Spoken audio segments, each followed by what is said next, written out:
Four's working on the ace as well. And 4 gets the ace. Johnny's still going. Johnny's still frying. Gwyn and Felony, the bailout duo. Sid was everywhere on the map. They're making huge play after huge play. Lucky living up to his name. Now 1 versus 2. Adam's gonna win. Middleton's gonna win. What in the hell? Absolutely unreal.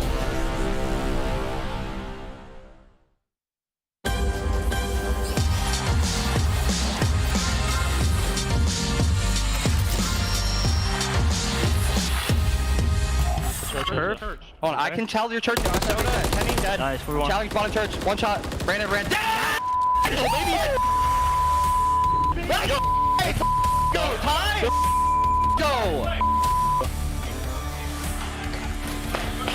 Dry your tears, Brandon Wade in the chat. The Royal Ravens are very much still in the race. After upsetting Optic Texas last night, we have some chaos brewing on the right side of our leaderboard. Alley Cat, we're coming into the last 2 days here of our last 2 weeks qualifiers. Break it down. I mean, the implications I have this weekend, the bubble has not been closer. It is closer than ever. And teams like Carolina Royal Ravens and the Vegas Legion are getting wins on teams like Optic Texas that just won the major. So we really don't know who's going to be in the top 8 by the end. Carolina is back in action today, Nameless. And if anyone missed the games yesterday, who was the MVP? Who's shown for this squad to take down a squad like Optic Texas? Man, I feel like you got, participation from everybody. But if I had to solo out one, Chris, I'm going to go with TJ Halley. Really? The level of consistency that he has shown throughout this year, and he's just been playing great in all these matches, like in moments that you need him most. He's a system player. And for Carolina, we've always known, like, they can be a top team. They can beat the top 4 teams. They can make some waves in a tournament. But can they do it on a consistent basis? Throughout this stage, they've been tested. Everybody that they've played, they've went to a game 5, and it has been a very difficult schedule. You can see at the bottom of your screen that they played New York, they played Atlanta FaZe, Thieves, who've been solid, and now they've taken down Optic Texas. So for Carolina, things look pretty good.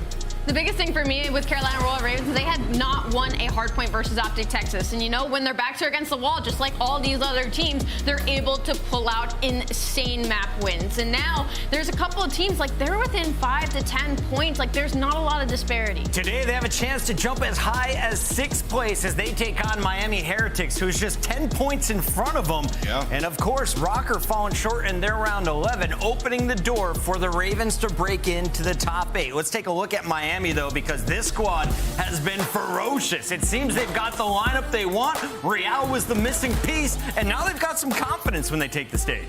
Yeah, they've just struggled against the top 4 teams. Everybody else, though, they are playing sound. I mean, talking about a 3-0 over LAG, a 3-1 versus Minnesota, and then when they played Toronto, it's some pretty close maps. For Miami, they've done a good job on the new maps. Real's been a superstar for this roster, and they have a lockdown game mode in Search and Destroy, like top 3 in the league, and a lot of statistics when you talk about that game mode, especially opening duels. So Miami is all about progression. How do we get over that hump throughout this split and beat the top 4 teams? Well, it's control. In the last 2 matches, they've been working on it, winning back-to-back controls. Ant made a really good point there. For Miami Heretics, they've been beating everybody below them. It's about keeping that consistency and not falling to any of these teams on the bubble so they can keep your spot in the top 8. But also, they found success in every game mode so far. So it's just cleaning up the little things for them right now and finding some consistency with the slayings. I find that's probably the biggest issue when they go up against the top 4 teams. They've had some tight matches, but here are the numbers. Against the top 4, 1-12. Not expected to win, but against the bottom 8, they're handling business of 48 to 32 map count.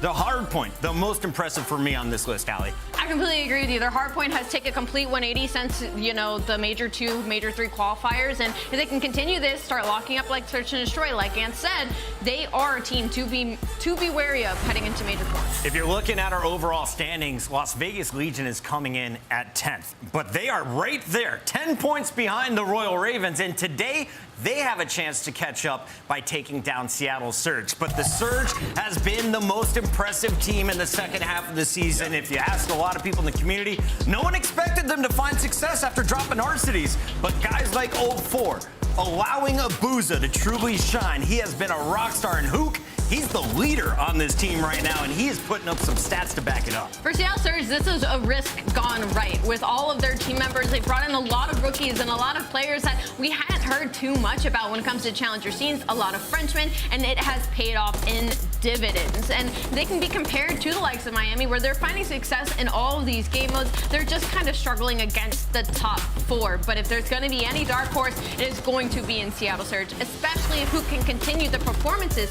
that he's been showing during this split. He's been unbelievable, man. You look at some of his statistics, like he's got a 1.3 in S&D, a 1.11 in control. Like Hook has been that dude for this roster, and it's just like they have the belief and faith in him to be that leader. And then in turn, Abuza has just been so consistent since the role swap. And you talk about the teams in the middle versus the top 4, they've had some of the most success recently. Like Toronto, they were able to take down, but today he's got a big matchup versus Attach, man. He's been great this year as well. Surge sitting at 3-1. On the other side of this fight, it is a 2-1 record for Las Vegas Legion, and Legion looking to secure a spot in the winner's bracket, right? If you get the winner's bracket at Major 4, your chances of having enough points for champs skyrocket. You start in that elimination bracket, you are already feeling like you may have lost your opportunity. Yeah, it was a little confusing for the Vegas Legion. We almost thought they were out of the conversation of putting themselves in the top 8, but then they bring in Johnny, and now suddenly it looks like the Vegas Legion we were used to. They do get handed a tough loss to Toronto Ultra,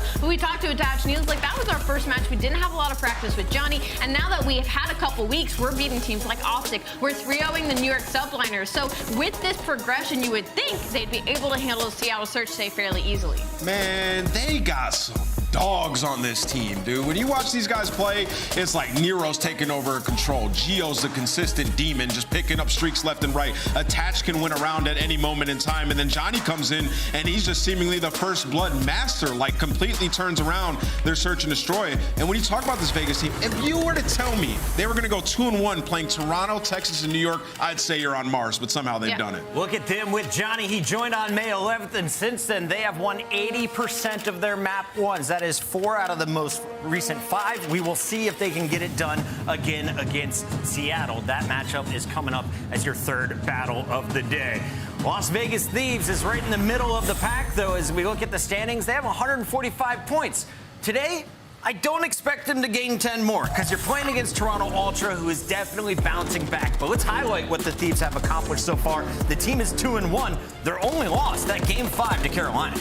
I love what I've seen from Thieves, honestly. I mean, they're taking care of business when they need to. They beat LAG, they beat Breach, and they lose a Game 5, but they've been excellent in Game 5 for the majority of the season. Yeah. You talk about the search and destroy. Over the last 60 days, they're number one in S&D. They've been working on their control. Like LA Thieves, now they have 2 control maps, so they feel like it's almost a lockup going into the series, and the Hardpoint is sitting at about 50%. The question is never like, are LA Thieves competent? Can they do it? It's like, will they put it together on land? They've had some huge rounds where they've choked. Think about the Heretic series. Think about the round 11 versus Atlanta phase. They just choked. Yep. Point blank period on land. So LA Thieves, I think they're still in a good spot. And that spells a little bit of trouble for LA Thieves, because if you remember that graphic, they got 80% of their points from online. And not only did they choke a 4-1 Game 5 lead to Carolina Royal Ravens, their schedule doesn't get easier from there. They have Toronto Ultra today, followed up by an Atlanta phase tomorrow, going against a surging Vegas Legion, and then to round it out with one of our top teams. So. Here's a look. Sorry, Ali. Here's a look at the schedule. Monster Energy matchup, that's going down at 6 p.m. Thieves play Toronto at 7:30, but we start things with Carolina and Miami. And for those of you late in the chat, screenshot this right now, because here's how we start day 2. At the end of this day, Nameless, who do you expect to climb or fall on that leaderboard? Man, I think Carolina is going to climb up, man. I think LA Thieves versus, going up against Toronto, they could potentially lose that. And I think Carolina's using that momentum, going to take down Miami. All right, we'll break down all of the games, including that Carolina-Miami battle when we return. Don't go anywhere. It's the final 2 weeks of the CDL qualifiers.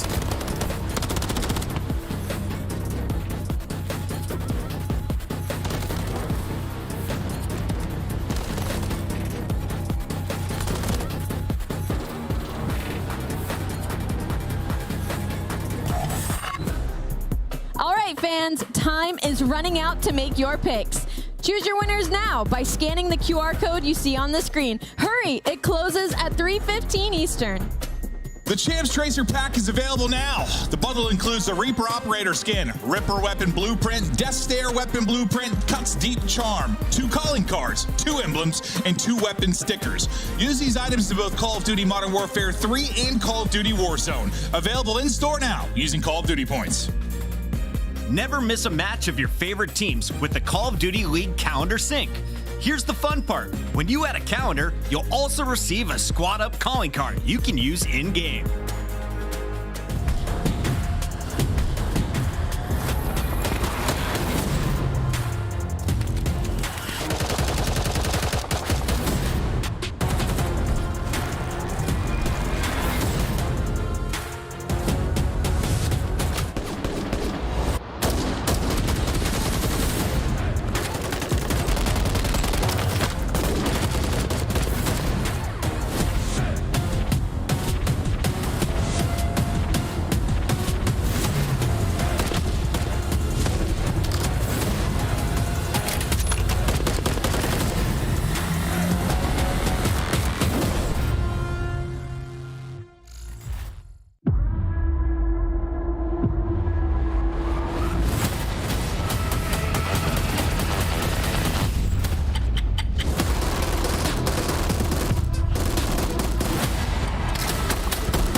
Welcome back. It's another Super Saturday where we have 4 matches coming your way, and every bit of them we will be celebrating Joey Merc DeLuca's birthday. Welcome, everybody. We got nameless Merc and Maven ready to roll, but let's first talk about Carolina taking on Miami. Howie, this Carolina squad pulled off a remarkable upset last night. Absolutely. The scariest thing about Carolina right now is how strong their search and destroy is looking, and they can even work on it. Their opening duel is actually 12th in the league. We saw it yesterday. Map 2 versus Optic Texas. Optic had 5 first bloods, and Carolina Royal Ravens were still able to clutch up and take those rounds in a 6-0 victory. So if they can clean up some of these fundamentals and keep stealing respawns, again, they're one of the scarier teams in that bubble. Yeah, we don't have a stat on it. Obviously, you look at search and destroy, and you look at this split for them. The stats are pretty bad, a lot of the main things, but their adjustments have been fantastic. I mean, think about that match last night. Some of their offensive rounds, what Clay was doing, leading the troops, just getting it done when you need to. The resilience of this team has been on point, and they're starting to win their game 5s. You can see Monster Energy pregame. Their strength, tick captures, 3rd in ticks per attack, 4.8 ticks per attack on Invasion, and Karachi's pretty dang good. And they're going up against a Miami Heretics team whose clearly worst mode is control. So if you're Carolina, that has to be the lock of the series. Carolina has played 25 maps of a possible 25 maps to their first 5 matchups. They are comfortable in the game 5s, but only 2 wins so far. Can they get another one? We'll find out. If it goes the distance, Karachi will be the final search and destroy. Nameless, how do you see this sorting out? Yeah, I mean, I do see us going the distance. I think that map number 1, Miami's going to end up taking. It comes down to the search and destroy for Carolina, man. They have to come in and take that game 2. They have to. Allie, this is number 6 in Miami versus number 9 in Carolina. Only 10 points and 1 match win separates them. Who wins today? This is a really hard one. You want to go first, Ant? Yeah, I got Carolina. I think they take it. They look good. They got some maps that they won yesterday in this series. I think they take it. Are you following Ant today? No, I'm going Miami Heretics. She's I'm going to try Miami. and catch him in this series. I think that Clay and crew, they talked the smack last night. Felony took a fine. He's going to earn his money today, and the fans agree. Fans? Yeah, they agree. Everybody, let's find out, though, who Mert thinks is going to win this one. And Maven, if he gets it right, how many gifted will you give him? Happy birthday. I have to give him gifted now. Listen, happy birthday, buddy. Happy birthday. What are we doing right here? They're showing some at clips this of young us, I Joey think, in our Gibbs. special times together. You're Thank God I grew a beard. the love of my life, my throat goat. Yeah. Get over here. Shout out to me. Get over here. Happy birthday, buddy. Thank you. We're gonna I pretend appreciate that. Thank you. No, we've been doing this a long time. How long have we been casting together now? 5 years? 6 years? 5, 6 years? Oh, Oh, this man. is. Yeah, now I'm just getting jealous. I get to hug him. What is this? Dude, get out of here. It's been a long time. Oh, thanks, man. That made me feel better. I appreciate that. A long time. Oh, lay a little hat on you. It's my red rocket. Oh. Someone threw paper at me now, guys. What are we doing? Allie, just because you're dressed like a leprechaun doesn't mean you get to behave like one. We get ready now for Royal Ravens versus Heretics. We got a banger to start the day. Listen, 10 points separate these two teams. This is a massive one. Sitting in, 9th right now is Carolina, 6th place is Heretics, but the 10-point separation is everything that matters. This one's probably going the distance. It's just got that written all over. Carolina's done that every single match. Yeah, So I think we would be surprised if it doesn't. Maybe just Carolina build off that momentum last night. I think the thing for Miami, you've beaten teams kind of below you. You lost to the ones below you, or above you. So they don't really have that top 4 win quite yet. We'll see if they're able to find that maybe later on. But yeah, a massive win for both of these two. Absolutely, and this is one of those maps where, big for TJ and Gwen. We were just talking about TJ yesterday, we're like, this is the best he's been since when? We were talking about in the green room, we were like, BO4? It's been a while. Yeah, like he's had the moments, the glimmers, but he's been consistently playing very, very well. And it's been really, really awesome to see. A little bit of a lead here early on for Carolina as they'll hold the P1. They'll be set up for the P2. And I know at least in the match against Optic, there were some moments, I think I joked to the group, it was the P2 that had like the perfect setup, and then they just got broken in about an instant. I was like, great setup, guys. Let's see if maybe they do a little bit better here. Yeah, well, here's the thing. You have Clay pushed on out, so he's going to hold that in. You have the good spawns. Vickle, Lucky, they're going to try to break towards the back. Able to find the first one, but it's really just down to Clay. What can he do? He's able to help and find one with Fellow. So far, so good. It's really just Lucky trying to put pressure on this, but because Clay was so far pushed on out, Miami are not here as a squad. Clay might be getting a little like PTSD when he's inside the garage with the Renee play the other day. But listen, the fact is they won the series, they got it done. But the blender continues here as it's trades across the board. But you had the numbers early on in the engagements. It'll be Heretics that come out of that. It's going to be 3 in a row now for Real. But it's TJ we're watching on the hunt. It's Lucky that's able to get the timing and able to win the gunfight. Hit down to 50 HP, but stays up. Real keeps going, by the way. He's now on 5 in a row looking for number 6 in a Yeah, cruise. I mean, they try to gamble this a little bit, right? I mean, Miami spawns up, and they decide to hit ult, trying to finesse around the tree. No cruise for Real. Big gunfight win by TJ. But they really just leave Lucky to kind of rotate.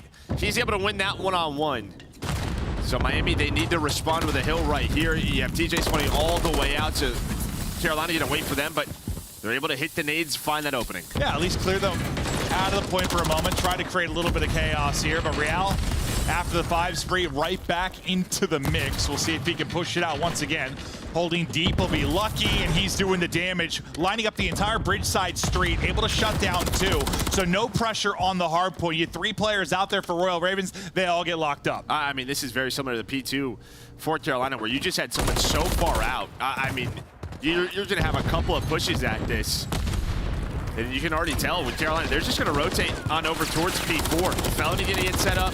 TJ's going to get garage control and basically say, hey, Miami, all right, let's just do this one more time. Who's going to find that first break? It might be Miami on this push. Yeah, they're at least able to win on one side of it. Look at the triangle starting to wrap in. I was about to say collapse for Royal Ravens, but you win both sides of it. You get the kill by Cop Car, you get the kill inside a garage. Suddenly it falls apart, but you're still spawning out deep by Old if you are Heretics. So they're trying to rally across, but there is a push here early from Royal Ravens. Like Gwen spawning out deep, so numbers are there. You have box control.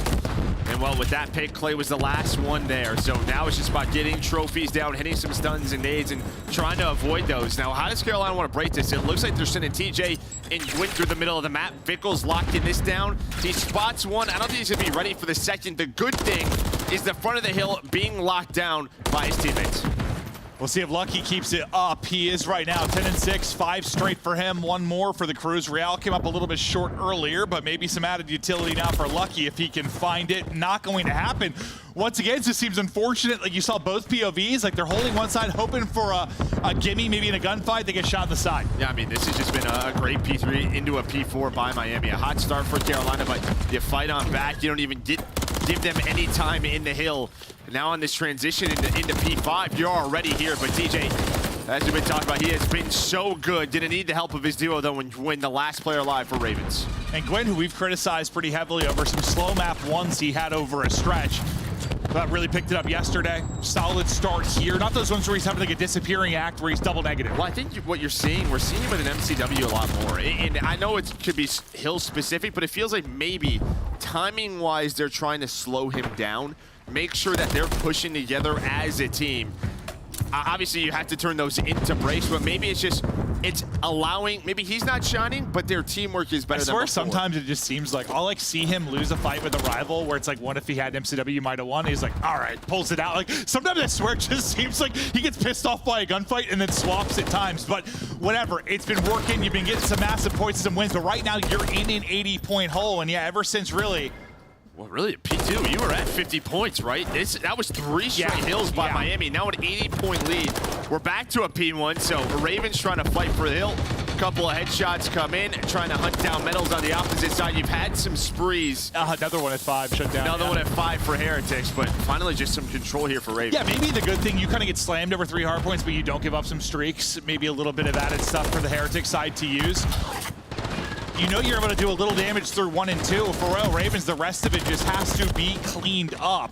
Because I feel like whenever they've gone into a real, like if it's been like a close game, like a 150-150, or they get into a late game, like they've rarely been able to close out here, at least as of late. And right now, well, it's not even really the combo. You're about to be down 100. There you go. There's a little burst. And they needed that, because that's going to give them spawns for P2 on this transition, on rotation. Then they'd love to get someone pushed out. First player, though, over towards Pillar is going to be winning. They're actually going to try to pinch boxes. But TJ's going to get called out.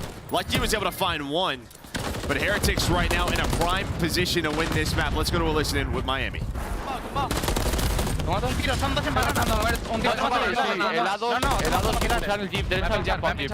Si aguanta vivo, Lucky. ¿Han podido hacer cajas uno? Nathan hacia el lado, Lucky, creo. Garaje, güey. Sí, estoy pinchando, vamos a cortar por atrás, chaval. Para la banda de Está uno conmigo, hijo de muerto. naranja, un vivo. Sí, naranja. Vale, tengo teléfono muerto, ya está. No te tengo nada, estoy jugando info mi vida, No, nada, bici. Tengo que no vayan info, Acabo de hacer bici. Deberían hacer bici. Uno gate, creo, uno gate. Sí, van todos anteriores. Tengo gate yo. Ahí no mola atrás.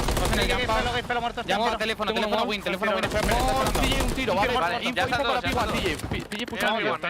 Pega una de racha, medio. En hacer cajas. Es que está Vale, mírate el teléfono. Voy hacia cajas. Están tiros todos a la izquierda. Sí, te muerto. Estoy tío, Chema, He pegado pie al puto izquierda. Izquierda, Clay muerto. Faltan 2, tú. No van a la izquierda ni nadie. Medio muerto, falta uno, pelo. Está por la izquierda, Javi. La esquina. Muerto. Dale. Muerto. Vale, tengo la izquierda P1, Lucy. Tengo izquierda P1. No, que no vengan por abajo. Puede pushar la izquierda. Izquierda. Tengo la izquierda. Gente P1 ya. Tienen el jeep, Javi. Ahí lo con Clay, ¿vale? Tengo que no se tiren abajo. Tengo gente con. Estoy con abajo, ¿vale? Izquierda arriba con uno. Ten cuidado, pueden hacer chapa. Tengo izquierda caja, está de vuelta. Dos en esquí. Royal Ravens still getting body slammed. It has been all the Vamos thus far, up over the 200-point mark. Now you get a little bit of time here for your Royal Ravens, but you're going to need a sequence and a half if you're going to bring this back. Well, right, right at the start of that listen, right, you're just like, that could be the moment. It was Gwyn who had 4, but then they were still in trouble. And the worst case for them is they had back spawns with 25 seconds left. Again, P3 controlled by Miami. Who's set up at P4, who's winning this rotation.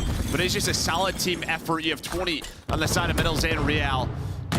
We're able to earn a cruise finally, just out slaying, but it just feels like they've been putting themselves in better positions time after time. It feels like a lot of the times the Royal Ravens have gotten to like a game 5, it's been like success early in the series, and then like the team comes from behind. They haven't been in like big holes usually. They got to dig out of it. That might be the case here. They might start out 0-1. And have to rally back to the search and destroy. They've had some struggles despite some of their mid-game adjustments, as Ant was talking about, but just 26 more points needed right now as Metals able to hit some lovely headshots there. against the fight towards Garage. Streaks coming in. Unfortunately, it's a team kill. Lucky finally able to earn one, but it's not going to lead to much. Yeah, you saw his reaction right there. I mean, yeah, that's just the buff. Players not quite used to it. A little extra explosion, and you get cut off guard. There already were some team kills. There's just going to be some more, I imagine, with the radius. Get away from this thing. Heretics, another opportunity to put this away, though. Bridge side control will be for them. One spawning out, back alley kind of near old, with a chance to pinch this, I thought, in metals, but they already picked that up, so he'll be able to rally back and cut everything off towards mid. It's Real that's doing the dirty work in the middle of the map, or the middle of the point. Metals now in his fight back towards mid. 15 needed for the W to get started. Yeah, I mean, they've just done a wonderful job. Every time there's a pinch, they've won the gunfight. We just saw it there on Fellow. I mean, he's 11-22. He's been the most consistent, player in Hardpoint for Ravens this stage, really since the Major.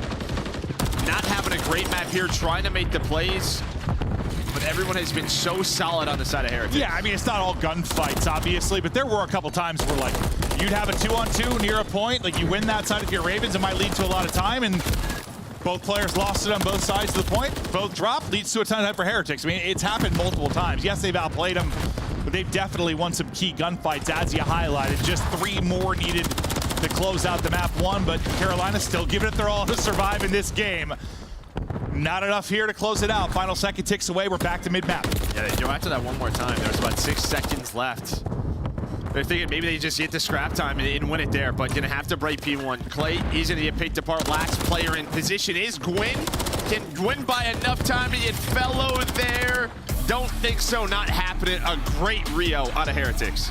Yeah, I mean, they held them through 51 points, I think, through the first set of rotations. They came out with the absolute fire. We've been talking about that a lot, I think, over this qualifier, because it is just desperation time. I think teams think, all times, like, we'll figure it out. We might make it, we're a change away from getting better. We'll do this, we'll do that. It just has to happen now. It is now or never for these squads, and you've been seeing some really great performances for some of the bottom teams. No, I mean, the middle of the pack right now, it's a blast. It really is. These two teams obviously compete with the best. You're seeing that from Carolina. Miami, ever since the role change, this is the best we have seen Metals. Like, consistently, especially in the respawns, he looks good, he looks comfortable. He was this fast-paced entry sub, and I was like, man, what a role swap that will be. It took some time, but he does it here again, leading the way with damage. Yeah, I mean, that helps, and then it also helps to get somebody like Real that comes in, and he's been a fire plug for you basically in every single mode. He's had his moments where he's really stepped up, but yeah, I mean, we worried about kind of Bickle's part of the side of that role change at first. He was struggling a bit, but he's beginning to improve. Missed a little bit of time, and we were wondering if that was going to hurt him at all, but right back into the swing of things as you get going in this map 1, and yeah, I mean, it's just a 100-point advantage basically through the first set of rotations, and then they'll look back from that. I mean, I can't wait to see the game flow. But yeah, I think P3, 4, and 5, the first set, just set the tempo. Then, I mean, how many 5 sprees did we have? Like, you see that scoreboard for Heretics. Everyone had moments. They didn't allow Carolina to have any breaks. It felt like they could never chain 2 hills together on the Ravens side. It was Heretics doing that. And I think you talked about some of the big gunfights. I think it was the P4, the first set of rotations, where you had like, your garage side pushed out by Carolina set up. They had one like cop car side. They had one like the mid alley cut. All 3 lost one-on-ones. Like, all 3 dropped and things fell apart from there, and you just get nothing. Look at that. Look how stagnant it is across that stretch of 51. Like, we were at 51 after P2, right? Like, I was like, yeah, I didn't just make that up. No, you did not. You did not. I know I'm getting old. And they just lock them down. Another day older, another year older is Joe DeLuca, but God, you're aging like a fine wine. Just looking so sexy and delightful. I can say that, right? Yeah, absolutely. We get back to it. We got an incredible day ahead of us and some birthday celebrations tonight with us. But at this age, the way we celebrate is we're probably going to grill out. He's going to get some hamburgers and hot dogs ready. We're probably going to go for a walk or something. That's how we celebrate nowadays. Like, yeah. Where it's old. It is what it is. Hey, my kid, and that's about it. It's going to be my other kid. Yeah, I'm your giant toddler. But we look forward to this series as we continue on now to the Search and Destroy. What are your thoughts about that coming off the map 1? I mean, the Desk was kind of talking about this high-rise search. This has been Miami's like bread and butter. Like, they are a team. They're 5-2 on it on the year. They've had some close losses, but it just feels like they really understand this map. Some of their beast setups, especially around that B Street, so strong. Just mixing in Real underground with those subs, but we did hear Fellow talk about it last night. This was one of those maps they really put a lot of effort into it, trying to get better at this. They feel like this is a map that has to be strong for them moving forward. Some pressure on Fellow. Listen, we were laughing when he first made the comment about Vickle. Like, was going to push his hairline so back, he's looking like Mutineers Vickle. We were like, what? What a stray. And then we remembered, oh yeah, he was on that team. Yeah. I like forgot about that like Fellow stretch, because that team actually got really good towards the end of the year. Yeah, I mean, they got great. Caused some big upsets, just couldn't make it into the top 8.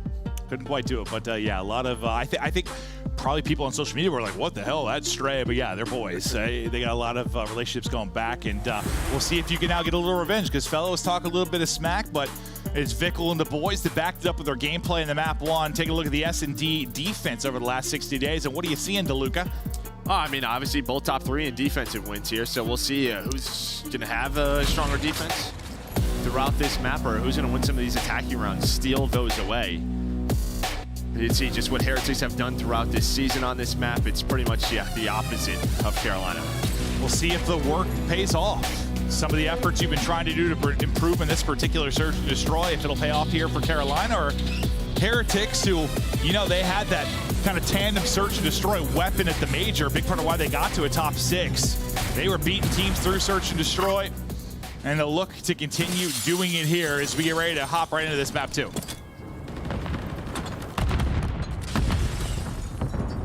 Everybody just kind of avoiding nades off the start. Pretty slow when TJ just hits a slide, maybe thinking about the chow. He will just reposition. So first 30 seconds, not a ton of movement on either side. Just a slow dance. Yeah, slow dance until it's not. Usually is how it'll play out on a high rise, but this is the build-up. And then we wait for the execute. Eyes on Gwen there for Real, but it's Felony there with the pick. So Metal's going to be the first to drop. That's going to make this offensive setup even worse. And Fellow keeps on going. Able to get another. The one-on-one that started early in the round on one side for TJ. He's able to flush it out, get the kill. And yeah, I mean, it's slow for 30, 40 seconds. Then once the first domino falls, it all falls from there. And Fellow, who says he's been putting in work, it's looking like it. Yeah, I mean, great round there out of Fellow. He's able to find 2 kills just from the windows on the defensive side, but those are your 2 ARs, able to find those picks, and that just allows room for Gwen and TJ to push on up and find the final 2. It's just one of those maps, like, yeah, there are options for your defense and your attack, but, like, it's kind of easy to get info and eyes on certain things, or easy, I mean, once 40 seconds pass, you kind of know what they're trying to do, like, eventually, and then it's just trying to dismantle it, and they do it there. Just playing the info game. Did better at tackling the round. It's one of those old shoot-offs there on the B Street, as you had 3, I think, from either side. It's a efficient trade, though, for either as you lose one. Yeah, Gwyn, though, maybe finds the route. He's just taking his time looking around. Victor's on the other side. Real and Lucky are underground. You'd see Fellow, he's kind of looking at the spawn, so he's worried about maybe one of those players pushing on through, so it just kind of stops after the start, but Lucky's able to find one, give them numbers advantage. Yeah, now you're going to get in behind if you're Real, so things are getting real interesting. There's a lot of pressure on Gwen to make a play. He's at least able to get one, scurrying away, able to stay up, and just instant chows on 12 HP, though, and soaring back. It's going to be Lucky trying to find it. TJ's trying to get there on the help, gives him enough health that Gwen's able to get back to full HP. Re-chow, what a great play there from TJ and Gwen, because I thought Gwen was dead to rights. Yeah, well, I think Real gives the call out to Lucky. So Real's trying to get there. He's propane, top propane street, giving the comms like, yo, TJ's pushing you. That's why he stops in the window. He turns around like, yo, you're getting chased. He puts a couple bursts in. There was a chance there, a couple of more bullets. Lucky shuts down that round. But Gwen and TJ just able to stay alive, and then they win that 2-on-2. Holy. I mean, when you first saw Gwen get ripped, I thought that round was decided, but they come through with the ice. A little 2-man game there from TJ and Gwen as they have yet to drop. And they'll take a 2-round advantage thus far. Round 1 courtesy of some big plays from Felony in the openers. Now, what do we got here into the round 3? Eyes of Vickle as he's watching towards the B cross. Real trying to open things up mid-map with the rival. Utility coming in. One nade's going to hit. That nade does nothing. Listen, Miami's got to be careful here. They just walk up the B Street, does Carolina. You obviously see that cross there from Vickle, but nobody picked up the street, so TJ just hops on up, able to find the first one. Quickly traded, though, so into the 3-on-3. A little different than when you have like the 3-on-3 chow up B Street, and then there's nobody home. Clayster, he's got multiple players here to deal with. I like this, just backing up. Just the read that's likely not going to be one. If he hasn't finished the kill, he needs to reposition. He'll do just that. And yeah, he had more than one that he was going to have to work with. Fellow working his way up propane, trying to find the angle. I didn't think he saw him out wide. He didn't. So Metals, that time he was kind of insane. Fellow's eyes just one way. Outside is Metals, but Gwyn brings it back. This is just a map of patience right now. Just feels like you're getting to your spots, and then who's going to over-peek, get team shot. Now it's down to Clay. 1 versus 2. Hits the Renetti shots, has the read. Oh, just almost able to snap, but the headshot is through. And I think if he just holds the pre-aim there, gets the kill. We're a little bit darn close. Well, that's a rival, so maybe not. I mean, he might have been able to like 4-bullet joke him, maybe, but like moving as he's prone. Yeah. But Real, I mean, he just didn't. If Clay had a little bit more time there to where he had to guess if he like got behind the box or got to one corner or scrambled away, like he's got a better shot. But like he just knew right where he was. He was dead to rights. You see the centering from Real. He's like, yeah, you're laying in the corner. Best of luck with that. And he'll close it out. And a much needed one for Heretics because it was pretty dominant so far from Ravens. Chance to be up 3-0. Another one of those chows out on the B street. And once again, pretty similar to the first round, you go 1 for 1. I feel like a lot of those is like someone gets slammed. Like one team just gets smoked, but normally it is. Just 1 for 1 right now. Yeah, maybe just, again, just sort of patience on both sides. No over chows. But went down, trying to find Metals. Crazy timing on both sides. You do have the help, though, from Carolina. Everybody is here. You have another one underground. Metals repositions. I see he's going to get caught. And normally, Miami is in such a tight setup where they're able to help each other out, but you're not seeing that so far. Real has been trying to make plays, but every single time he tries to find an opening, they've already moved, and now Vickle's going to get caught. He looks right. Players tucked away to the left. Gwyn able to get another one. And just look at the way they're playing this. They're like getting to quarters, and they're like, I'm not moving. Yeah, coming to my web. Bomb now getting planted. TJ putting it down. Real, he's had some clutches since he came in the league. Can he get another one here? Good chance to do it. He's taking out 2 and out to 1v1. Yeah, Real's been looking to make the play. It's taken to this point, but a great chance to do it. Up against Fellow, 30 on the clock. Real's got to find the kill and the defuse. Or I guess just the defuse. Yeah, if he wants to, but Fellow just playing patient. Real just trying to find any angle he can. You have a smoke, so now this is when it gets interesting. What is he going to find? At least force him out. He's able to get the read. Real with the 1v3. The extra utility stamps the round. He is so screwed without the smoke. Like, Fellow is so comfortable where he's at, but the smoke you have to check. Like, you know, you're thinking he's probably not going to stick it, but he could stick it. Yep. Pros don't fake. He goes for the check. Goes for the check and gun to sleep, Real. Well, you set that one up. You said he was looking to make a play. Well, and I mean, normally in these sort of clutches, we always talk about the second player. Bomb is down, and this is just one of those. TJ just doesn't need to chow that. He's not weak. He's not just weak. run away. He didn't get any shots into him. There was Bomb's no gunfight planted, to start back that. up to the window and play with Fellow. And TJ, who's been so consistent getting back to his sort of S&D pedigree, yeah, you can shoulder that. Well, what we talked about, it's just sort of you don't need to jump chow that. It's just sort of trade. Yeah, that is a perfect example of it. But that's just like your teammate was laying prone looking another direction. Like, there literally is not you a can say it, it's there. dumb. It's all right. Yeah, no, that was not a good chow. That was a dumb chow, Joe. I'm just not usually allowed to say it. You're the one that says it. You're the former professional, Joe. Fellow, another first blood into his bag. As we're to 2-2 behind the big Real clutch. Gunfight upcoming. This time TJ able to dash away. All the nades hitting, and so is Fellow. Second round, he's been able to line up 2. This time 3. Fellow bringing him back, and that's a big one. You get clutched on like he just did, come back, fry him, Fellow, all smiles. Yeah, I mean, what? One round he's got a double. This round he's got 3. They win those rounds, and again, just had a rough map number 1. Just couldn't get in his flow. Looking a lot better here in this search. Yeah, he absolutely. I'm not sure about the mustache, but his gameplay is looking a lot better. It's a choice. It's something, dude. We gotta get rid of that. Maybe it works in North Carolina. Yeah, he does. Yeah, he does. 3 straight for him. Leading the way for all players right now at 6-3. Trying to get some pre-fires in, but nobody home. It was a 3-man Shall B Street again from Heretics, and getting pushed up aggressively will be number 8 in Real. He's trying to find an opening. TJ at least able to get one as he drops, but what kind of timing is it for Real? Love the trigger discipline, and now he lines up 2. As a result, I lied, I made that up. He only got 1, but he's a magician. He's trying to get away, play behind the smoke. I got no idea how he's alive, but now he's gone. You just saw the panic a little bit there in that second shot. Yeah, oh. I thought that was perfect. Such good trigger discipline, like lines up 2 so well, but good reaction, just sort of get out of that. The second player from Ravens, and then I don't think Real knew where he was. Well, the tough part when you play that spot is just like, what do your teammates do? They have to try to help you, but Real just goes right back here underground, re-wraps. Should be around Clay here, and he is. So Real with the plays. Window on the other side. We saw 1v3 clutch. Are we going to need another? He needs the bomb, though. Yeah, that's the problem. Bomb is real far, and it's right in front of Real, and you just have so little time to work with. I don't really know how you win this unless there's some ludicrous ego chow after he wins the first gunfight. Basically, TJ jumping out like he did if someone did that.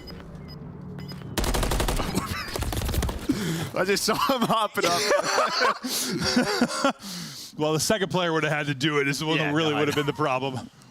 Metals was just jumping up there, just trying to find info. But yeah, they had bomb down. Real sees it. He's got both weapons. I mean, and he makes the plays. It's another, like, what, 3-man B Street chow, and just sort of Real getting loose, let him try to make a play. And one time it leads to the 1v3 clutch here.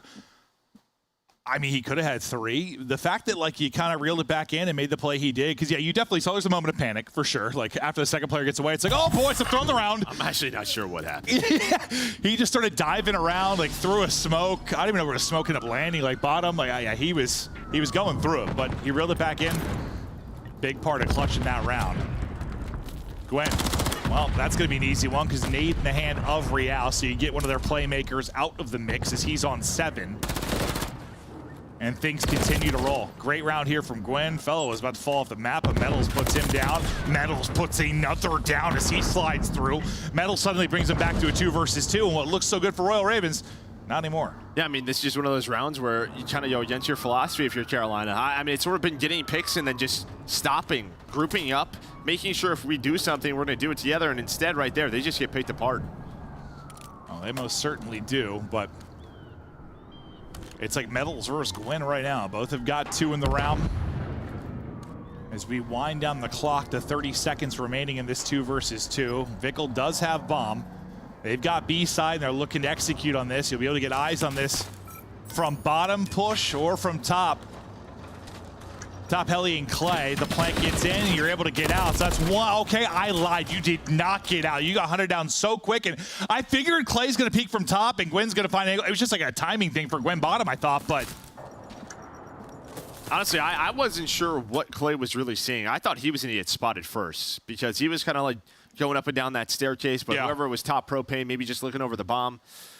So Clay was able to get into his position, then gives the comm, like, hey, they're planning. You saw Gwen start to work the underground ladder, and timing just works out. I thought, like, Vickle was out. I really did, like, how far he got. Fast. But you just, like, I forget how quick, when you're bottom middle, like, how fast you just get up top and make a play. As Gwen ends up with 3 in that round, as he's had a solid one thus far. You lose the map 1, but, I mean, individually, he was playing all right in the map 1. Doing great here, though. Triple positive, 3 straight. See if he can play off that hot round as we just continue to go back and forth between these 2 teams, just desperately fighting for those 10 points. And if you're Carolina, you're just making sure, like, there's no funny business underground. Make sure Real doesn't get loose, because really, outside a couple of those Real plays, this map could be over. Well, Gwen, the kick is up. He's just going to finesse away with 43 HP, just able to get away with his life. Everybody looking for the opener. They come through at the same moment. Gwen gets another to 4 straight. Real able to find one as well. Clay gonna recoup bomb, and Lucky's just beating people down. Yeah, I mean, he just throws that smoke and runs at that player inside of Gen, so gonna give them the man advantage. Meanwhile, his teammates, Victor and Real, trying to reposition, maybe help him out, but so far, this is just all Lucky. He knows where both of them are, puts damage into both of them. Now pressure on Ravens. Repositions for now. Kind of lure them into the wedge, try to get a plant down, then hopefully you can hop up and pick, similar to what you saw Gwen able to do in the last round. Bomb planted, now goes Lucky. Does he guess right? Clearing corners, he sure does. Clay drops, Gwen gets a kill, but it follows up. You play with the numbers if you're Heretics, and you'll tie us up at 4-4 as nobody can find any separation here. But despite the loss in the round, Gwen put up numbers on 11 now. I mean, but Lucky just bought them so much time inside of B. Like, you were trying to reposition, you're clearing corners, clearing top heli, and this guy went from inside elevators back into Gen, finds a rival, throws a smoke out, able to get another kill, then forces that 3-on-2 where he's making the plays and finds the defuse. He got, what, 3 in it? 3 in the round there for Lucky. Who, what was, 2 and 7 before that moment, so hadn't really had too much of a presence, then takes over. And he's had some spectacular search and destroy plays this year. Add another one to the list. Offense back over to Heretics. Lucky hits. The nade able to combo there to pick one up backside B. You've got 3-man game over towards A, then one playing real deep, maybe for the bottom push. Dealing with that'll be Metals. You do lose a player, though, so great trade there from TJ to get you to a 3-3. Yeah, just slows the round down. Lucky watching that angle. Wow, Clay actually... He's a lunatic. We're challenging that. Maybe they're trying to combo with the nade. But that was an overchal and a half. Bit of a heat check in this one. Well, sometimes those, like, you know, they give up the gun for a second. You think you did enough damage, you back them down, you just catch them, but you didn't catch him at all. Now Lucky's on 5 in a row. I don't even know if he did any damage at the start. No, he did. He did 0. He did 0. But sometimes that, like, ego shell, you'll catch him. Hoping Lucky maybe looked another direction. He's just still got his irons there and just puts a couple more in his forehead. So Lucky on 5 straight. Heretics on a little bit of a run now. Smiles there for Metals. We'll see the final one from Bickle one more time. You're just seeing these moments from Carolina, just kind of like old Carolina, where they're doing a lot of the hard things and then just some overchals, maybe just not on the same page. Yeah, I think you're right. They were trying to stick it up with a nade for sure, but like Clay got hit like 3. Well, a lot of the times, what does that player do if they're caught top heli? They try to run back to their team. So I think that's what Clay's hoping for. Oh, yeah. Hoping to just get a couple bullets in him as you run away and the nade hits and you get a kill. Instead, you just kind of held that if you're lucky and you put a few more in his brain. These one-off streaks, they're one-off, a 2-0 edge in this. Real, big first blood. Metals follows it up. Things unraveling right now for Royal Ravens as they're simply being outclassed late in this one. Old Gwenny Poo trying to bring him back, though. Yeah, he's on, what, like 12, I believe, so far? Him and Real really going back and forth. Okay. He does make this a 2-on-2. Has the smoke to work with. On the other side of the map, it's sort of this Real-Gwen. Both trying to find the openings.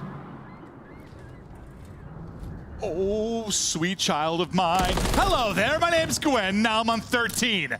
Gwen staying up, scrambling away, but Lucky, Mr. Clutch at times this year. Real's already got a 1v3. Can Lucky 1v2 for the win? I don't know if this is just the pressure of the match or what, but this would be another 4 versus 2. Kind of throwaway round. I mean, there's way more pressure on this than like a regular online. No, there is, match. but it's like neither of these teams are trying to win. Just trying not to lose, and well, sometimes mistakes will happen. Plan is in. Unlucky now. Can he get this streak? Double chow out. Good luck with that. Great play there from Royal Ravens. You threw one away because what, it was Real and Metals, the combo to get you a 4v2 early.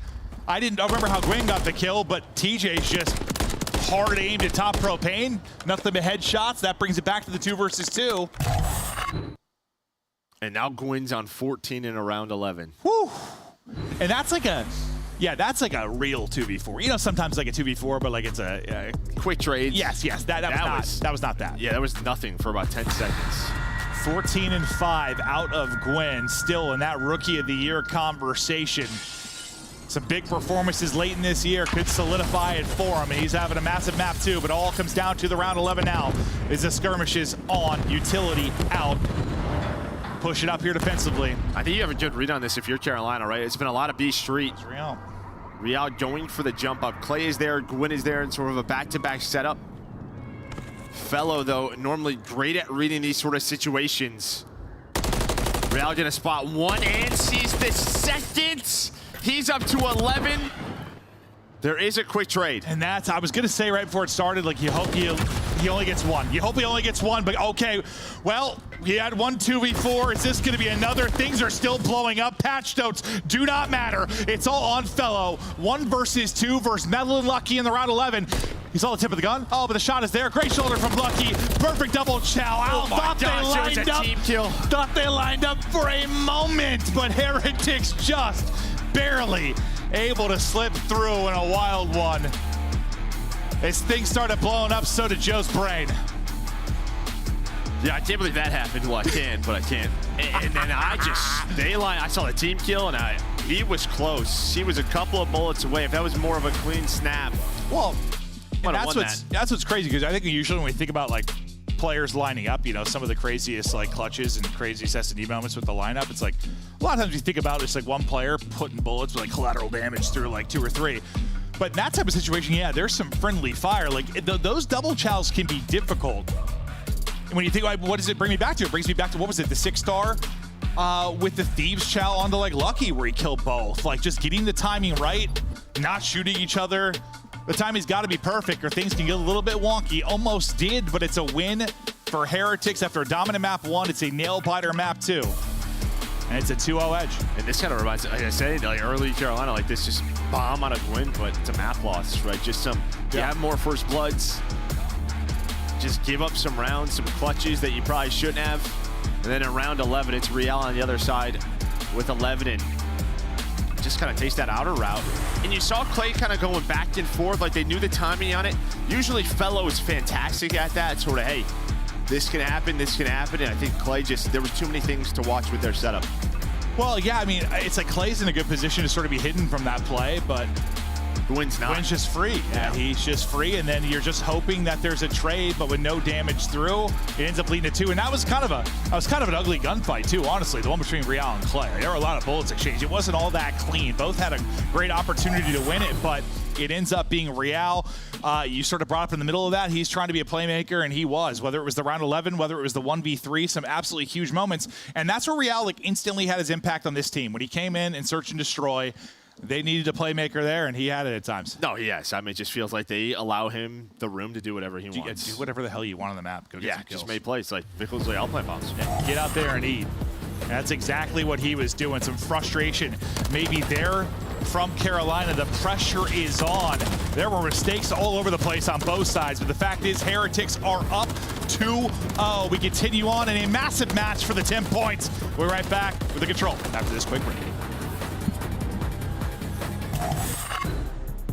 All right, fans, time is running out to make your picks. Choose your winners now by scanning the QR code you see on the screen. Hurry, it closes at 3:15 Eastern. The Champs Tracer Pack is available now. The bundle includes the Reaper Operator Skin, Ripper Weapon Blueprint, Death Stare Weapon Blueprint, Cuts Deep Charm, 2 calling cards, 2 emblems, and 2 weapon stickers. Use these items in both Call of Duty Modern Warfare 3 and Call of Duty Warzone. Available in store now.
Welcome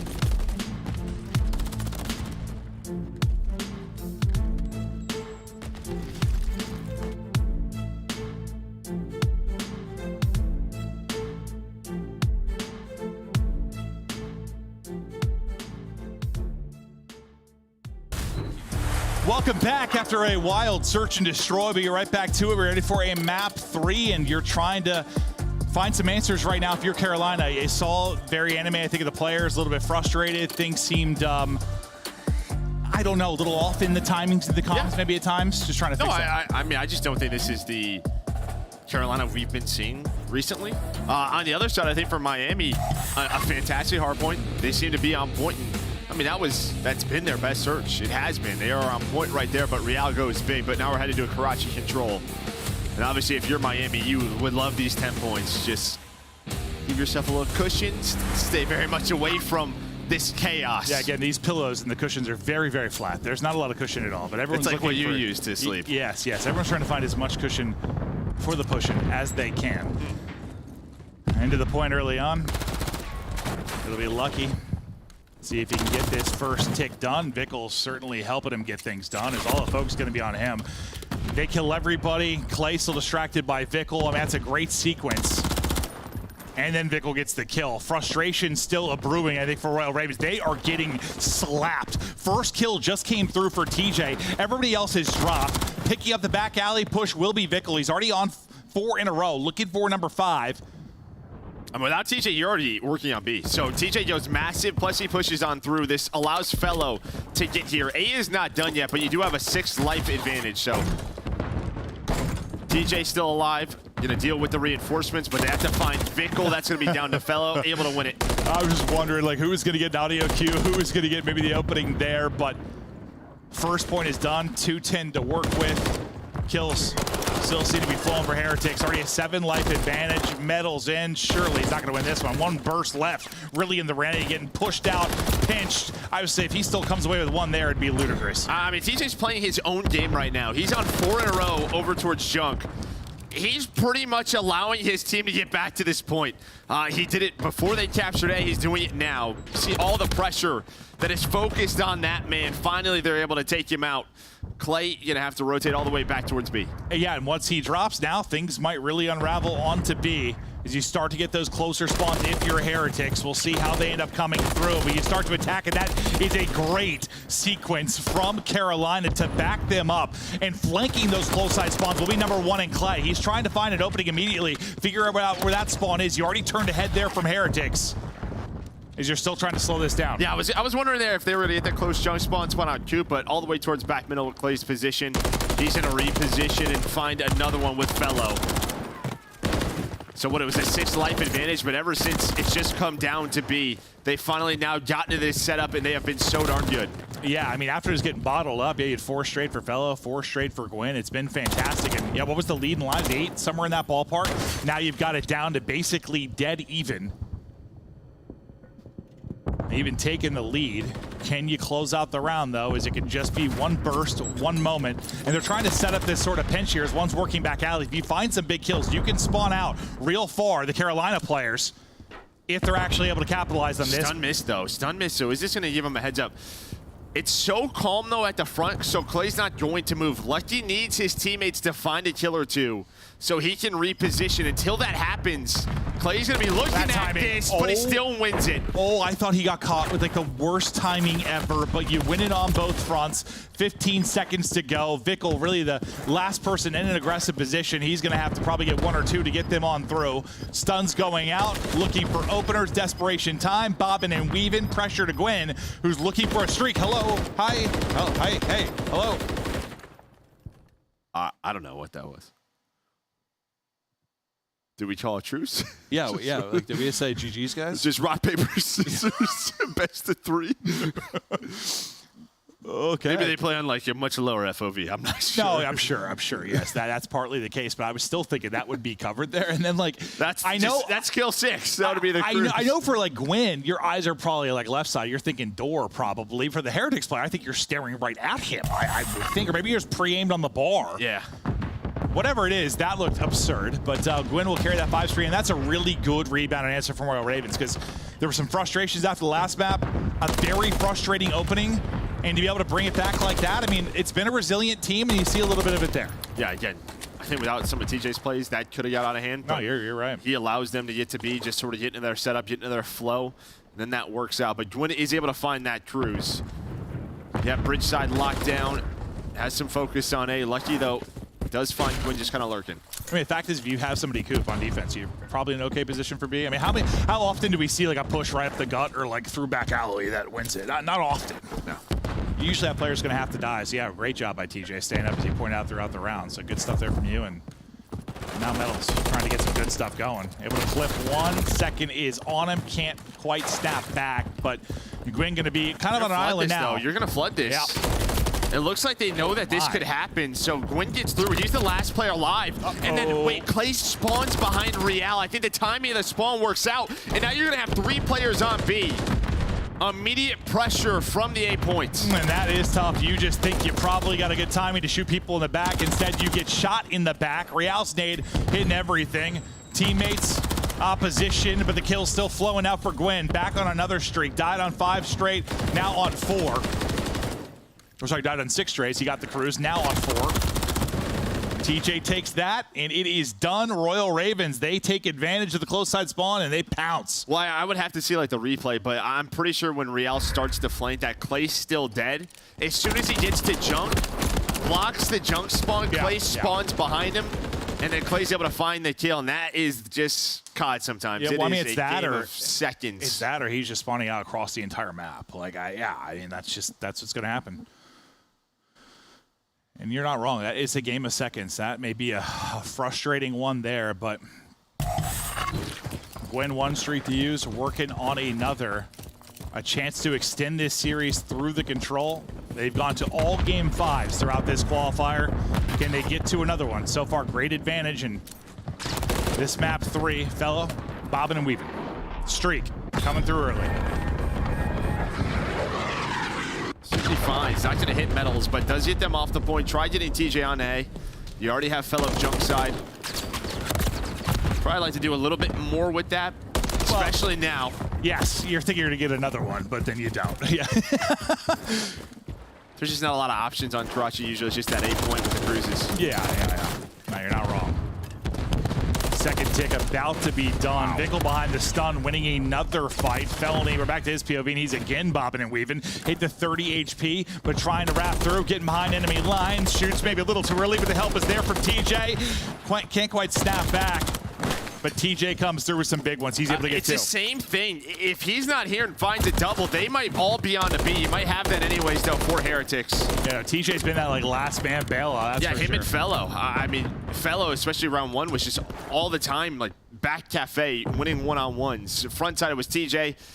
Miami are a gunfight away. I think both they're attacking, have, like, 2 to 3 players on this B point. This is one of those interesting sequences, though, where you have like 47 seconds on. You never actually finished A, where depending on how these next couple of like team fights go, suddenly you're up against the clock if you're Heretics. Well, and I think that's why you saw 1 and 3, Clay and TJ. They kind of cheat over towards A to start. They're hoping Gwyn just has a one-on-one. Unfortunately for him, it was 2 players. Now everybody is here for Carolina to deal with this, but Real staying alive for now. Yeah, he's still up. It's still been at 47 seconds this entire time. Miami are going for B still. Still sending the pressure through, and this is why Metals able to get to. Vickle down into the point, dip and dive and dance and staying up. Metals pushing it on forward, able to dodge the nade as well. Second bit of progress is done. Just about to finish A, and you get that. So the minute extension is in. Maybe a scary round against the clock will stop. Now you really got to clutch up and go crazy if you're Royal Ravens. Trying to burst on through, clear them out of the point. So little time to work with that they're able to contest at the last moment. Gwyn will get 3 of those. And now do they somehow hold for basically 2 minutes again? Because you've been you said it, you've been just like a kill away from winning an offense for your Heretics. Not 2 rounds in a row. There's not multiple players on B there, but either way, Carolina clutching up, but they're going to have to be so darn good, as you said, to not give up a tick. You do get some pressure, but it's only Lucky now on the point. They know that. They're going to deal with him, and now if you are Miami, you don't have close spawn, so things are really going to slow down. They're going to slow down, and yeah, I mean, you're okay for now. Minute 20 to go, so you have some time to work with.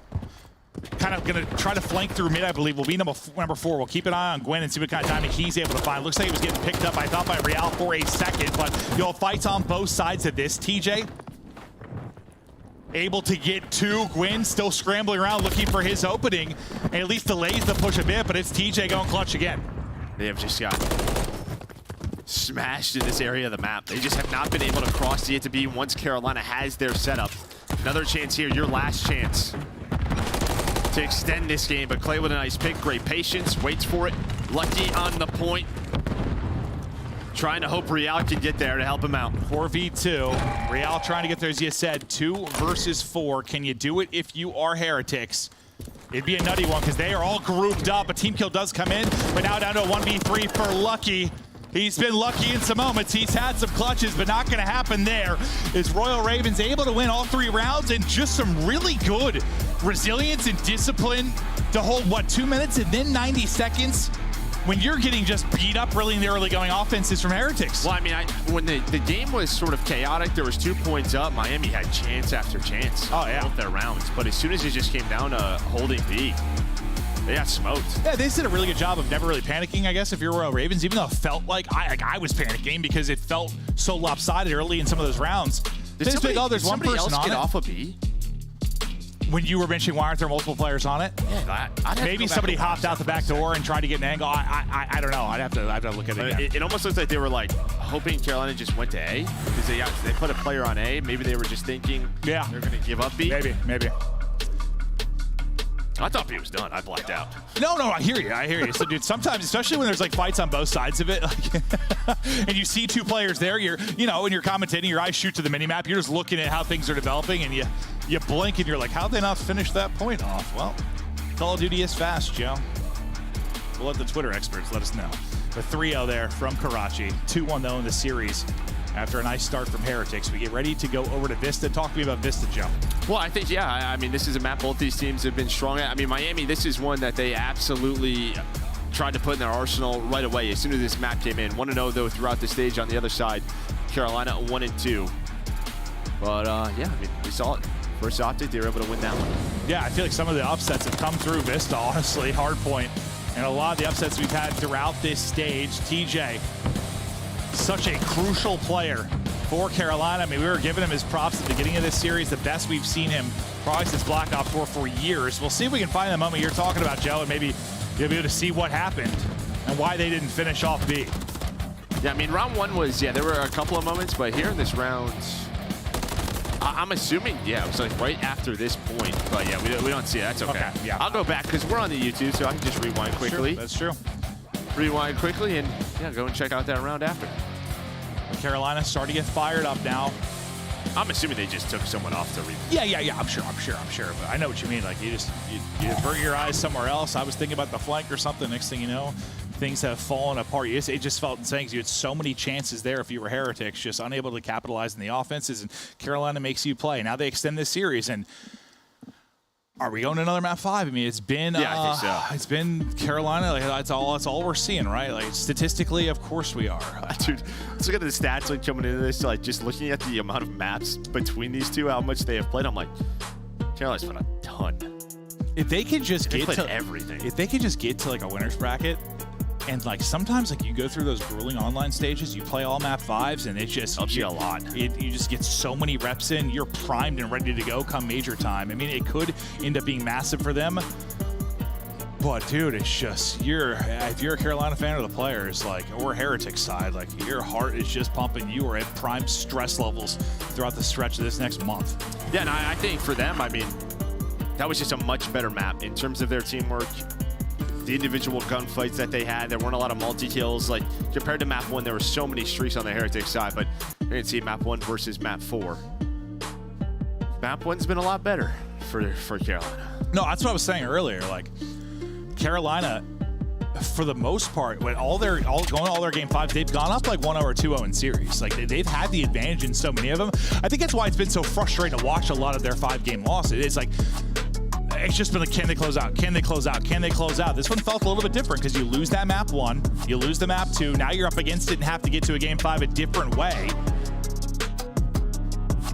And Usually it's like a, a collapse, or you can't win this map 4, and suddenly, all that pressure's off of the map 5. Now maybe you can win this, you're riding a high a little bit, kind of a different mentality going into a map 5. Yeah, I think if they get there, they're going to feel as confident as ever. Yeah. Just with how many they have played. Like, all right, we're doing this again.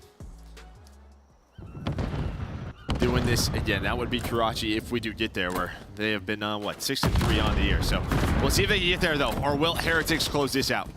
Oh, they're doing a good job so far, finding all of the early kills through the doors. Goes TJ, not going to find an opening there. Is Lucky is ready and waiting. It's been flawless here so far. Not a kill on the board yet for Royal Ravens. They flipped up.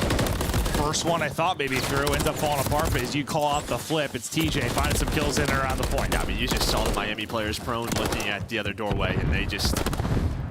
Tough to recognize that when everyone is alive for your team, so your setup gets broken.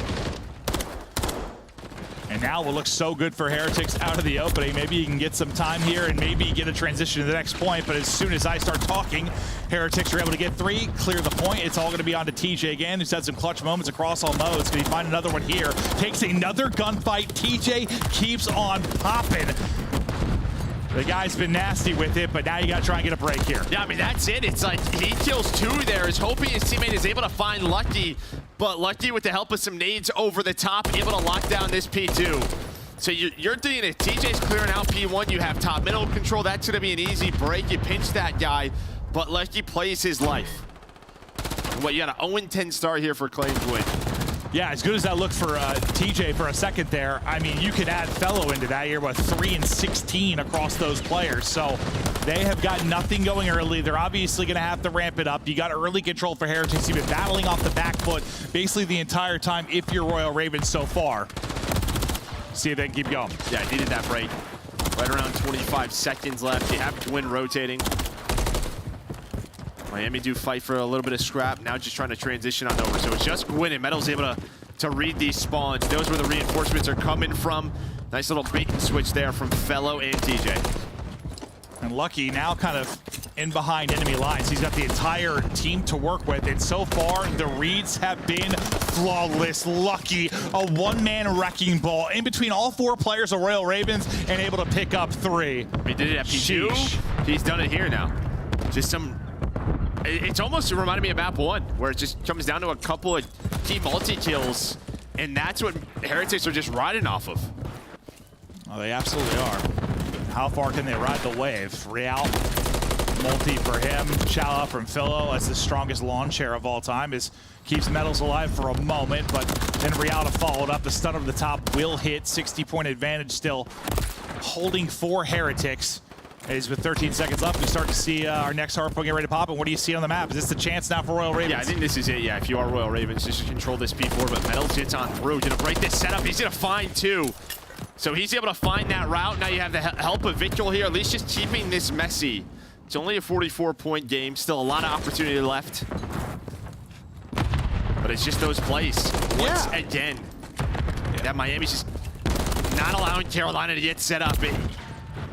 It's Lucky, it's Metals. They did it in map 1, they're doing it here. No, exactly. Like you look at the map and it looks good. You're like, all right, you got your setup, or you're darn close to it.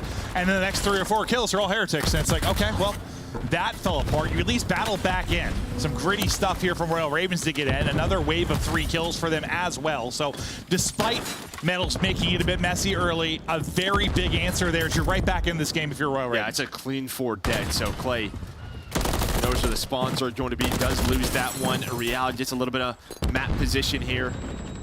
Trying to make this transition tough for Ravens across the map. He's going to get picked. Next player will be Vic lurking, just again holding this P1 area, such an important part of the map for the next 3 hills. Yeah, it's like just Royal Ravens. You're trying to play a little structured. Can you avoid those moments of chaos where you're just kind of getting beat up? Early kills through for Heretics. Bridge side control gonna be there. Crossfire through as well as Real's lining them up. 15 and 10 for him. 4 straight for him. As I say that, he drops. No, I mean, that's just what they're allowing him to do. Make these sort of plays. But you saw on the other side of the minimap, it was Vinkel who backs up, just blocks his spawns. They're like, all right, yo, Real, do that. We're just going to make sure nothing crazy happens, and it has worked out. This has been such a clean P5 here for Heretics. Outclassing them so far in the hard points, but at least this time it feels like you're still like chopping distance of your Royal Ravens, so you're kind of getting blown off the map early on in that map 1. You get a little bit of an answer here to get some time. You know, P5 to P1 could be a massive moment for a squad. Do you get picked apart again at a bad time, though? Vickle with a multi-kill, Metals with the 3rd, Lucky with the 4th, and once again, just costly deaths at a bad time for Royal Ravens. No, it is, because, yeah, I think Win would have locked down the middle of the map, but as soon as his teammates die, he starts to transition in, then he gets flanked by Metals. Now you're going to have Lucky in this spot. So, yeah, that was a big chance for Carolina to get back in the game. It's the 3rd or 4th of those, though. 3rd or 4th, where it's like, this is the moment, this is the time, and then Heretics just bite and make the play. And now when they got back within 10 points or so, the lead's right back out to 80 in the blink of an eye. You've got P1 control. Can you do a better job this time, your Royal Ravens, of contesting this and actually getting some time at P2? Yeah, I mean, just on an individual level, this Heretics team is playing throughout this series some great hardpoint. Yeah, they're really frying. are. They're frying them. Everyone who needs to make a play in a certain moment is doing just that.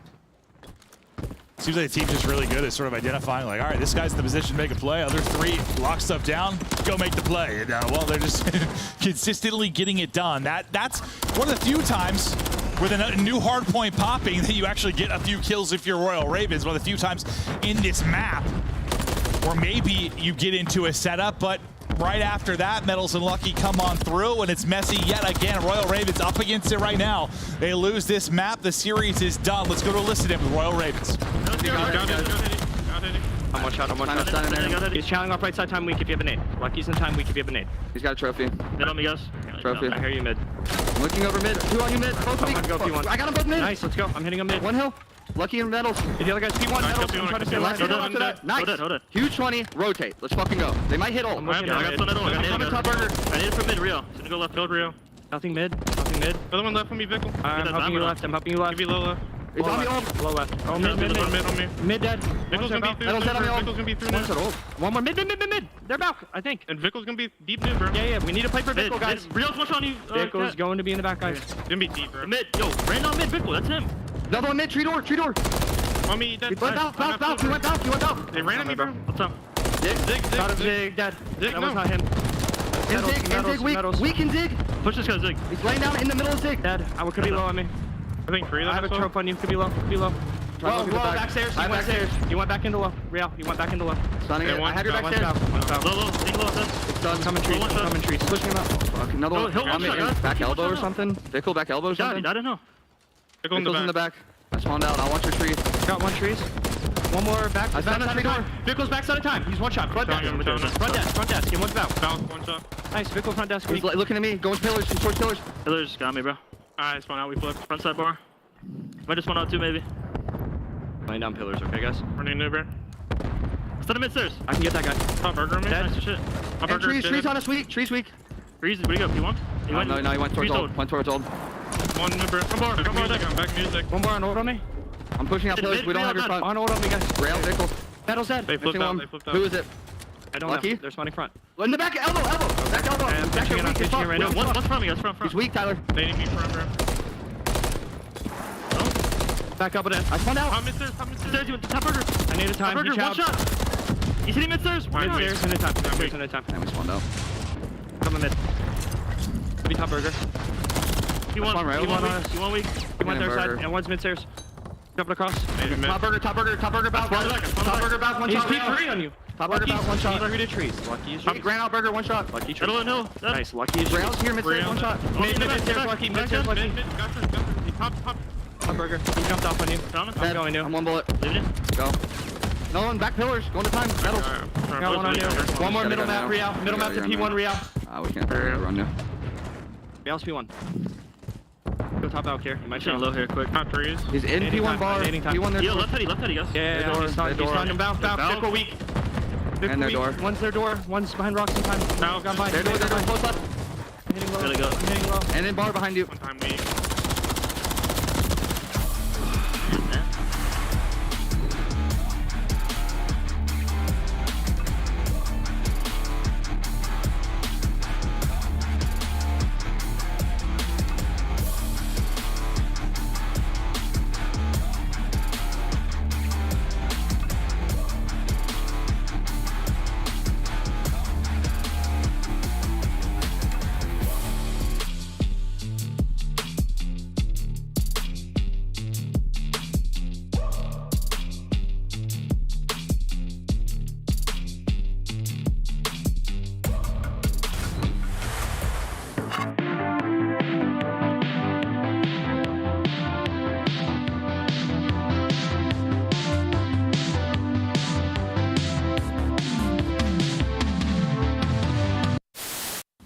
chat, watch this. All right, we gotta just go play the game. Let's take a look at this bad.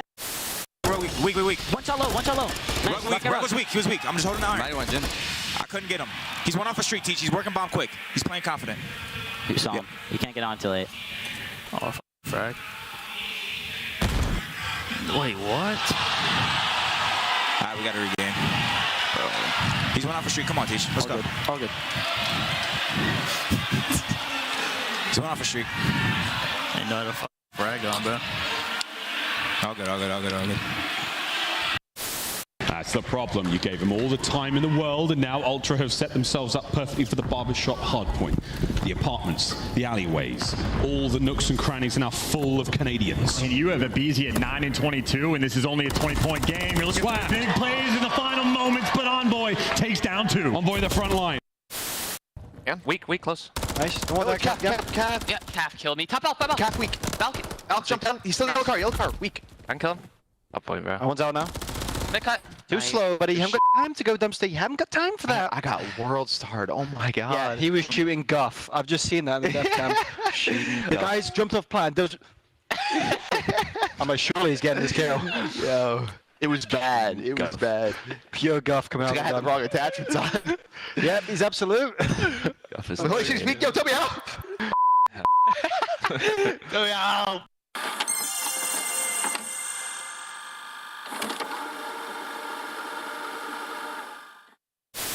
Hop and look over him. You can see everything. Are they planning for us? No. Back circle weak. Back circle, I'll get shooting. Back circle, 2 bullets bomb. I ran a bit more. Weak. No? Come on, go. Oh my god. Let's go, man. Let's go. Oh my god, my bad, bro. Oh my god. You got this.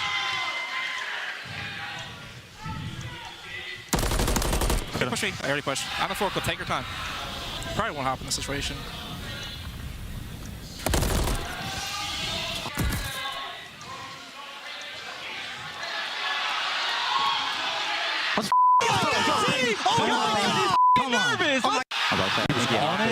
I think you have to. See that, dude? I couldn't see it either, but I thought it was I thought you'd have my cross there. What is this 9 and little 4. spot? What? Oh, that looks very uncomfortable. Very uncomfortable. No, it does, yeah. You're basically balancing your nipples on a metal pole. For some, that's a talent. Yeah? In the corner.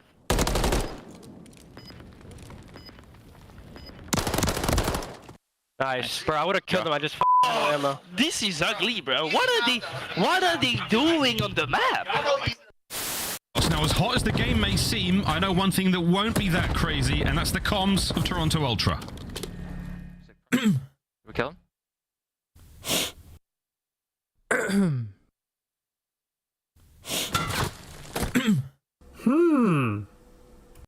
Calm as ever, Toronto Ultra. Now to the other side of the stage.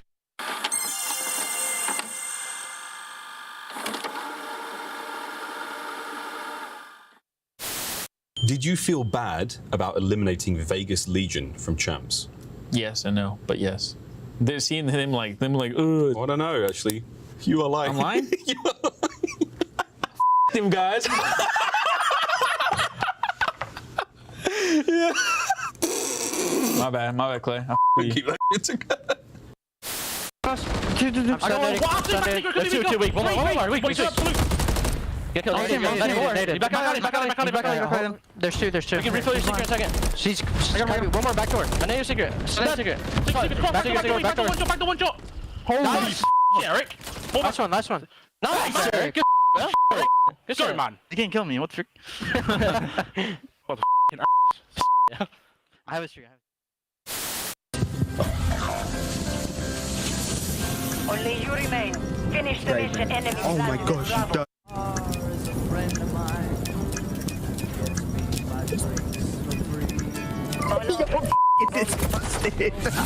You gotta watch the Bomb Boys. You've gotta watch it. Yo, you're actually disgusting.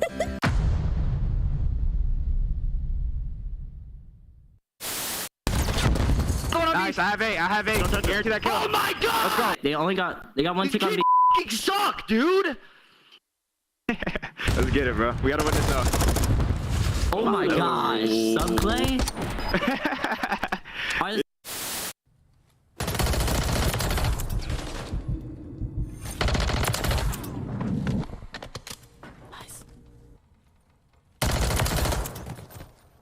I got last one on A. I saw him. Oh! Hey, how many did I get? Oh my lol. Was it an ace?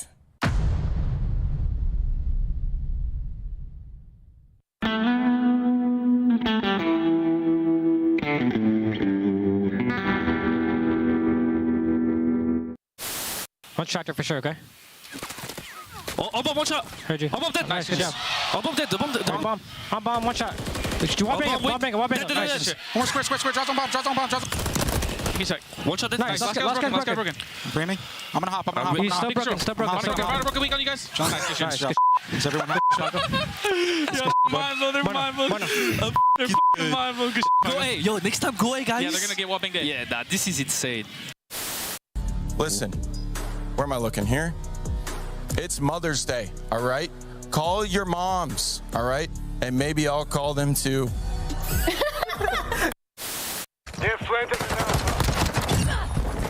It's down to you. Finish the mission.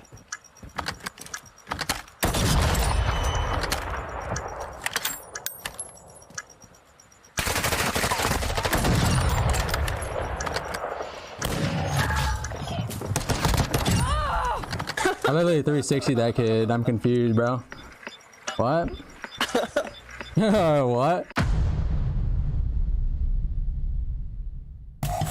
Much love, COD fans, and congratulations to the Miami Heretics. Unfortunately, we lost Maven and Merck's Mike towards the end of that one, but we got to listen in with Carolina. They played their hearts out, but they got to be frustrated. Alleycat, it seemed Metals, Lucky, someone was always pinching them, breaking their setup. I think they played against Carolina almost flawlessly. I think in that map number 2, they had capitalized on the fact that they have gotten so many first bloods, and on the side of Carolina Royal Ravens, I talked about it beforehand, high rise, they 6-0'd OptiTexas on it yesterday. They had 5 first bloods on the side of OptiTexas, weren't able to capitalize. They won the 3v4s, weren't able to do it today against Miami. Nameless, we got our Monster Energy winner spotlight. A very happy Vehicle joins us live. And Big Vic, let's talk about the victory over here. You had to take out a former teammate. Yeah, let him know. Carolina still looks good, Vic. Still looks good.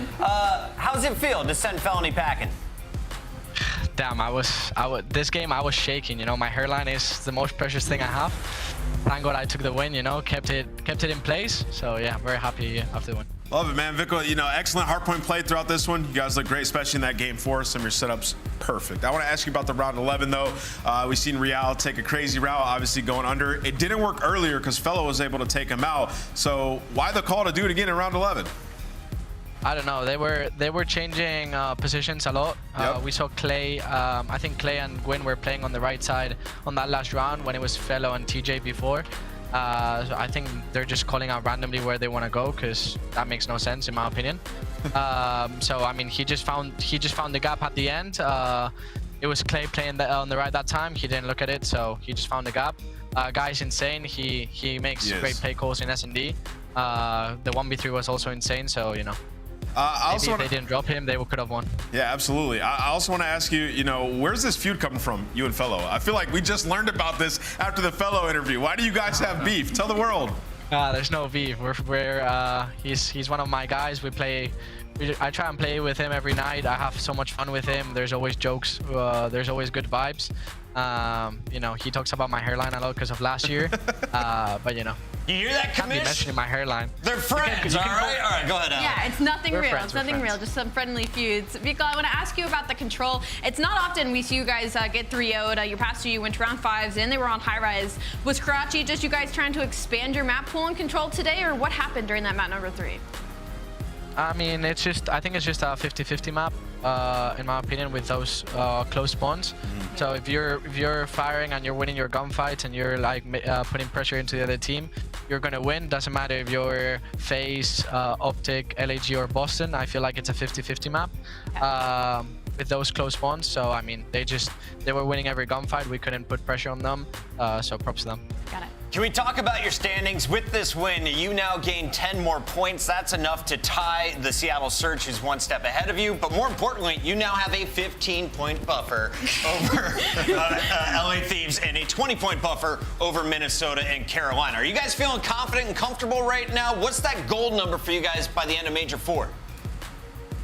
I mean, we're really happy with what we're doing right now. I don't know why, but people keep like counting us out on every single match, every single champ stock, and every top 5-6 stock. So that's kind of weird. But the other teams that are competing against us are taking wins from the top 4. So for us is just do the same as them. We're securing our wins against the bottom 8 teams right now, but we just need to play stronger against those top 4 and just take some wins like the other teams have been doing. I love the mindset. I love the answer. Final question for you. Do you guys want to be considered underdogs or overhyped? I mean, whatever. I have different opinions, so I'll say underdogs, I guess. I got one more. I know you're a big golf fan. Who's winning the U.S. Open? I don't know. I think. Listen, I'm a big Rory fan, but he's not winning now. He's doing good. I'll go with Spain. I'll say John Ram. So hopefully. Going with Ram. That feels like a safe bet. Vic, thank you for joining us very much, and we will see you a little bit later for your last qualifiers. Thank you, guys. That is Miami, who had a super week. In it, so what's that? John Rahm is actually not playing. So well, believe it or not, no one cares about golf. We're here for Call of Duty, and up next we have Boston Breach taking on LAG. Nameless is 65 years old, guys. Let's take a look though at what's been going down. Boston struggling. They just got beat up by Atlanta. Tonight we find out if they can bounce back. What have you seen from the Breach, Allie? Has it been enough? No, it has not been enough. On the flip side, though, LAG also just played up against Atlanta, so it's the battle of the bots coming up next. We're going to give the players a moment. We will be right back. Match 2 of 4 coming your way here on the CDL.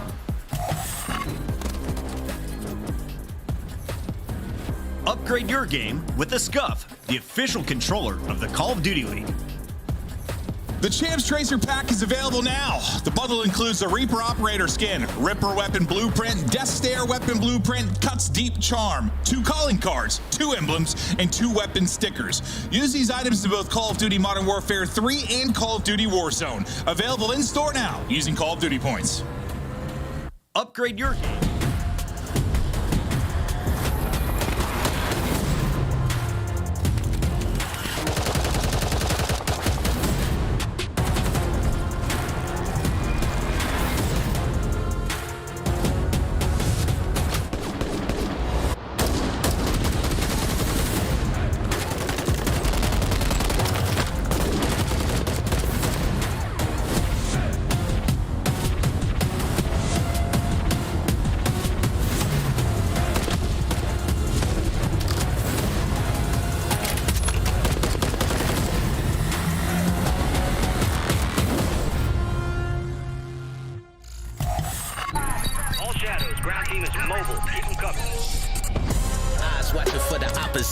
How they crushing any competition. Long range, yeah, I got the vision. When I'm in the trenches, anyone can get me. I'm with the team when they need me. Or out on a dolo mission. Nigga rocky riding on this road to riches. If I catch you slipping, then it's over finished. War, ready, crew, coming through heavy. Aim steady, lights out, it's the gorillas. Not any winner, one out of many. Five talents, empty, lights out, it's the gorillas.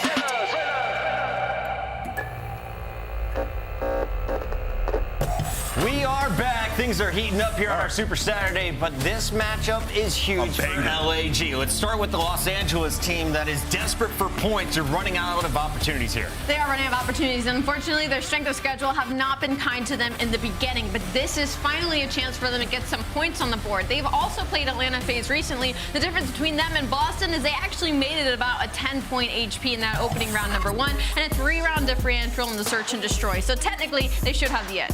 Yeah, you know, think back to that Atlanta series, I think it was 3 points in that sub-base hardpoint. Atlanta finally able to take one down. But for LAG, like in this matchup, obviously they're going up against Boston, who are 0-9 in their last 9 maps. If you're LAG, you're feeling pretty comfortable. I would say one of the biggest storylines with these guys was right when they picked up Flames, they looked incredible, right? They were able to win a couple of matches. Search and Destroy looked great. He has fallen off completely throughout this split, especially in the respawn. I'm looking for him to make a huge impact here, especially up against Boston, who's obviously at the bottom of the standing. Allie, game is ready, so make it quick. Remind me, who has the edge when it comes to the maps? Honestly, neither of them. LAG is looking to maybe end this in 4, putting sub-base at map number 4 because that Karachi has not been kind to them.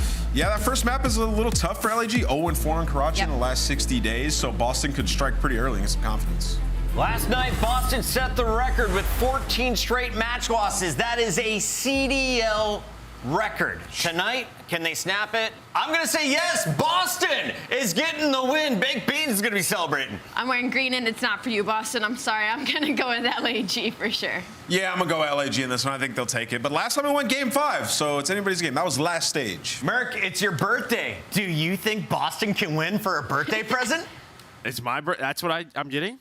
That's the worst birthday present ever. Yeah, no, yeah, sure. Why not? Absolutely. Let's do it. Yeah. Well, I hope for those guys. I really do. Just to get out of this stretch, I mean, listen, we're a big fan of some of the players in the team. It's never a good thing when you're setting a record like a negative way. I'm sure the vibes there are abysmal and like almost like fake. You know, like you're like fist bumping, like, yeah, boys, like let's do it. But inside you're like, this. That's where they're at right now, probably. But on the other side, as Des talked about it, it's just desperation time for LAG. I mean, it has been throughout the stage, but they're 20 points out now. Like, this is one of your, keep up with everyone. The bottom, that table's moving. It's moving on up. I feel like the word of the qualifier has been desperation because it's big for like a lot of teams, but they're like really, really, really in desperation. Yeah, but the teams are getting better around them, and they have just plateaued and going the other way. It's not just the points. I mean, and maybe they have another land top 6 that's going to come out of nowhere, and they're going to be able to do it, but we'll see if that'll be the case. Yeah, we'll see. I mean, for Boston yesterday, they played 3 Karachis versus FaZe, a much different team, but did not go their way. First kill there for Snoopy. So he's going to get this going. Bean's able to find another one. Then on the hill is Priesta. It's been LAG in the hill the entire time behind Estriel. And he's dealt with the pressure well as he finds all 3. Dealing with it so far, and the time racking up now for Gorillas. Priest's POV as he looks for an opener and tries to disrupt the hot start here from LAG so far. Not going to find anything other than the gunny there from Diamond Con. And we'll see if LAG can rally this together. But you looked, I don't know what's the word for a pedestrian, average, like a tier 4 team yesterday in your match against FaZe. Like, you just got outclassed and absolutely murdered if you are Breach. You can't let LAG come and do the same thing to you, but so far, that's the case. Well, they spawned them all out. Major Maniac is the last player here, and just look at that map. LAG doing such a good job combining P1 and P2. Now they just have to hold on to it. Flames is lurking, able to find his 3rd in a row. Looking for number 4, snaps with the rival, but will stagger the push there for Breach. He was feeling it, but couldn't quite find it. But now, yes, you're finding kills finally. Unfortunately, it's so late into the point, you don't get a streak if you're Estriel, so maybe 1 silver lining for Boston Breach, but 71-0.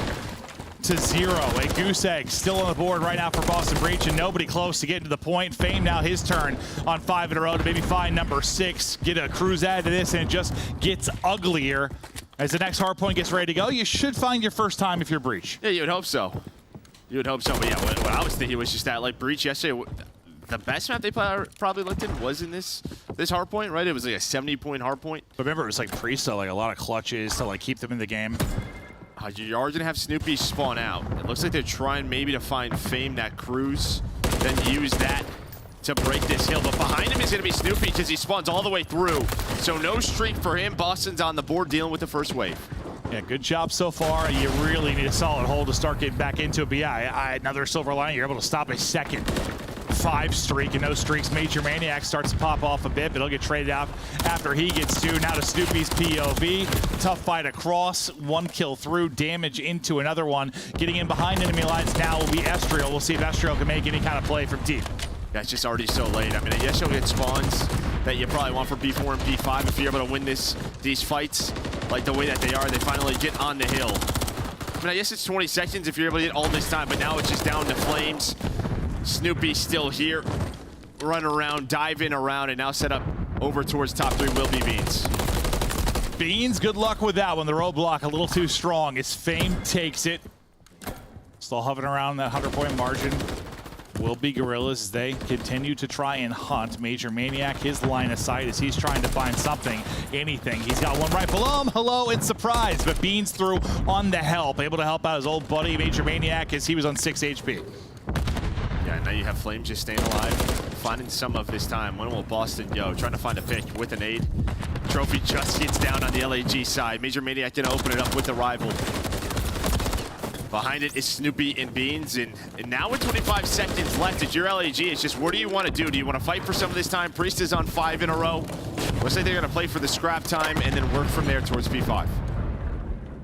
Priesta on the 5 straight, as you said. Can he find easy pickings here to get number 6? A little tap with the shot. The answer to that is a resounding no.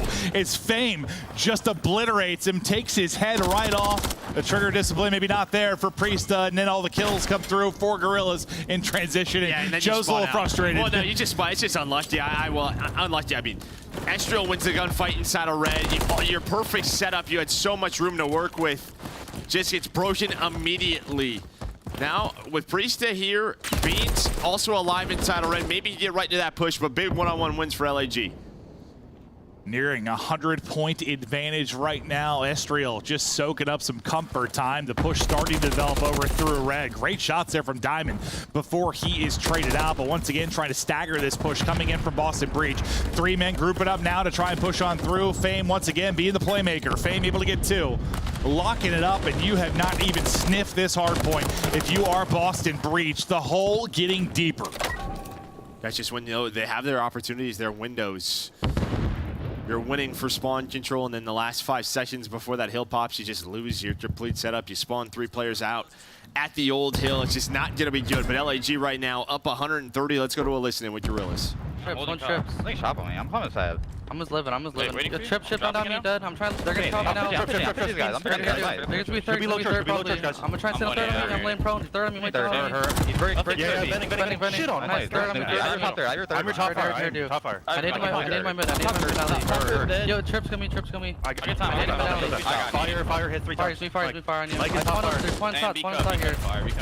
I got toxin. Oh, he's on time. I spawned back right. One's on fire, one's on time, and 1 deep left. Yo, go third. I might be able to play down here. Someone left. I stunned him time. Might be third. I can play mid. Could be third, though. Third, I'm not out. He's top bridge on me. He's in chop me. I can help you. I got time. Yeah, top fire, Mike. Low bridge. You can kill Low Mike. bridge Priesta. He went top bridge right now. Left side top bridge. Now time. 1 HP beans, right side time, our side. 1 HP. I got toxin time. Or top bridge on my bad. He's gonna go. I need time. Yeah. I'm gonna low B street. Left is 2 hits. I'm gonna go fire. You got time. You might want fire. Yeah, one could go fire. One could be fire. Yo, top bed on me. Top bed Mike. Living B cut. Going top. Double go top. Bigger time. Yo, Preston's gonna be here. Yeah, hold the cross. He went top fire. He was bending. Go pillars, Priest. He's top fire on 1 HP. On the steps. Pillars. One shot. One time. Mike. I'm trying to get deep right. I have time here. I have your back wall. I don't have your vending. I'm bending. Mike dead. I'm weak. I'm bending. No, he's vending. I'm one shot. Mike already up. Mike is already up. I don't see me. I'm gonna go left. Maybe like talking over each other some at times. That's the nature of COD listenings, but like they were really good at calling names, calling setups, calling pushes, where people were going to be. Like, that was really solid listening. Yeah, solid listening there by LAG, and it pays off. They get another break towards P2, and then on this rotation, they have players in position to win some gunfights, and they do just that. Now it's just down to Priesta and Major Maniac. Major maybe sneaks on through towards Jung. Fame there with a quick trade, but Priesta maybe gonna have to make another one of those hero plays. See if he can do it. Last guy lurking, not going to happen. Fame will get number 5 off of that as well. 18-11, looking for number 6 and the streak. Flames, no trophy there for coverage, I don't think, so the trophy is going to come through and take him out of the mix. Rallying in, picking up time. It's Diamond down to 28.5 HP, but staying up. I don't think Fame able to get the streak, and 3 through there for Boston Breach. Is you battle on through, you try to chip away at this, but just 11 needed for LAG. Yeah, it's going to be so difficult at this P4. You know LAG just going to... Well, they're going to go for this one more time. They can still win here. but just try to put as much pressure as they can. But nice hold for Boston. Diamond still lurking. There we go. Now over towards B4. See the green arrow starting to fly on through, trying to control Fountain. Stoopy is trying to get to the cutoff, see if he can pick up anything, but it's snipped out. Diamondcon ready to shut it down. Some great shots there from Beans as he will take down 2. The trade does come in from Flames, and now you just got to be perfect. Every second, you got one little tick there as you hopped into it for a moment. Putting a little toe in there. Yes, keep dabbling, flirting with it. Just trying to get any time you can as Bean tries to play Disruptor here. We're up to 241. Priesta through with 1 as well, in position to it. Maybe you're not going to get some time, but I guess you can clear them out of the point. But Beans he's clipping them right now. Yeah, I mean, Beans just headshot after headshot. Now going to get inside the point. And He's LAG, snapping on Seagulls and teammates. And yeah, it kind of forced Boston to have to play around this objective. So a chance now, a couple of players near here. 5 more seconds needed. Still have Fame. Beans has just been doing all he can, but his teammates are trying to control spawns for P5. But the real focus is on this hill. Yeah, they've just been able to get in and just chip away. Like, you had, what, 239 into this? Now you're going to get the win there. P4 so hard to just keep them at bay. Finally able to burst on through. And they started so strong. A fantastic listen in there from LAG, a team you can tell they know it's desperation time. They know they've got to be locked and dialed as they try to make a run. And I mean, they got a couple of top 6s in their bag. I mean, at times they will look good when they're really clicking. It seems like it's been a while since we've seen it. No, it is. But I think just from the start of that map, I mean, you got what you wanted. What, it was like a 80-0 start there in those first couple of hills. A great transition to P2 from P1. And then you got an early break. And when Boston had the chances, just some rough deaths. No, absolutely was the case. Some brutal deaths at inopportune times. I mean, the kills aren't that wild. No, it's really not. Like, we were talking about some of the, inopportune deaths for, like, I don't know, Carolina in that last match, but they were also getting outslayed by 20. Like, it was a lot different this time. A little bit closer, but I imagine you're going to have that sometimes if you're Boston Breach. I mean, what did I say to you yesterday? I was like, when you're out of it like this, yes, you have one more major to make a run, but I think a lot of people are thinking about the future. You're going to start statting a little bit, I imagine, at times. So I assume there's going to be some hard points where they're maybe not outslayed that much, but they're going to hold throughout the majority of the game. At least I would think so. Yeah, it's just sort of mental is going to be tough. It is. It is. We're all human. It's hard to be very positive when you're in this position and you're setting records in a negative way as far as like longest losing streaks. At some point, each person's kind of thinking about their own. You're going in playing it like it's 8s and just trying to get hot, fry a little bit. Hope you get some stock for next year. Yeah, going into practice every day, it's not going well. It's got to be hard. It absolutely has to be. Yes, we are playing a video game. Yes, it is one of the more fun careers, I am sure, but there's a lot of time put into this. And when you're on the losing side of it, it's not fun. It's not. I mean, it takes the fun out of video games, I'm sure, when you're up against it like they are. Yeah, I mean, you see the P1 and P2, and then just further on, that P4 and P5, that was where the game just blew wide open. Boston had a chance to rotate to P5, get a good setup in, immediately broken, and Boston out of the game. We'll be out of that map 1, and we'll shift our focus forward to Search and Destroy. Taking a look at our overall best of 5 more. We're going to head to 6-star. We go next. What are you seeing for reps for these two teams? Well, I mean, 2-2 for LAG, so one they've been pretty solid at. On the other side, winless if you are Boston Breach. And that was just this was like one where they threw a lot of them. Yeah, they had this was 3 or 4 map 5s. Yes. They had a lot of these, and I think they even had, like, I might be exaggerating, those 4-1, 5-1 type leads, and things sort of slipped away. Like, a lot where they're looking so good, and things just started to unravel when things were really coming apart. But you try to fight back in this now, but yeah, we've seen LAG look really strong here, but we look to the Search and Destroy, and this is a match that it is what it is. You got one team that's basically out of the conversation, one team that's very close to being out of the conversation, but hopefully you can get some points if you're LAG. At least you took a first step there in the map 1. Yeah, I mean, that's just it. If you're Boston, the motivation is like, let's take these guys down with us. Like, that's really it. Let it all burn. Yeah, let it all burn. Just try and just disrupt these standings as much as possible for LAG. Yeah, this would get them to, 130 points, so they would be, within a match or two of being back in that top 8. It's certainly possible, and I mean, there's still a lot of matches to be played, even though it seems like there's so little time. Like, I feel like the season started not that long ago. Now we've got a couple of weeks left, and we're basically in the home stretch for these final couple of majors and champs. But let's look at the search and destroy over the last 60 days. And yeah, if it wasn't the loss record overall that was you know, the record you were setting for Boston Breach, the conversation right before that was the search and destroy record, as they were on what, it was like a 13-14 loss streak in a row. They're right back to a 4-loss streak, and it's been bad. It's been bad, but not great on the other side. Yeah, I think on the other side, yeah. I mean, your 4 losses in a row, your map 2s haven't been great. You're going down in holes. Or maybe if you win a map 1 versus a team that's better than you, immediately tied up, going to a control. I think if you're a roster like LAG, you know, something that we've had in the past, it's just like, you're going to cause upsets through searches. And when your search record is that, this is what's going to happen. Yeah, it feels like if they're going to make another run at a major and maybe get another top 6, the search is going to have to improve, and you have a small window to find those improvements. We'll see how they look here. A good chance, I mean, in some ways for Boston Breach to answer back, you've been in control. You've been in the driver's seat sometimes on the 6-star search. Just haven't been able to close things out. It's like that ever-looming round or 6-round win they have not been able to get. A little 2-2 split up mid and towards B in the defense for Boston Breach, and spreading it out, looking for openers so far is Gorillas. As we take a look at our round 1. Yeah, you kind of have Ezreal and Fame in this 2-man setup. Normally off of this, you have like a couple of options, just wrap over towards A. Well, I guess with this setup, they have all of the options. They can go mid if they want. If Diamondcon finds a bait, they immediately wrap to B. But with Flames not seeing much, it's looking like to be an A hit.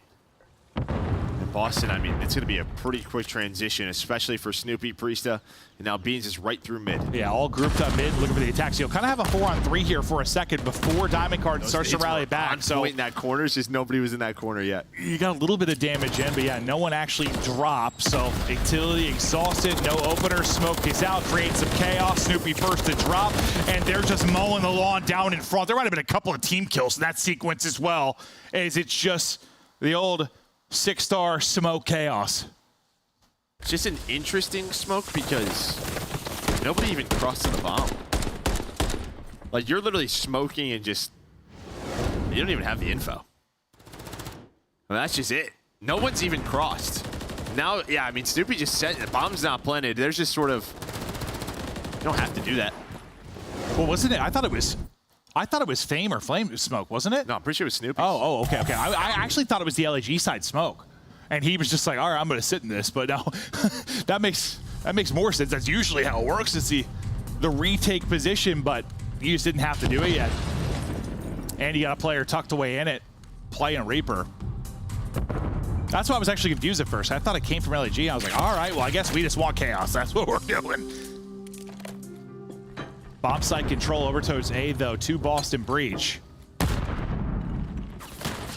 Snoopy on the plant. Well, that's a big find by Ezreal. He finds both the Boston trophies. So that means they can use a smoke. There is the nades. As soon as they shoot both the trophies, great heads-up play by LAG. Smoke is down now. Retake is on. They have the man advantage.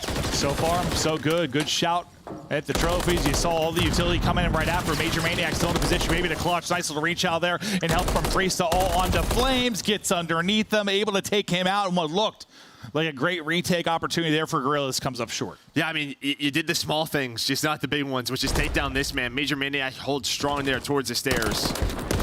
Then his Flames is shooting at his teammate and Priesta in the window. Buys enough time for him to reposition, pull out the Renetti. And now we swap sides as Major Maniac gets a sip of water and dials it back in for the next round. As he comes away with 3, nice little sequence there from him. Yeah, they brought him in, I'm sure, to help in the search and destroy, considering that stretch you had. I mean, you're just coming into a team that's basically ruined right now and hasn't been able to find a lot of success with them. Yeah, they've just had so many different iterations of this roster. Trying to trade a little bit of culture here, but great shots out of Flames. I thought Snoopy had one, then he didn't. Yeah, I think the first couple of his bullets like went into that whatever was on the ground. Yeah. Prieston out. He's got a little support there from Major Maniac. Wrapping out, though, will be LAG as they try to reposition this. Kind of low man over there for now will be Beans, but they're actually cutting this up mid, so I thought it was going to be a full wrap out to B. still might be the case. They just have 3 stacked up mid. They're trying to isolate a player. Now they're going to wrap out, work the bomb plan over at B. Yeah, maybe they're just hoping Boston is somewhere in the middle, but catch somebody. Yeah, just use their numbers, but that doesn't happen. Now you have a really good setup here with Flames. He can kind of watch them cross, give the info to his team, and then set up a flank of himself, and that's exactly what it's going to be. He sees all these players cross. There's the info. Boom, done. Beautifully called and beautifully done. LAG, make that one look easy. Retake goes a little bit better in the last round. You've got a massive advantage here. Came up a little bit short, but answered back quickly with some clinical offense. Flames start out 4-1. Fantastic listening from them in the map 1. The guys are dialed. You're looking for a first kill for Beans. Same for Snoopy. No success in the early rounds. Leading the way on the other side, Flames and Fame. Now, what can you do if you're Boston Breach and you're back to offense? Yeah, right back to it, right, where you're keeping Priesthood just watching the flank. LAG, though, just all 4 inside of middle. Just waiting to see if there's any movement through A. There's not a lot of info given from the LAG side. And like last time, Canestri find these trophies, maybe in a better position there for Beans. Yeah, after he picked both, he might get better reposition. Yeah. Now they're trying to see him tucked away in the corner. A little bit, yeah, good luck with that. They're trying to take him out with the utility. Nade trickling across. That's going to hit Snoopy. He's ripped down to 53 HP, but able to stay up. Still 4-on-4 situation. Number 2 in Priesta. The guy watching the flank is now trying to make his play out mid, but they're holding it. They're holding it and waiting for it, and they're going to get the kills on the other side of it. Then collapse on through. Major Maniac's got to be the hero again. Can't do it. Priesta. He's going to drop as well, and that's really, honestly, it's 2 really good retakes at A. You just let Major Maniac make a play last time. This time you shut him down. Yeah, and they forced them to adjust, right? Because you have the trophies in different spots. You can't use nades, you can't use smokes to open it up. But yeah, they use their weapons, find the openers, and I mean, even if Priesta, like, obviously it's a great find to wait for him and stay patient, but Priest should have ran away. It's just he has to go because his teammates die on the side. Well, yeah, we were so focused on him. I thought he was going to be the first fight, honestly. Just the way it looked on the mini-map. But, yeah, the next thing you know, 2 of his teammates get headshot. And Beans and Snoopy's struggle continue. I mean, Snoopy, who probably wants to be kind of a point man, makes some plays early in that hold. He got hit with that nade right away. Kind of takes him out of the fight for a moment as he was hit for, 100 or whatever it was. And this looks kind of similar to the round 1 you saw out of Gorillas. Kind of spread the map, take your time, play for info, then plan the attack. Yeah, it seems to be kind of like their default. Just play off of this. Again, there's a lot of options here with your 2 players, Estriel and Fame, just kind of playing around mid. But they're just saying, go into your defense, and then we'll start this round 30 seconds in. Diamondcon's going to play on an island. Trophy down out of Estriel. Flames has his help. You see everyone putting their trophies down. Prieston out here going to rotate to help out his teammate, but watch that number 8 in Diamond. He's been able to make a play a couple times on a route. Chance to maybe do it here as the chaos is about to ensue. That is headies from Flames. Trades, though, from Major Maniac as he gets 2. Now DiamondCon getting into the mix. 2 versus 2. 30 seconds on the clock. DiamondCon, the playmaker. You think it's going to get picked up after he gets the full kill, or the first kill, but he just runs on through, and now it's Major by himself in the bomb. Well, they're taking that. They're heading over towards B. I'm not sure if Snoopy just didn't hear a call out or didn't think he was in a chowder. I thought someone was going to look at it. But he's just on top of the statue. So, yeah, they're just going to rotate this bomb. Yeah, that looked odd, yeah? I mean, I know you're thinking about 2 things, but you're the only one that can pick that up in that spot. Major would get the ace here if he can do it. Already 1 clutch, looking for another. Slide timing will not work out. Gorillas. Another solid round there. Yeah, the Hardpoint, they look good from start to finish. Getting the same thing here. Just good reads on the map. Playing together on their pushes. Feels like a lot of the times they have the man advantage, but they're not throwing away rounds. No, this very easily could be an even bigger lead.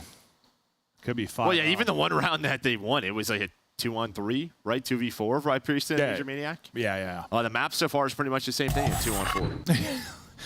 That's true. Priest and Major supplying all the kills. Beans and Snoopy. First one still eluding them. Will they find it here in our round 6? Snoopy able to get his first as he'll trade out the kill from Fame. Beans falls up. There you go. Both able to get kills, and they needed it desperately. They're finally able to come up with something. But now can he close out this round? We're not done yet. Yeah, just starting the plan here. So Beans watching mid. How do Estriel and Flames want to do this? Looks like they're going to go for the full flank. Depending on this timing, this might work out. Here we go. It looks like they're going to reposition. There's the info. Both players back down, and you're kind of just trying to bait out Flames' spot. But I like the position there for Major Maniac. Doesn't give him an option, and Beans just watching that cross. Yeah, handling the business now with the 3 versus 2. Estriel at least able to take out 1, but so little time to go. 20 seconds or so. Smoke allows him to create some chaos, maybe get back to full HP and take the next fight. Likely spotted from water, and he found an insane timing. Can't quite get through. So little to work with, but trying to thread the needle is second round on the board now for Boston. Yeah, great, really good round there by Beans, especially in that 2 versus 3. Puts bullets into the first one, backs down, picks up the other cross. Able to find the kills, puts the damage in. Needed that after the 0-5 start. He'll step it up. And round by round, you rip back into this. But an advantage to go up 2-0. You've been outplaying him so far. It's almost a little nasty turnout. Was pre-fire in middle of the stairs. Kind of saw that from Estriel's POV. Just not ready for the gunfight. Yeah. Kind of back to their standard setup, but more bomb pressure over towards B. They spread the map, but they're like, they haven't had a presence here. Let's go ahead and push it. And they're just going to get down for a fast plant. So great early read here from Gorillas. Snoopy and Major staying. So yeah, waiting for the bomb plant. Maybe they thought that this was a bit of a fake, but by the time you start this retake, already going to be 10 seconds off the clock, maybe more. Yeah, I think you're talking more. We're 10 off now. They just did not play off the info. 15. About 20 seconds is when this retake's actually going to start. One player picked up on the flank, the other's into the grinder. Is it just Diamond Con with the triple, set him up on the steps, making that round look easy. Yeah, and I guess from Boston's POV, like, they've been lurking one on an island, like Diamond Con poolside. They obviously don't know it's him. So that maybe they only see one cross to the bomb and say, this could still be an A hit, right? They've been flanking through A. But Diamond Con and the rest of the team, they were all towards B side.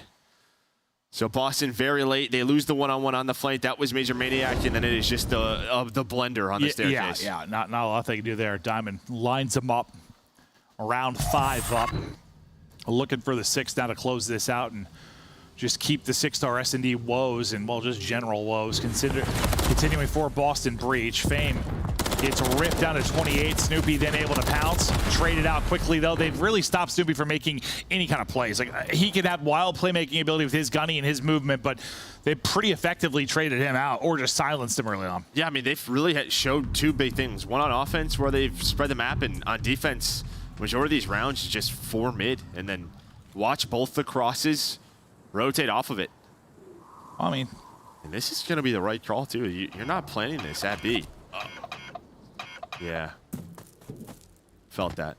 I mean, that's Boston Breach's year in a nutshell right there. Yeah, bomb. At least bomb doesn't, like, fully reset. Imagine that would have led to just a 3-piece out of Major. That would have been a crazy one. Beans is outside of the map. The Gorillas boys are laughing it up. They're up 2-0. They have been locked in. Some fantastic comms and teamwork in the opening hardpoint. Some great rounds really on offense and defense. Just the defense, like you said, just 4-man mid control. And, well, I mean, for mid, you can execute pretty much anywhere, and you can do it with the swiftness. You won't be caught in those positions where you have a 20-second relay from A to B and try on the retake. Statistically, what do you see, Joe? I mean, just all the first bloods were LAG. Just one for the side of Boston. They were able to win that round, but LAG just played the map flawlessly. Set up their players, set up their plays, had the reads on the map. Didn't allow any funny business to go down. No, I mean, Snoopy got, like, literally just shut down. 540 damage. You didn't really allow him to do anything, and he's the guy that might get a kill, open things up, get loose, get him behind enemy lines, make a play. Like, he's got the razzle-dazzle sometimes, but they just neutralized him completely. Yeah, and he seemed a little out of it, like, didn't react to the Diamond Con kill. I don't know, he was going through it. Not sure. Yeah, 4 first deaths. Not a great match so far for Boston Breach. LAG, they needed this one. They needed the points to stay in the hunt. And a great opportunity to do it here. We get ready for an invasion control. looking through that one for both teams. Where you at? Well, I mean, I think this is one that you haven't done a lot of reps if you're LAG, like 2 and 4, but maybe you've played pretty much Karachi and high rise throughout the year, so maybe just one you're trying to throw in the arsenal. Yeah, throw in the mix a little bit in a series where maybe, I mean, you can't really take anything for free right now with the way the league is looking. No. Like, even though it's Boston Breach who has struggled the most or at the bottom, you still have to bring it all. And they've been doing just that through 1, through 2, up 2, and playing well. This sauce has been there for LAG. They look to close it out in the map 3. We head to Invasion after the quick break.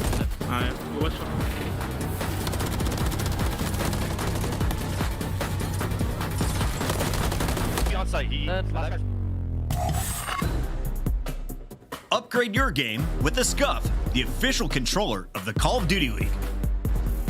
Scuff Gaming is doing an ultimate giveaway where you and a friend can win a chance to go to COD Champs this year. The giveaway includes 2 VIP tickets, travel expenses, and more. To enter, scan the QR code on the page or go to scuff.co/CDL and enter your email. Terms and conditions apply. The Call of Duty League is brought to you by Monster Energy, the official energy drink of the CDL. Ladies and gentlemen, FaZe Black are your Toronto Open champions. Cammy was spotted initially. Capsule's gonna drop, so Cammy with a huge opportunity to clutch up a 1v2. Make it a 1v1. Has to grab the bomb though, or has to find the kill. Classic, right to the courtyard. Cammy spots him, and Cammy pulls off the 1 versus 2. Classic is doing it all right now. He might actually reach 40 kills in this hardpoint. Really come alive. Classic's gonna hit the flank. Classic, the perfect timing. They line up there. 42 and 26 on the flanks, hitting the routes, making the right play at the right time. And we all know it's not how you start, it's how you finish. And well, these boys, they finish strong. Now on Paul X here for a 1v2. So Paul X clutches it, goes to around 11. Oh, Paul X! Oh my goodness! What a 1v2 to keep his team alive. What a Herculean comeback coming through for FaZe Black. They're not out of it just yet. They have brought this one all the way back, and now the rotation looking solid. FaZe Black in position to stop it here. Asim gets a read at 1. The sunset could be good for another. FaZe Black trying to steal away the hard point, and they might just be good for it. Stun, snakes, everything being thrown in. Dip timing, ducking and sliding, trying to find a way through. But FaZe Black will not let you win the hard point. They come all the way back. This will be the final push. Brack through the middle, able to clean up 1. Needs to put together more as he cuts through mid. Finds Major Maniac. That will be the 2nd kill. Now they're on the point with 2 seconds to spare. They're finding the kills. No respawns. They were tested, but they were never bested. They were pressed, but they were never finessed. Ladies and gentlemen, FaZe Black are your Toronto Open champions.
Hello there, beautiful people. It's a phenomenal match. LAG up 2-0. It's Joe DeLuca's birthday. I'm feeling cute. Chris Puckett's laying on the ground right in front of me because it's about 700 degrees inside this building. So Chris is laying up next to the AC, legs spread, just... Looks great. Yeah, he looks good. He keeps me on my toes while I'm casting. He's also like, I think at one point he was spraying water on my legs to keep me cool. That's our guy right there. Yeah, that is our guy right there. That's him. LAG, their weakness has been their control defense. That's not good if you are, have a weak control defense on invasion. Yeah, not the best place maybe for that to come through. We take a look at our Monster Energy pregame and get ready to go into this map 3. Overall in the season, you see how it stands. You said not one you've gone to a ton of your LAG, at least as of late. You've more been focusing on the crouching and the high rise. You try to take it here, maybe to add a little something else into the backpack as you get further into this season. Look for upsets, players loading in now and getting ready to go on invasion. Chance to close it out, and I assume you got to be a little frustrated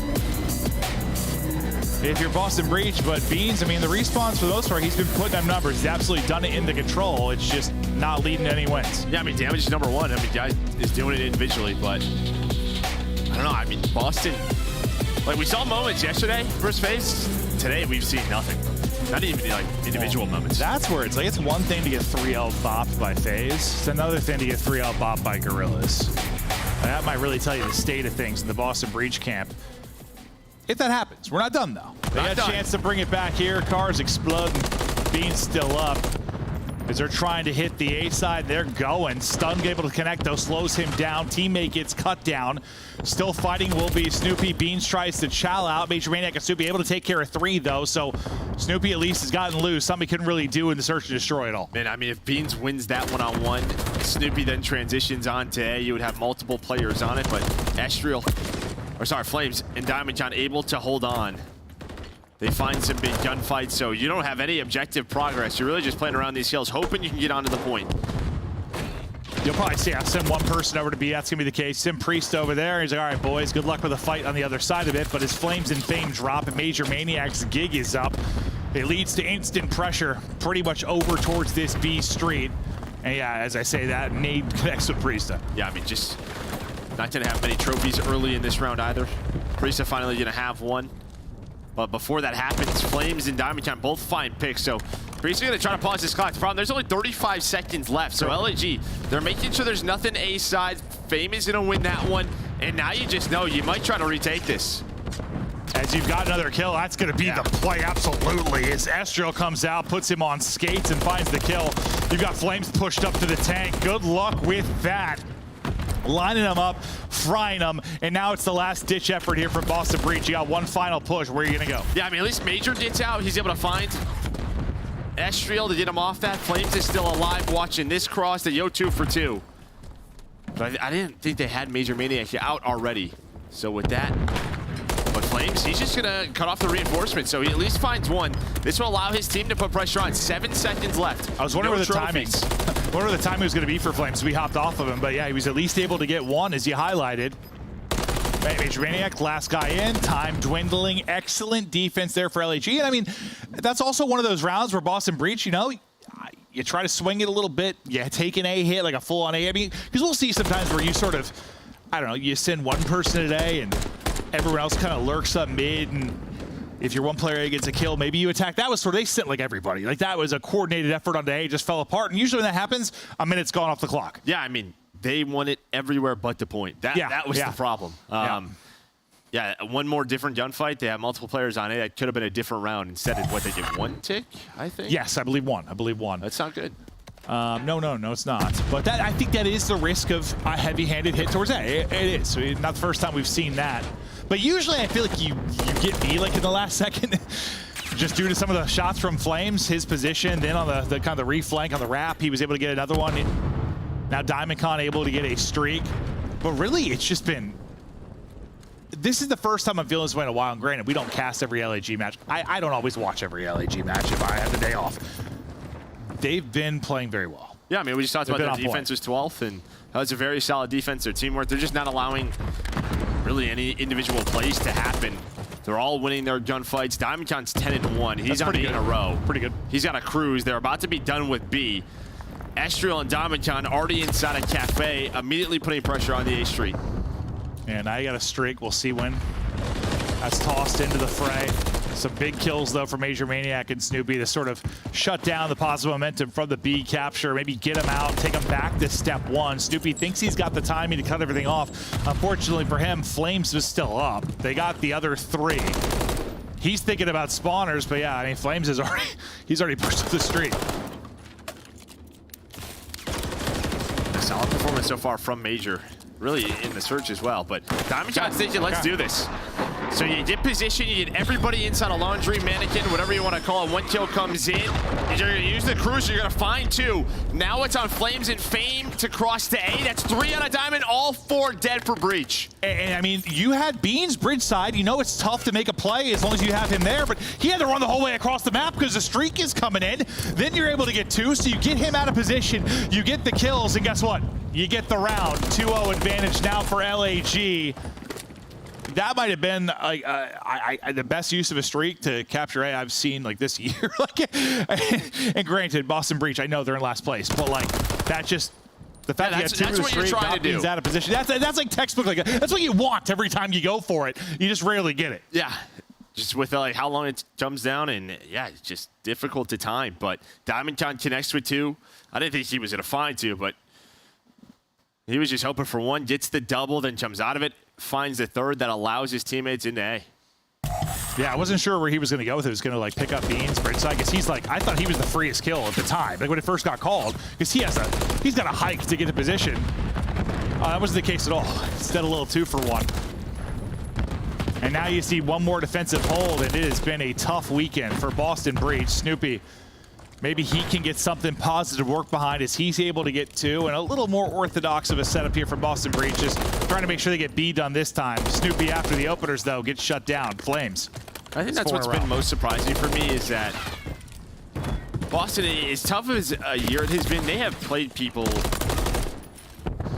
very tough. Very tough, yeah. They've gone map 5s, and you've seen these individual moments from players like Snoopy, and I just feel like we're not seeing that. That's what happens when you have hope, Joe.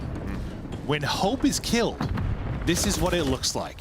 Yeah. Boston Breach, where hope goes to die.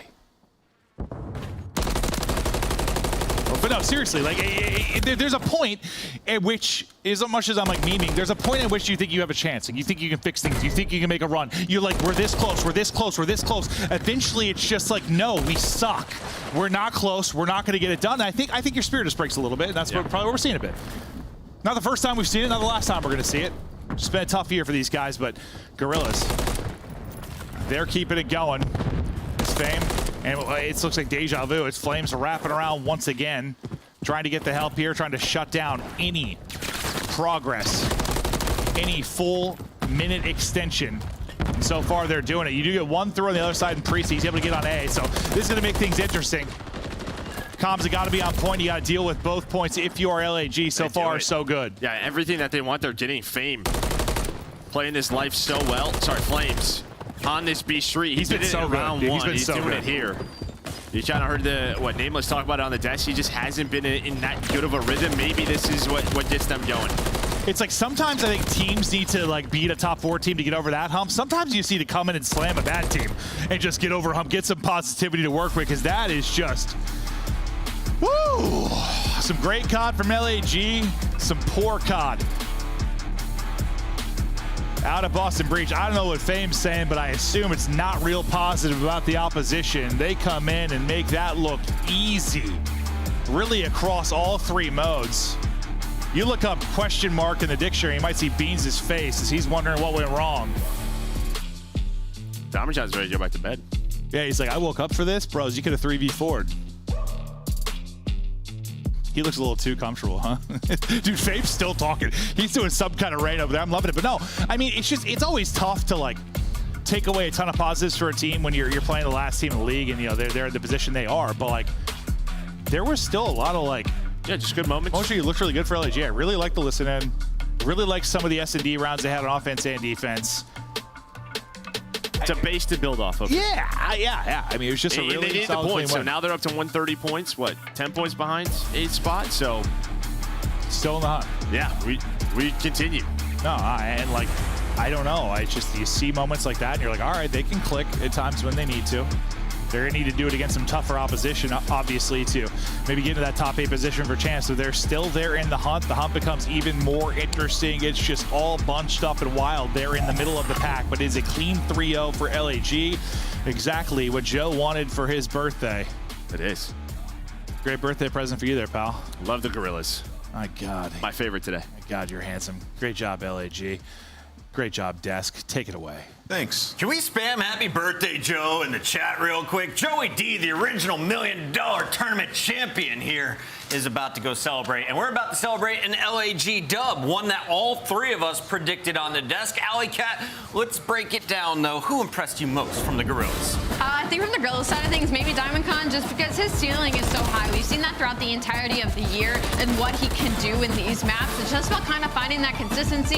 LAG, they had a tough matchup versus Atlanta FaZe. They come in here, they get the job done. They show why they're still in the conversation at that 8 bubble as we head towards champs, and this was an outcome that was to be expected. Yo, Chris, that all three of us predicted? She didn't catch it, bro. LAG, I got it right when they beat FaZe. I haven't been right in a long time, though, with this squad. They got it done, though, Nameless. I mean, look, like, some of the individuals, I could see why some people, if there were any series to pick them to win, would be this one. But LAG, man, like, Flames had himself a good series. The Search and Destroy was phenomenal. Honestly, I love the way they played it. It was like 3-1 splits the entire time, maneuvering, wrapping back and forth, setting up plays early in the game to make them later. Like, they went A in their first 2 offenses, and then later on, they were just waiting their spawn and then go ahead and try to push B. That's the LAG during stage 2. When they were finding success, that's how they were playing Search and Destroy. I'd like to see it once again. Now, granted, it's versus Boston. I'm not going to take too much, but I just feel like in this series, getting a clean 3-0 is typical regardless. Real quick, we got to take a look at our Scuff play of the game. We'll also have an interview with LAG, but first, can we revisit DiamondCon? When he is on top of his game, this man is so fun to watch. One of the great ARs in this title. I completely agree, and it was him and Flames that really took over in this control. And that round number 2, when they were on attack, like typically, if you can count Boston for anything, it's that their control actually hasn't been that bad. But it's DiamondCon with the streak. He connects onto 2, and then he finds the third kill, almost wipes the entirety of Boston Breach, and allows the rest of him and his teammates to get on A and secure that point to lock up a 2-0 lead in the Evasion control. Yeah, they're not in a horrible spot with points. What was it? They put the pressure on Vegas. They're now tied with Vegas. Vegas basically has to win against Seattle if they want to keep up. Yeah, and now for LAG, they're what, 2-3 this split. They have potential to make it in a winner's bracket. If they all of a sudden become a player here in this race, it gets wild. We're joined now live in our Monster Winner Spotlight by DiamondCon. DC, you guys didn't go to a Game 5, but you walk away with the 3-0. How does it feel? No, it feels pretty good. I think it was kind of expected. I didn't think the series was going to be like that much of a blowout, but you know, we got the job done. I think every like game mode is pretty clean for us, so just want to make sure we keep the same like gameplay going forward. Now, coming into today, you entered this match with the 11th seed, but you're only 20 points behind that bubble, that 140 points you need to for an 8th place. What's the goal right now, and how do you achieve it? The goal for us is, like, I think Nameless touched on it, that our S&D kind of dropped off, so we're working like behind the scenes a lot to make sure our S&D stays consistent, because as we said like a lot of times before, if you want to like take like beat these top 4 teams, we got to make sure our search is on A game. Then I think everyone knows like it's all about for us like closing Hardpoints too. And that's what I wanted to ask you about, because obviously there's not a lot of time left as we head into Major 4, and not a lot of time left to solidify a spot in the top 8, and the bubble is so extremely close. What has kind of the pressure been like for you and your team, especially because there's so many rookies on this roster? Honestly, I don't think for us like there's any like much pressure. I think like especially to start the year, everyone thought like we were kind of being like Boston's position, and I think we're in a good spot to make champs. So honestly, like I said, for me, myself, and the team and the coaching staff, I don't think there's much pressure. You know, we do this every single day. We just gotta do our job, and like I said, transition what we do in scrims into our matches. You know, DiamondCon, I was looking at your guys like Hardpoint, and I'm like, man, they're kind of struggling there. But then I looked at the last 5 maps before this series, it was within 50 points, all 5 of those maps. And in this one, you guys get a really big lead, which happens from time to time. But it looked like you guys sort of slowed down around P3, took your time to get that break at the end, and then kind of regain focus. Was that something you guys talked about in practice? Like, these Hardpoints are getting out of hand, how do we fix it? Yeah, it's like what you said. Like in scrims, we kind of have a saying now. It's like every time we get 4 deaded on the map, one of us trying to take like a regain route to get us out and trying to put us in a good position to break the hill. But yeah, that's pretty much it. Like you said, like we understand like our issues and respawns, but it's all about just tackling those issues. It's the little things, you know. In scrims, you got to point out every little mistake so it doesn't happen in matches. Love it. Last question for you: do you guys play better online or on LAN? I mean, I think we're a LAN team, you know, all of us are kind of remote, so we can't really like vibe together before matches, but I'll definitely say a LAN team. All right, man, excited to see you in Burbank in just 2 weeks. Best of luck with your remaining matches. Awesome, thank you guys. That is LAG. They pick up a much-needed dub today, and for Boston, that is now 15 match losses in a row. As we take a look at the standings here, you can see the bubble is shrinking. With Miami's win over Carolina, they are pretty secure in 5th place. You got Surge about to challenge them, though, for that as they take on Las Vegas Legion, who's sitting at 130. It's so insane to look at this lineup because they are only 30 points behind 5th place. That's how tight this bubble is, trying to make it for top 8. LA Thieves Toronto also in action, but when we come back, it's Surge. It's Vegas. Stay locked.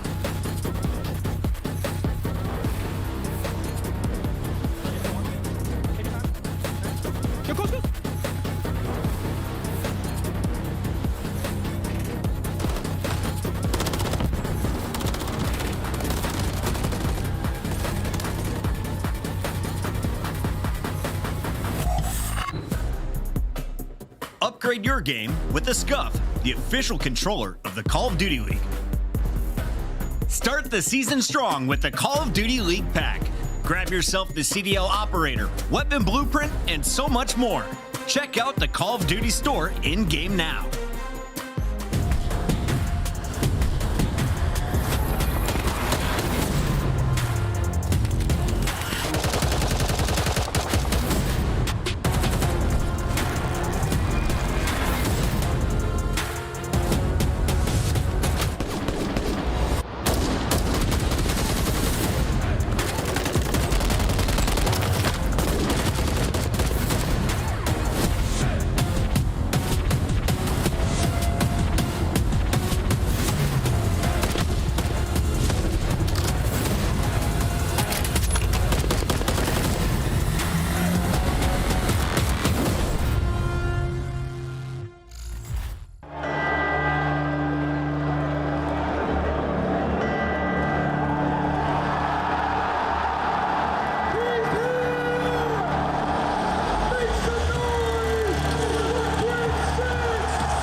No, he's mid-desk, laying down mid-desk. The long desk, snaking the long desk. Nice play. Good Let's go, Clay. Clay. Let's go, Clay. Ran at him, bro. Yeah, you should have with the Vaz for sure. All good.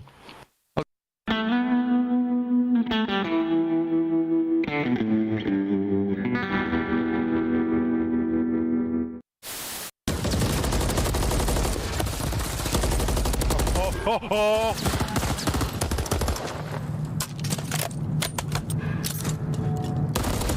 my god. Oh! 3 bullets. 30 seconds left. Oh!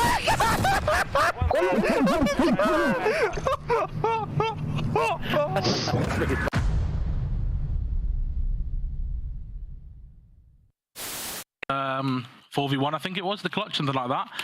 And we were just, you know, playing the round out, and I hear, oh, cat, you know, he's pushing at him, thinking, oh, he's dead, okay, so let's play it nice. And then I just hear a roar behind me, an absolute roar. And then he's like, watch it. And then the kill cam wasn't running, so I was doing the roll the tape, I want to see this. And luckily, it came up, and yeah, he's blown him away, and left a bit of a little doo-doo in his pants, I think.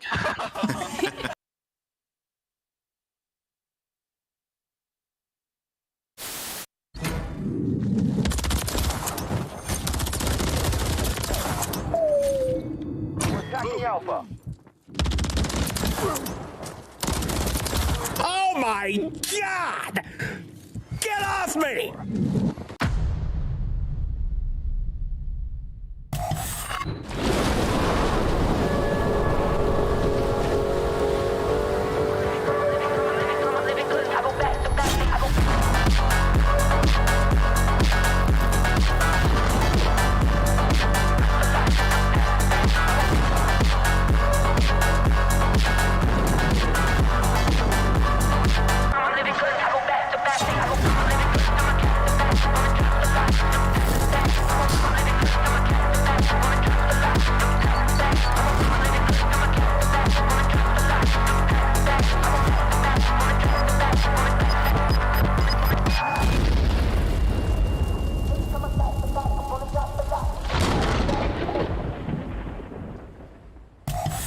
showdown of the rookies as we have Las Vegas Legion taking on Seattle Surge. For Vegas, you are 10 points from making it a three-way tie for that 8th place. If you're Seattle Surge, you're trying to reclaim the 5th seed. Welcome in, everybody. Alley Cat Name was here at the desk, and I want to start with you, Alley Cat, as we highlight the Seattle Surge squad. You said they are the clear favorite coming into this matchup. Why do you believe in Brezzy, 04, Booz, and Hook? I just feel like I've seen a lot more consistency out of the Seattle Surge. Not only that, but like just consistency out of the players themselves. Booz making a case for Rookie of the Year, kind of leading that front-running conversation for me. And it would change. If Vegas Legion were to beat the Seattle Surge in this series, my opinion on that would change, but not in the sense of like my opinion on them beating New York. I still hold New York higher than Vegas Legion. So for the Seattle Surge, their strength right now has been in breaking. Their hardpoint has looked much better during the split. They just need to clean up some of the fundamentals. Their biggest issue I've found in these series is they haven't been able to keep up with the slaying of a lot of the top teams, and that's where they can kind of get exposed in a series like Vegas Legion, because once Nero starts getting going, Geo is a high slayer, high caliber slayer. If Attach has a good series, they could fall behind very easily. Don't play Nero on Invasion Control, especially with a 2-6 record overall in that game type for the Surge. Nameless, during the break, though, you were arguing against Alley, saying that Vegas is much stronger than they've appeared recently. What do you think of the squad that's entering the match today? Yeah, you know, when I think about Vegas, I just feel like they have playmakers in every single position. I think when they picked up Johnny, obviously, they had to acclimate, get him used to playing on the big stage, the pro scene once again, and he's been super comfortable in their last 2 series, especially in the Search and Destroys. It's been wonders better than before. And now the Respawn's back on point. They beat 2 top 4 teams. I mean, they 3-0'd New York, for God's sake, and then beat Optic Texas in a Game 5 victory where Johnny went nuts. So I just feel like the ceiling, when you think of like the 5 through 9, 5 through 10 teams, the ceiling of Vegas, in my opinion, is the highest because we've seen it at times. Like Attach was the best player in the world for a little bit, or best AR in the world for a little bit this year at a point in time. So I feel like Vegas in a pretty good spot, stringing together some wins here. This one would be massive because it would basically ensure that you're going to be in the winner's bracket going into this next event. And you can see the strength is the Search and Destroy attack, 14-4 record, and that is completely different from before they had Johnny and until now. He has turned their Search around, and then the weakness has been Search and Destroy defense, where they're winning on attack, they're losing a couple defenses, they're allowing way too many plants, probably a little over aggressive in the defensive rounds. Let's see if they can clean it up today as we take a look at the maps and modes. Did Invasion sneak through as that Game 3? No, we're playing Karachi Control. Allie, break it down for me. What do the numbers say? I think this is a good layout for both these teams. I'm worried on the side of Seattle Surge simply because you're giving Vegas Legion a lot of maps they're comfortable in the first 3, and not only that, once one of those players on Vegas Legion gets going, they have to hyper-focus on shutting them down because Vegas is a very much, what do you call it? One of those snowballing teams, streaky teams. That once one player starts going, it's very hard to stop it. Nameless, as we take a look at the Scuff Pick'ems, you are still in the lead, and now he's going to make you go first, so I might as well ask you. Who are you taking in this matchup? Yeah, I'm going to go with the Vegas Legion. They've looked great. I mean, coming out with a 2-1 record against the top 4 teams, I think is great. I'm going to go with them in this series. Allie, you're just 2 back. We going the other way? I just caught up to go back 2, so I'm going to go the other way. I'm going to go with Seattle Surge. I gotta go Vegas Legion you just today. Don't trust me. You just say that. And the fans are gonna make it even. 2-2. Miles, does Attach get the W? Attach always gets a piece of the pie, Chris. Well, actually, he doesn't. He actually statistically does not. He does, Chris, but he doesn't. You know what I mean? You know what I'm saying? You know what I'm saying? Which Chris are you speaking to? You don't call me Chris ever. It's actually caught me wildly off guard. Wow, we're off to a flying start, folks. Chances internet is still out, so us two are going to be having a great time as it gets deeper and later into the night for Chris Tan over here. But we've got a good series, a really important one. Vegas, you want those 10 points more than air right now. Hook has stepped out for a bit of air, and Geo just blew some air into his controller. What the hell's going on? What is going on? But yeah, you are correct. The Vegas Legion absolutely do need these points.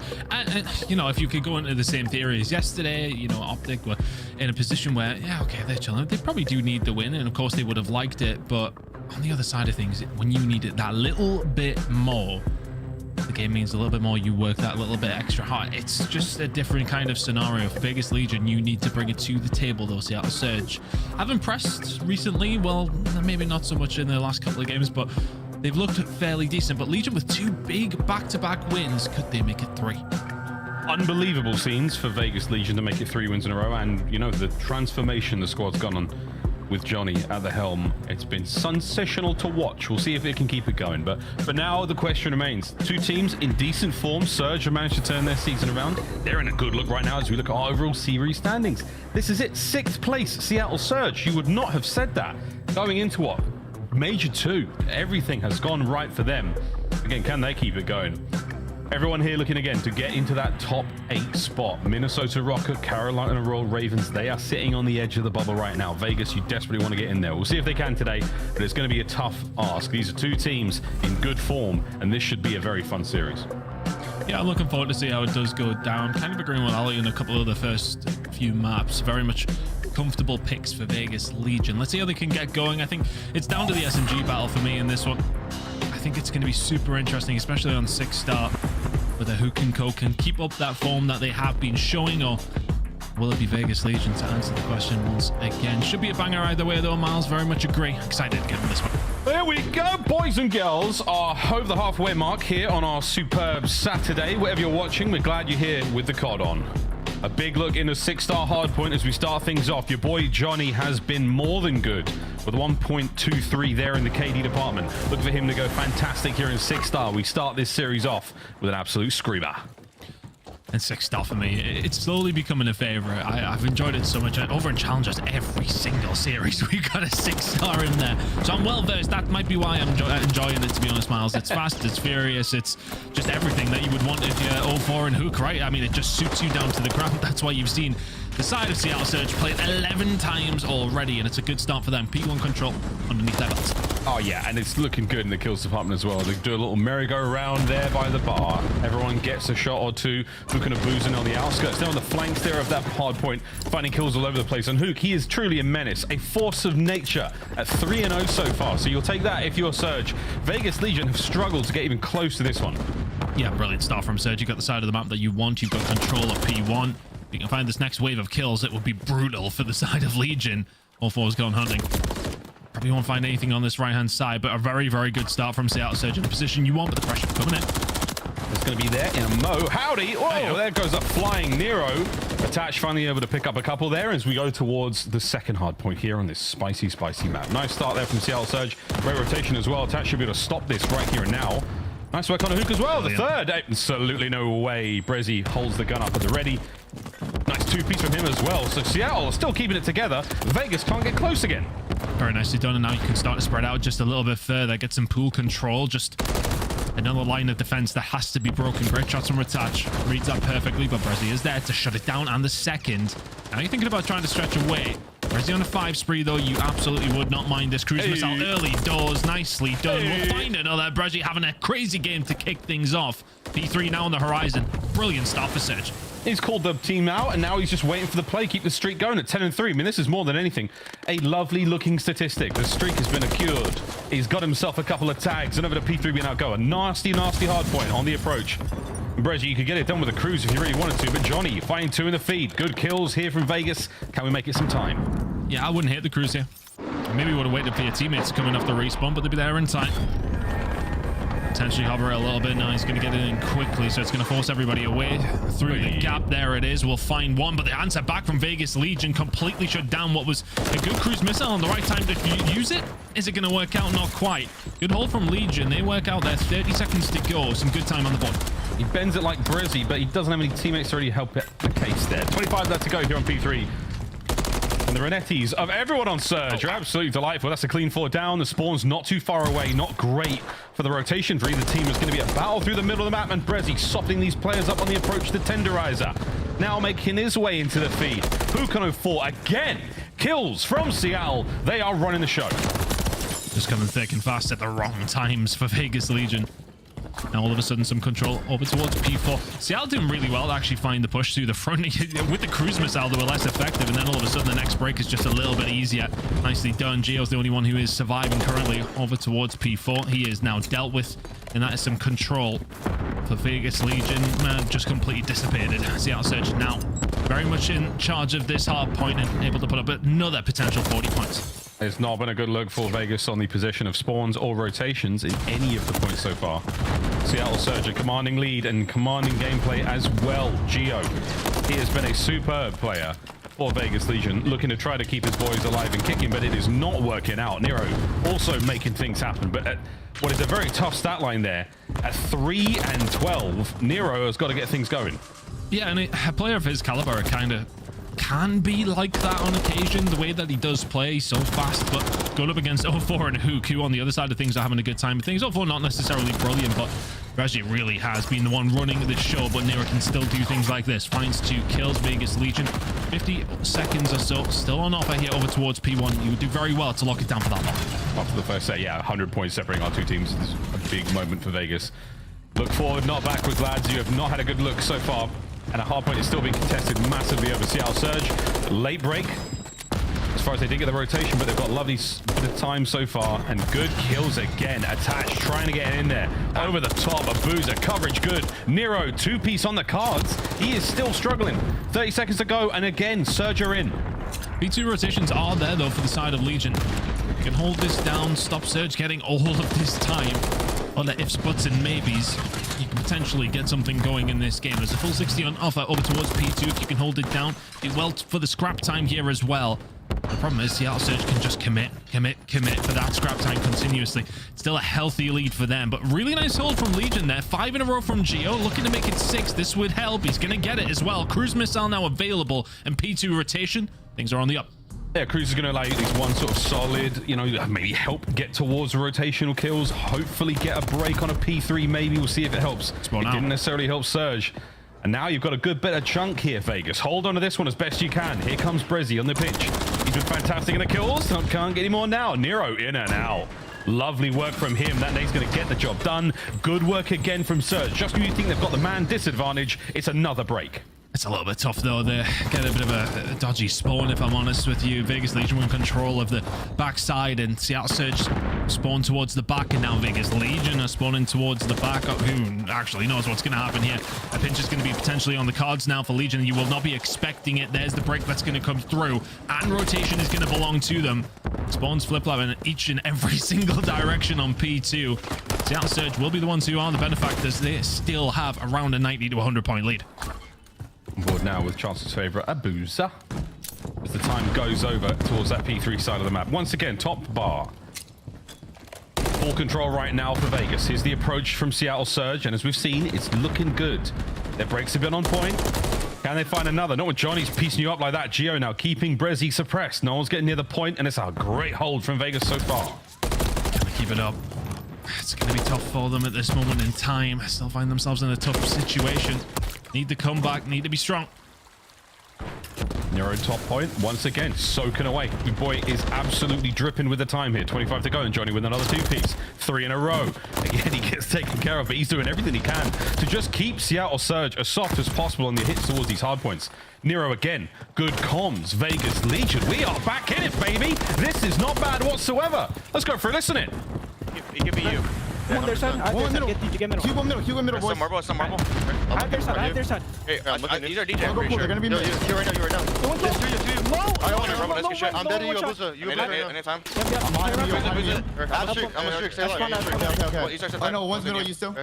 You can streak. He's our side here. Yeah, our office. He's our left outside office, bro. I'm one shot. Yo, and one right as well. Okay, he's still office. I'm going right now. Hey, he's weak. I'm coming office. Give me a sec. He jumped out. One's front heady. One's really hurt on time. I'm gonna try to get time. Yeah, we can play this in front. One's in you and you. He's close. Yo, in you. What's the time? Back to the corner.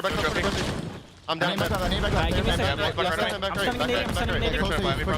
they're gonna try me probably. My son, you watch out. Okay, close left. I got one. I'm gonna try. Ready? Again. I'm back in time. Nice, boys. Come on. Hey, get that time. I'm looking marble. Yep, I got it. I'm gonna try and get water. I'm playing marble. I'm pushing up DJ. I don't have water, y'all. Tell me what I have it. Stand out. I got that shit. One's back marble. Yeah, all my water, right? I have all your water, yeah. Three middle. One's water shot. I'll come in a sec. 3 middle. DJ. Last two DJ. Good shit. I got you. I got you. Yeah, play you. There's a small statue. Yep. I'm wanting it. One marble.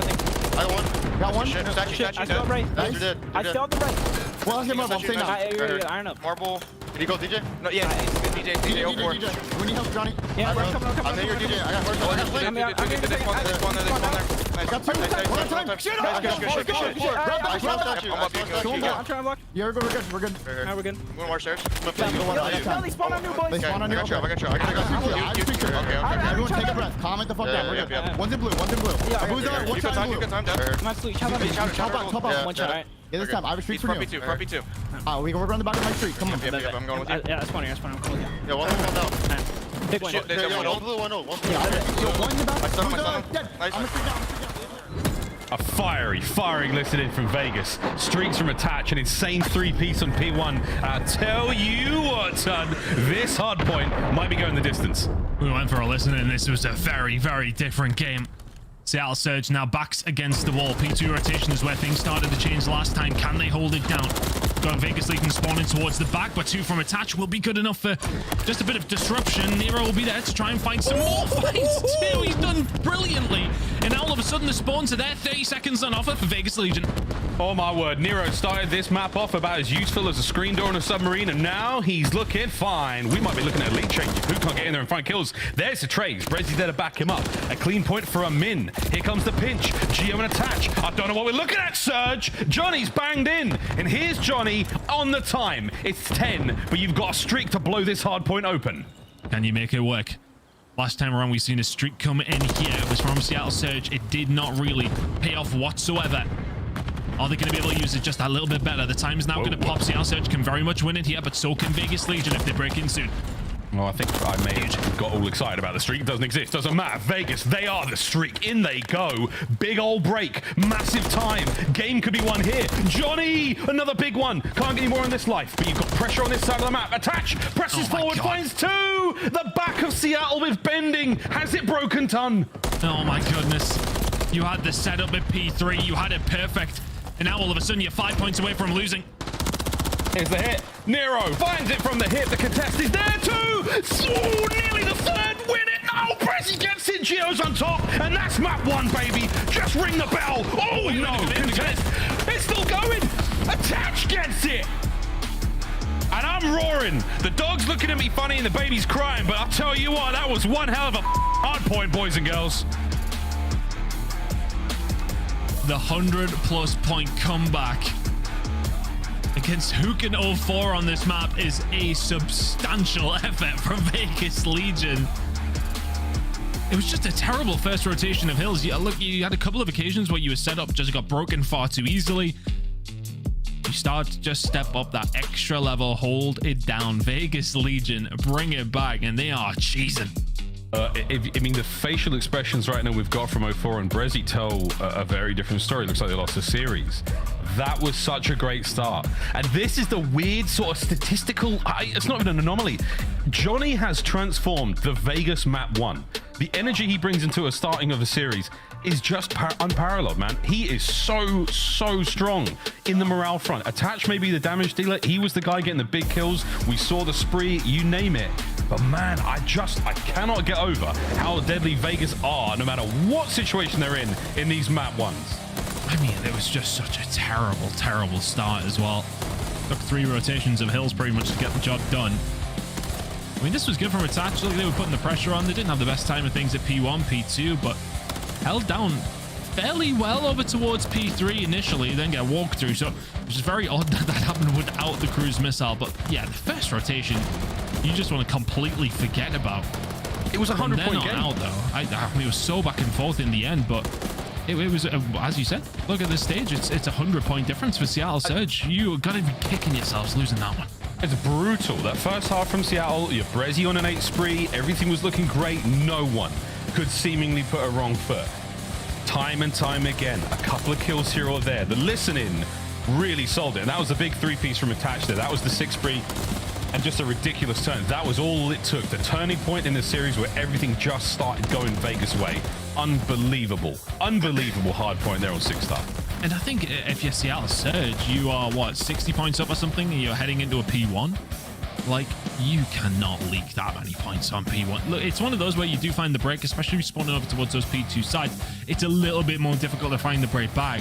All credit to Vegas Legion, but Seattle Surge, yeah, that's a tough one to look at if you're a Surge fan. Wow. That is insane. Ridiculous performances there.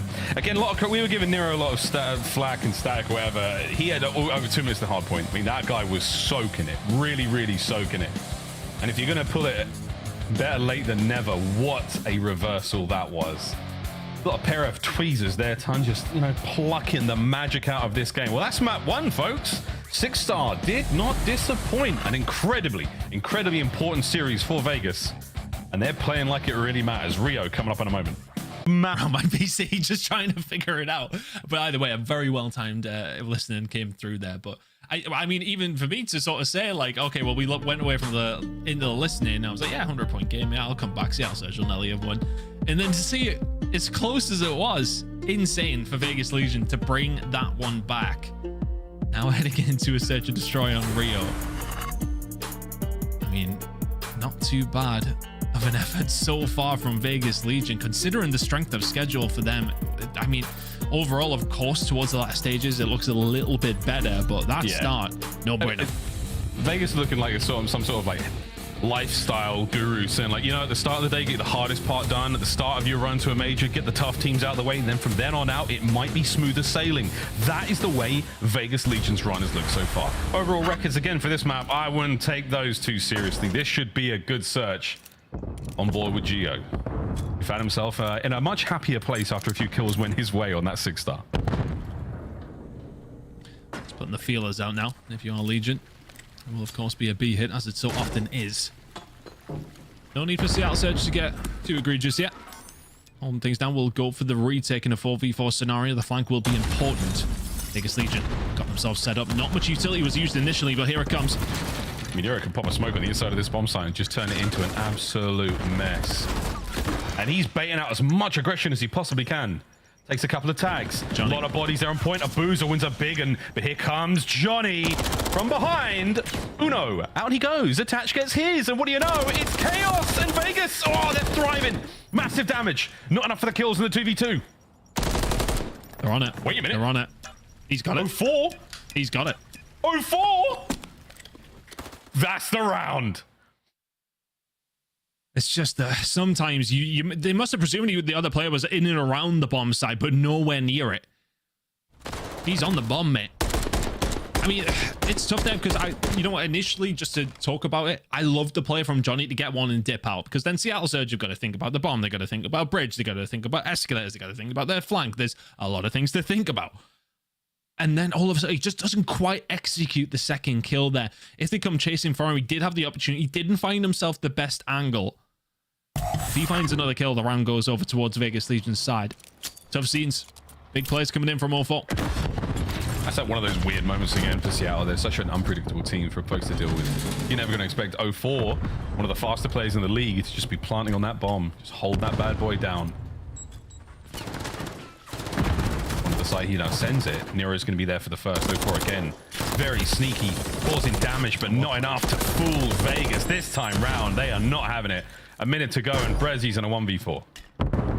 Just perfect cover.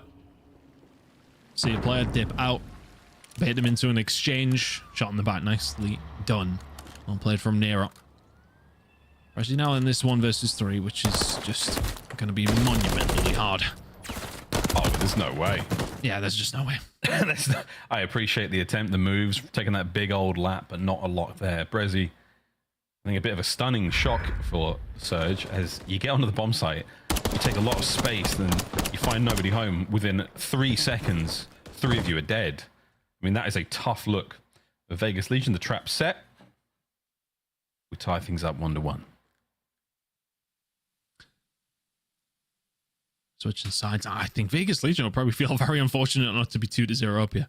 I mean, that diffuse from 0-4 has got to be a bit of a stinger, but we are still very early in the game. It hurts a lot more if it was to go 5-4 down. It's over towards A, just trying to bait out some trophies to see where the information lies. A lot of players pushed up here for Seattle Surge. Usually you do see teams giving it up, but trophies now available that can position themselves maybe a little bit more aggressively. Vegas Legion working on something over towards the bridge. It's your boy Johnny. Big time opportunity here to get the break in on towards this bomb site, but it is crawling with Surge members. There's no trap here. They're just in every possible corner.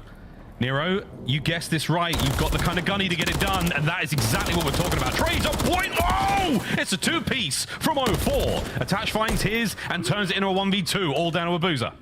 1v1 goes for the shot. Oh, Abuza doesn't hit the shots, but Geo does. Phenomenal plays coming through, and Vegas Legion now find themselves in the lead. Big 1v1. I mean, this is it from Geo. The snap. Wow. Man, he hit the snap in air on. I mean, that was ridiculous centering. That was a very, very impressive win. You'll take that if you're Geo. You're going to rehydrate in a big way. And Abuza, he had a chance. He's the sort of player to be able to make those 2v1 spots happen. Geo shut that door quick. Just outgunned in that scenario. Maybe didn't expect him to be so aggressive, but Abuza falls. Geo now on a 3 spree, yet to die. Get something going here in the defensive round. Surge seemingly setting up with a little bit of a bait over towards A, but they find a kill down long street. If you're attached, you can't let that slip.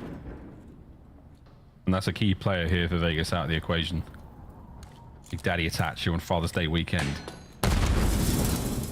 Oof, Nero ears are ringing, but no actual damage, so information passed away. Not going to account for a whole lot. You're hitting the wrap. Johnny, oh, he lets it rip a little early, and Hoop makes him pay. Nero, you're in trouble. Somehow stays alive. You'll take that. Abuza with a bomb recovery, and when the smoke settles, Surge left standing. Yeah, well played again from the side of Surge. Honestly, I think the pick onto attach, though, just opens up the map so easily for them. They can then just start to exert their influence down that side, start to get inside of the B site. Just, you absolutely need attach to stay alive there, especially the positioning you have from a defensive standpoint. You can't let that happen so easily. I'm just wondering what sort of look we're going to get out of Seattle Surge this time around. I mean, these boys loving these crazier rounds. Again, I was hoping for the smoke on that B-bomb site in the opening round. We got it in that last one. It's just so hard to account against some of these players.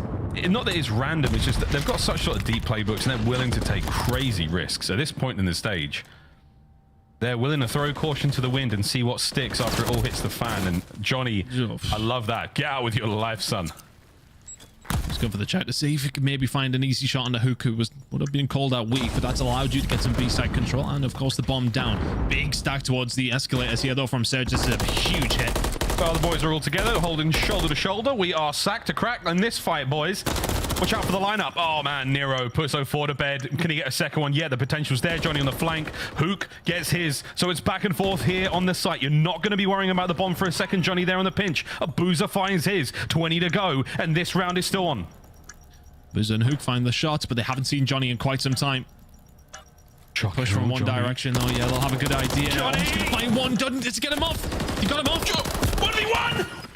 Oh, and he doesn't get the time. Brizzy, you were just a second late. My God, Johnny, what a round. That bomb goes boom. And thanks to that, man.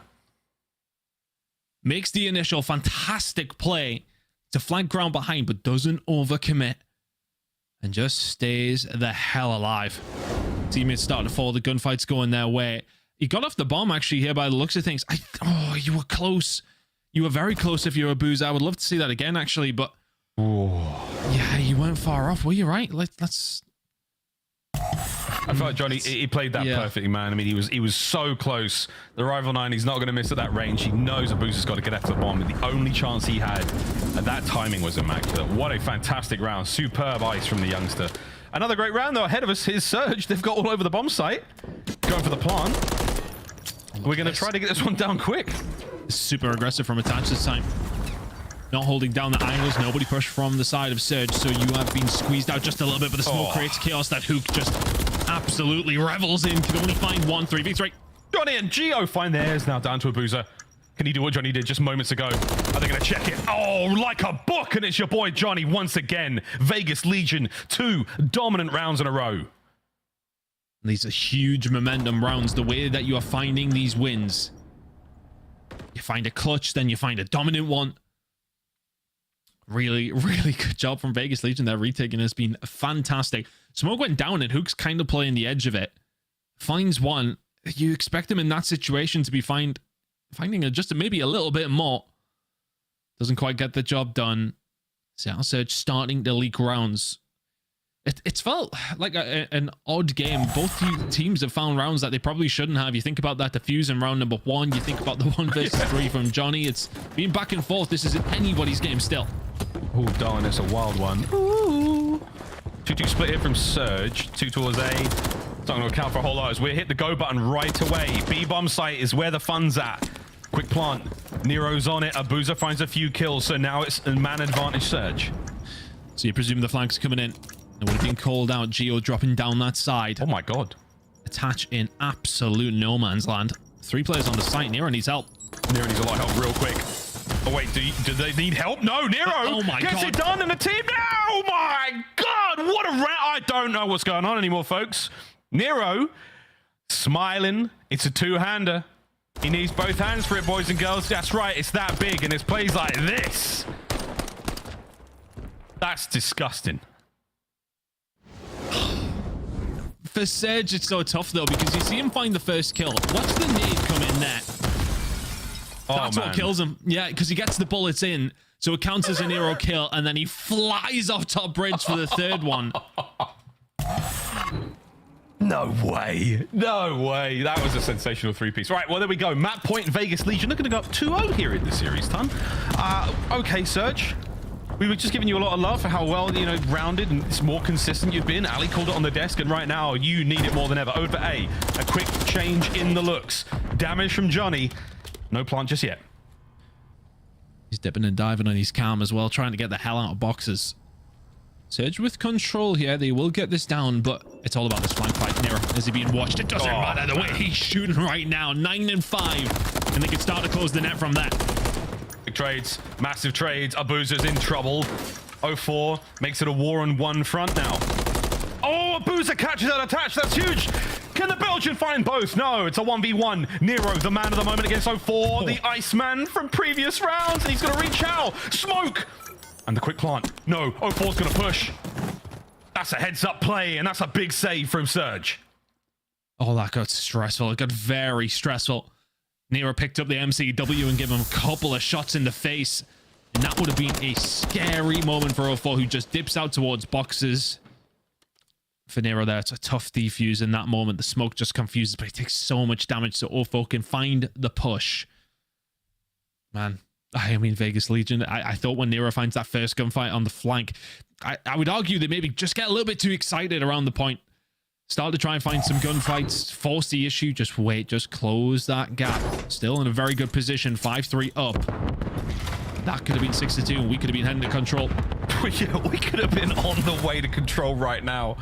My word, we've been a commercial break at this point. Bomb plant towards A, little speedy Geo, speedy exit from the round. Abuza, the delightful first blood. Big fight again. Hello. Shot was fired back. I'm curious to see how long Nero stays over towards the boxes side, but it's all about the flank. I'd have shot my gun there. I'd have been a bit spooked, but 04, he's cool as a cucumber. He saw the tip of attach.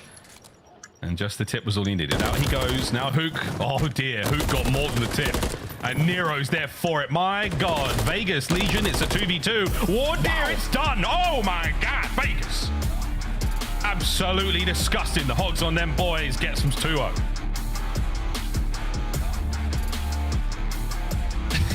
Vegas Legion. My word. There's some incredible rounds there. They're swinging. A couple of fumbles. It is swinging, man. There could have been multiple rounds that they kind of threw away as well. The previous one that we got to see, the defuse that comes in from Surge. Vegas Legion dominant throughout. 2-0, deservedly so. Yeah, that look. When you look at the story of this series, the first Hardpoint, a magnificent comeback, a truly brilliant one. That map 2. I don't even know if there was a moment where I believed Surge could do it. That was disgusting gameplay from Vegas Legion. Again, we've come into this series knowing full well that Vegas need their 10 points. They're looking to get that 10 and some. What a run they're having so far. If they can keep it going on Karachi Control, I mean, a very surprising 3-0 for me personally, but a long series ahead of us if that's not the case. My goodness, Ton, what a series this is so far. what a series it is for Vegas Legion, at least anyway. Look, map number 1, absolute banger. That was an entertaining search and destroy, no question, but dominant from the side of Legion. Heading into control, yo, in a very, very good spot now, but can they hold on, Miles? That's the thing. It's going to be tough. Very, very hard opponent to go up against in such a game when it comes down to Karachi. It's not over yet, but Vegas in a very nice spot. Far from over, but Vegas have put themselves in fantastic places. You know, they've got a lot of cushion for the push, and we heard a lot of upholstery chat in the previous series with Joe and Clint. Happy birthday, Joe, if you're still watching. Maybe if not, we'll see you after the break, where you're hopefully enjoying yourself a little bit of birthday cake, and maybe even an alcoholic beverage of your choice. For you folks at home, don't go too far. We're playing Karachi Control after this one, and you want to see what Johnny and the boys will be up to after this. We'll be right back.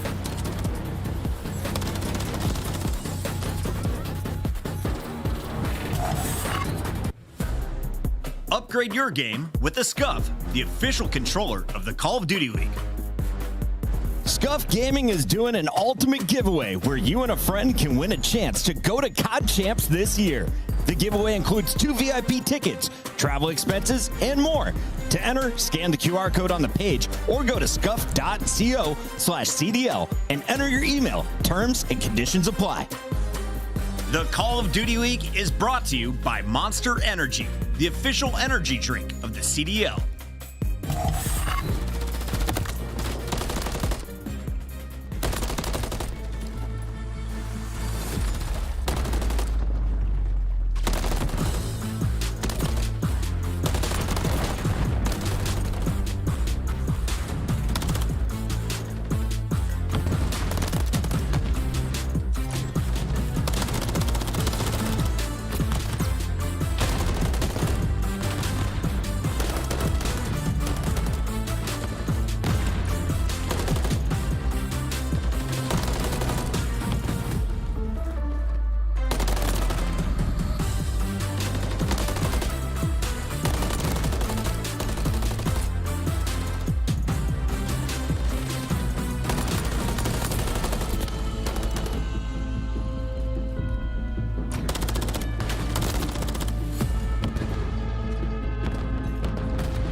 We are back, ladies and gentlemen. Welcome back to the Call of Duty League. Vegas Legion have absolutely spat on their opponents in the run-up to this matchup. I can't believe Seattle Surge have gone down so aggressively in the last 2 maps.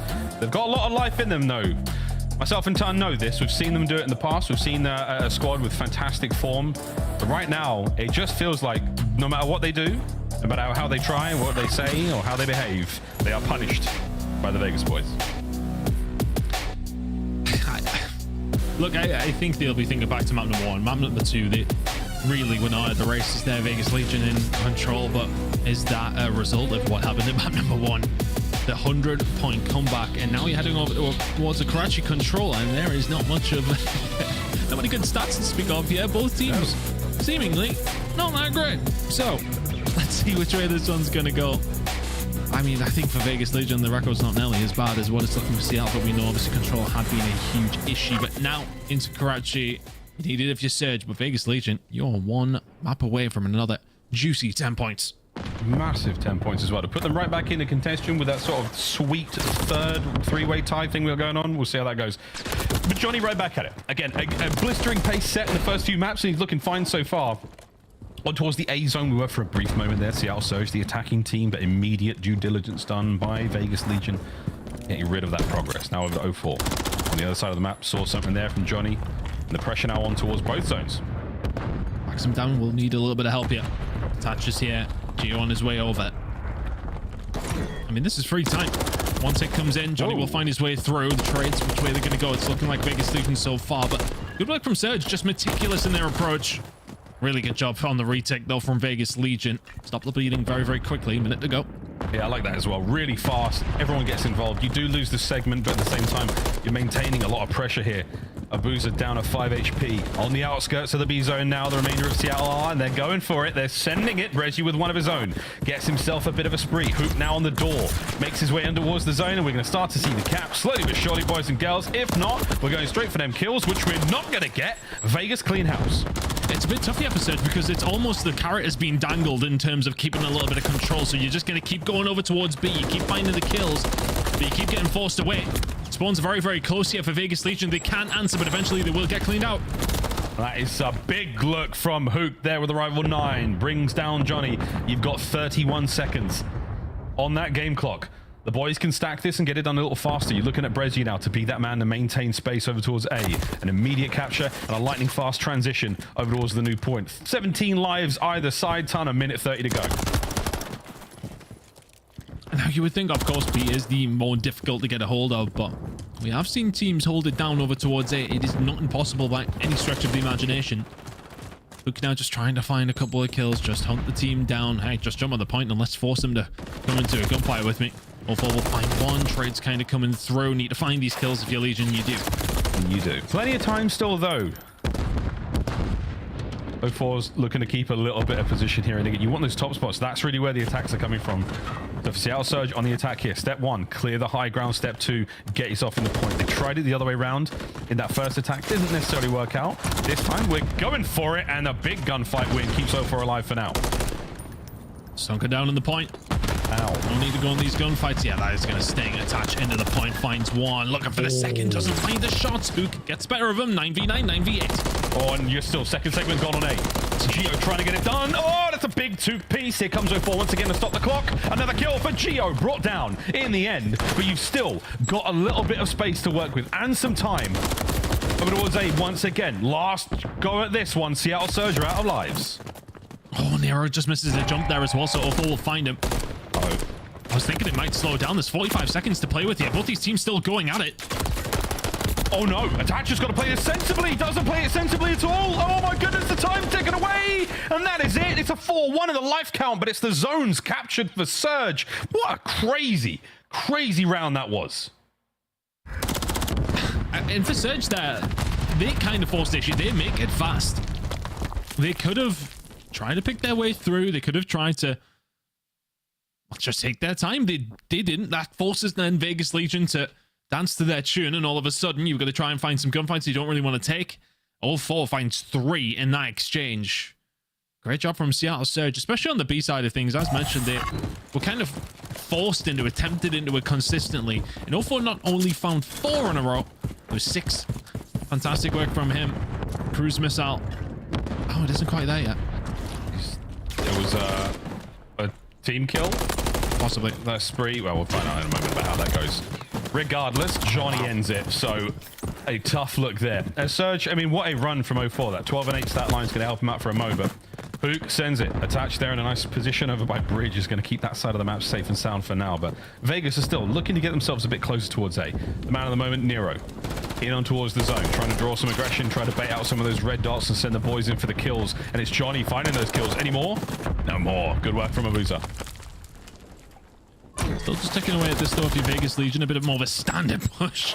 Nothing standard about that from Hook. Oh god. Yep. Not necessarily ideal. Look, when it gets hot, it gets stinking hot. And Hook was burning bright there, baby. In towards the zone once again. And it's Johnny at this point. As Vegas, they trickled their way into the point, and it's not super safe, but again, it's chaotic, and that seems to be the way they want it. 04 causing problems. A lot of damage dealt. That's going to be another kill there, and Attach has somehow managed to sneak around. What is this gunfight? And Hook still absolutely beaming. Little Alley becomes very, very open though here for Vegas. That should be A gone unless these gunfights can go their way. 04 finds one, doesn't find anything else. That should be A gone. Gone. Say goodbye to it. This has been, again, an unbelievably chaotic round. We said goodbye. It was one of those awkward goodbyes where you're both walking the same way down the same street and you're like, oh, it's you again. That's right. We never actually finished it. We didn't finish the point. Over to B, we go for a mo. And it's Nero finding kills. Plenty of space for his boys to get in there, but you have to finish a point, lads. 29.2 on the clock. Get in there. Found himself in a good position now as well, but look at the flank that's coming in. Bressy will find one, gets cut down.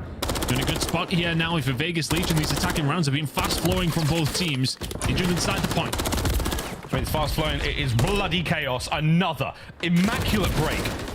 They can't hold anything together whatsoever on the attack here. Vegas have been smashed to pieces in both goes. Over to A, lads. You know that's where the play is. Seattle, I mean, look, however this goes down, Tom, we're about to see maybe 3 or 4 kills on that A zone. Vegas, can you finish the point? Is this the moment? No, it's not. They've been gunned again. There's been so many opportunities. We've been so close. How is Abuza still finding kills? That's got to be the round. Nero can find one. 3 seconds to find a push, but Abuza is not losing those gunfights. Nero and Johnny then fall. Abuza goes huge. Seattle Surge hold it down. I mean, just looking at the sort of the willpower, the chakra, the energy you have to muster to clutch up that many times in a single round of control when you are fractions of a second away from completing the zone. Surge, ridiculous defense. They're also so chaotic. I just how crazy that was. There was too much happening at all times. Yeah, I mean, both of these rounds could have went either way. 2-0 lead for Seattle Surge, but that has not got them home and dry by any stretch. Abuza on a 5 spree, though. Keep an eye on that on these opening salvos. See which way. If you can find another kill, cruise missile in the back pocket, that will definitely give you the advantage if you Seattle Surge when you already have that 2-0 lead. Yeah, Surge 2, Vegas 0. For how long? In was A for a mo. There it is. I'm hearing a lot of splashing in towards the B zone for a moment, but as Abuza streaks, that's going to be very handy dandy to mo. Nice work there under the first, and a ridiculous swing and a miss throw. Johnny will find that kill. First segment A, I don't think is actually complete. So once again, a pixel perfect finish on these zones. If you're expecting more of a big push here, Vegas Legion, you can see how they are set up. 1 minute to go. Seattle Surge still firmly committing over towards A. All forward to the point. Plenty of pressure, but there's a little bit of backup here. Look at the flank coming in from Vegas, though. Oof, Johnny, that's aggressive. He's right in there. Brezzy mid-alley, all him. He's still got 2 bursts of the Renetti left. That could be a kill if he plays his cards right, and if the aim is true. But Liberty, speed your step, Surge. You need to get over towards A and finish that capture quick. Because let me tell you, boys and girls, we didn't see much get captured in that last round. Johnny's got to stay alive. He's got to stay alive. He's done so well to find that fight. Hook is a scary man when he's flying you like that with a rival 9. Abuza now just going to start to get things going over towards this B side. Walks through the point. Nero spins at the right time.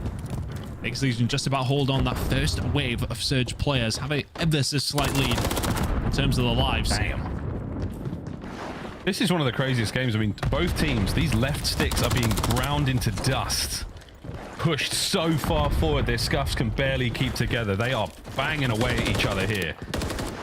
Forward, fly, Hook into Johnny. Attached there on the pinch. Johnny with 2. Brezzy, he's just going to send it as well. Just send it. That is the name of the game here. And both teams, they are loving life.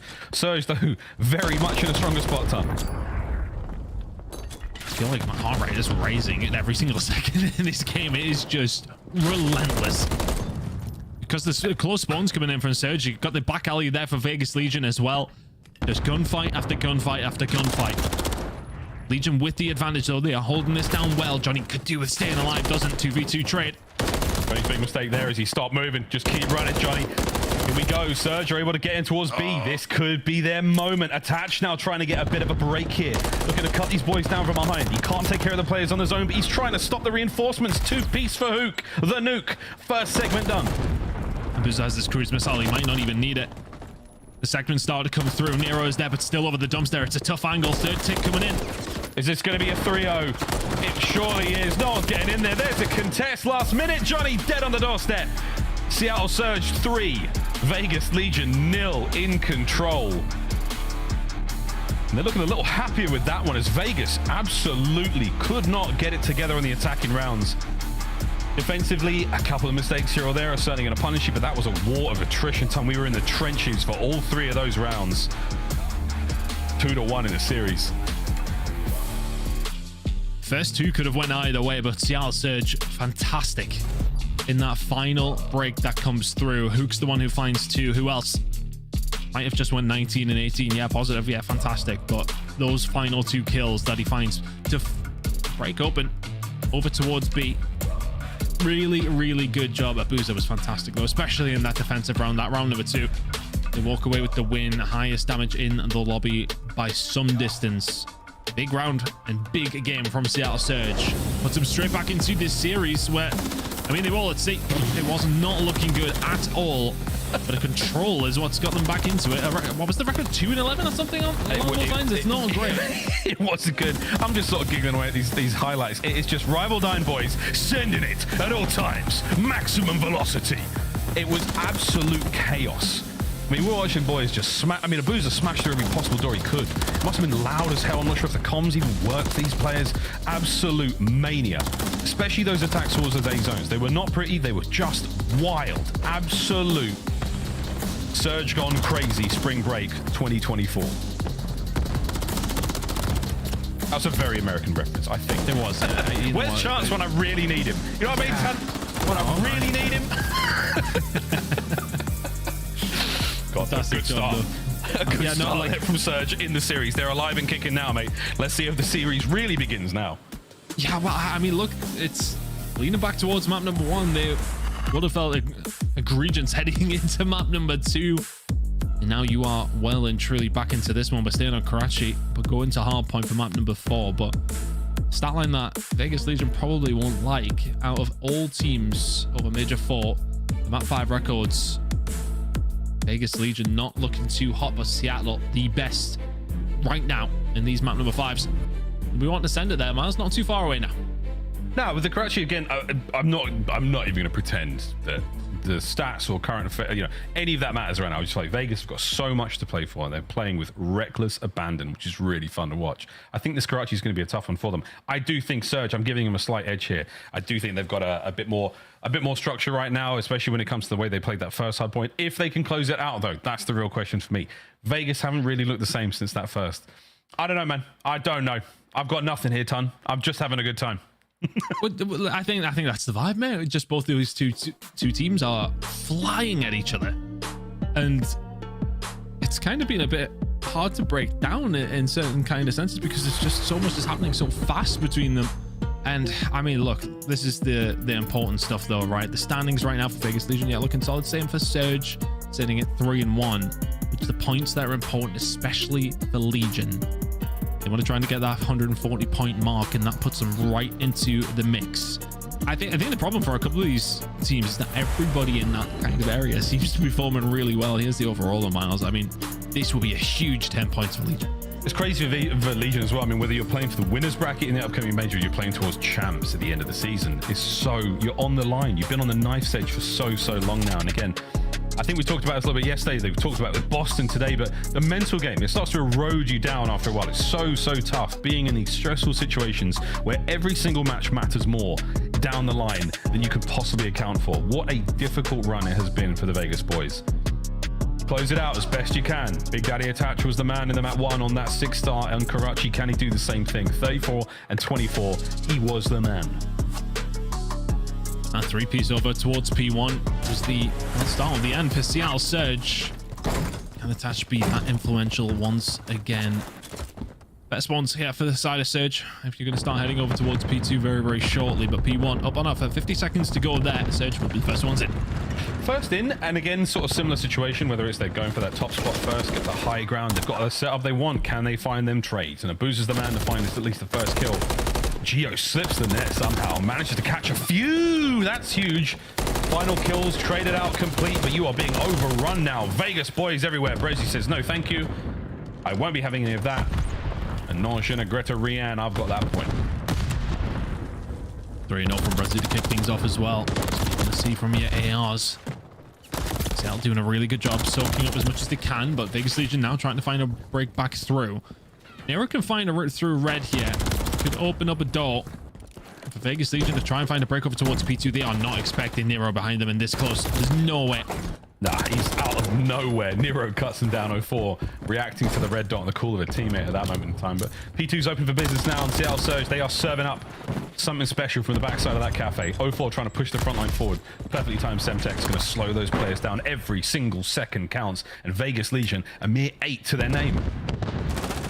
Stun out doesn't do anything but stun your teammates by the looks of things. And the trades are going to come through. Johnny will find 2. In no position to push this one, though, and Abuza knows that. He'll punish him pretty much immediately. And just it feels very linear from Vegas Legion right now. They're one by one by one, and not necessarily coordinating anything from a couple of different angles. 20 seconds to go here at P2. Seattle Surge have got every single one of them before that. My God, again, Surge are flowing right now. Truly like water, friends. The one-dimensional approach of Vegas Legion has been picked to pieces there by Seattle Surge, who have made them work so hard towards that P2. Essentially a perfect 60. As now we go towards P3. And on multiple angles of attack now for Seattle Surge. We'll see if they can get the break, but it's a good rotation from Vegas. A solid hold here, and you're right back in the game. On themselves, further behind than this though, Miles. And they did manage to come back and knock number 1. Very true. Let's see.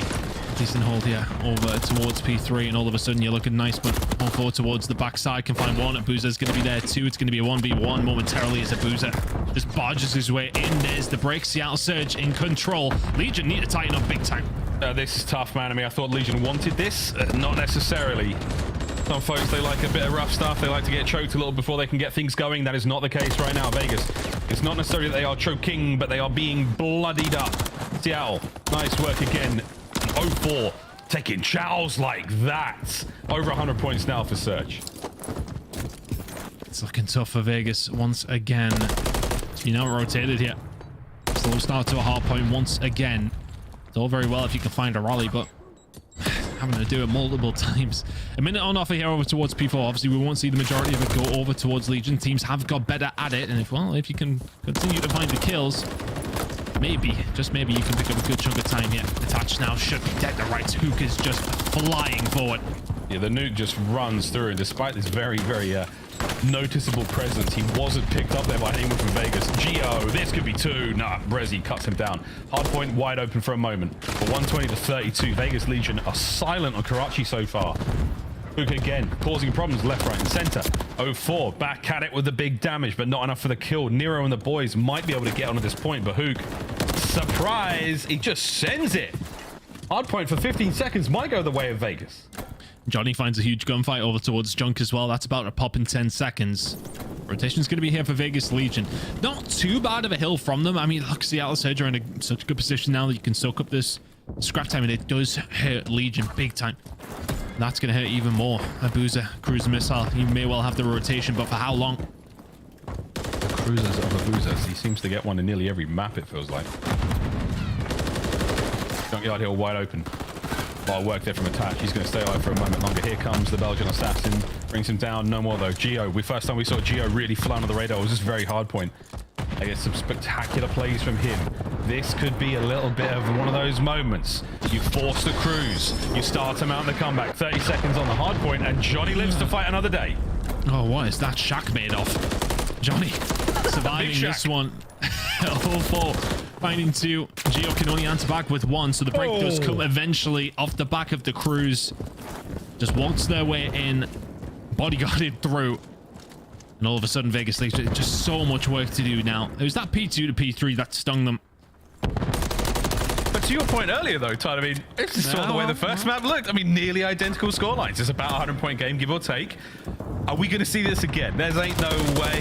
There ain't no way. But who knows? So crazier things do happen here in the CDL. Nero brought down. It's a boozer on 04 running P1 attached with the high ground. This is where you want to be to try to contest the hard point. Here comes the hit. 04 fast off the ladder. Attached though fast on the trigger. Staying alive, find a nice route as well. Geo will be able to find another kill. They need to find the point though. They need to get points on the board here. Every single second you leak is starting to hurt.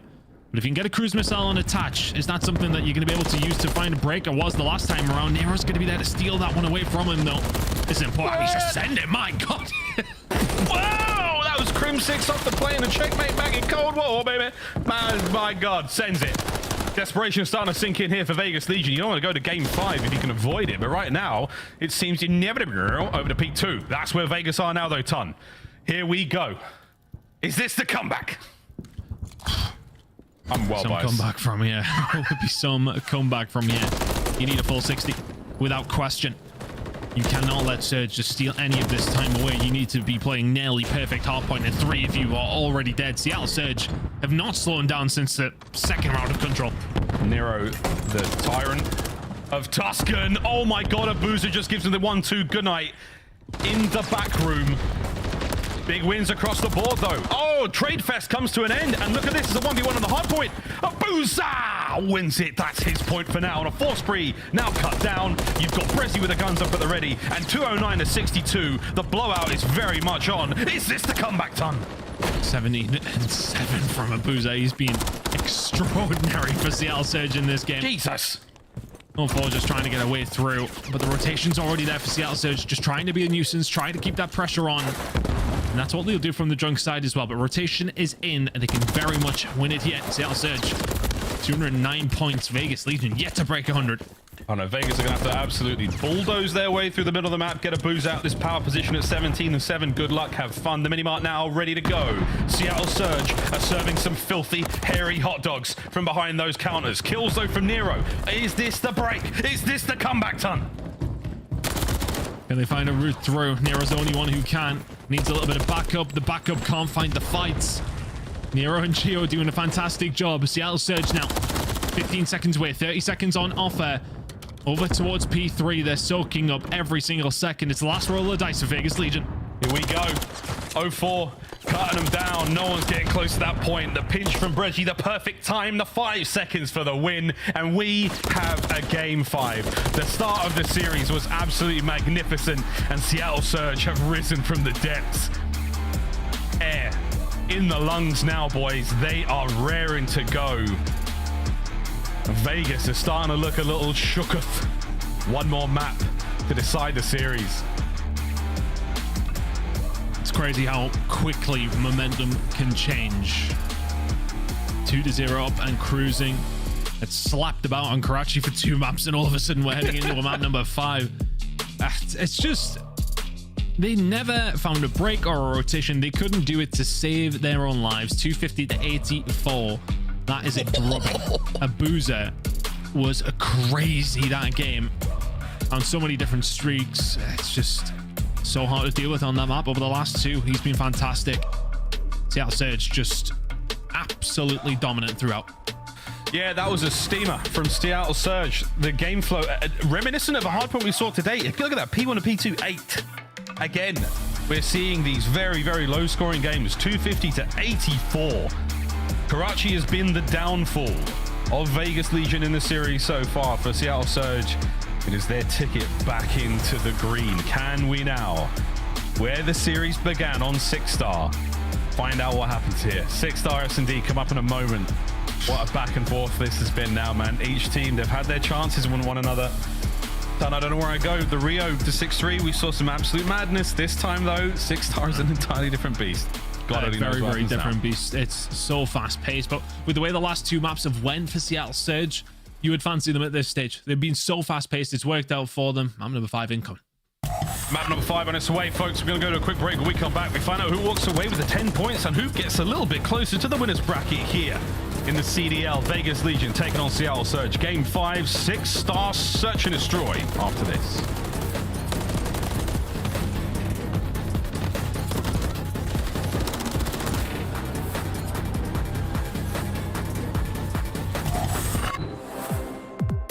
Upgrade your game with the Scuff, the official controller of the Call of Duty League.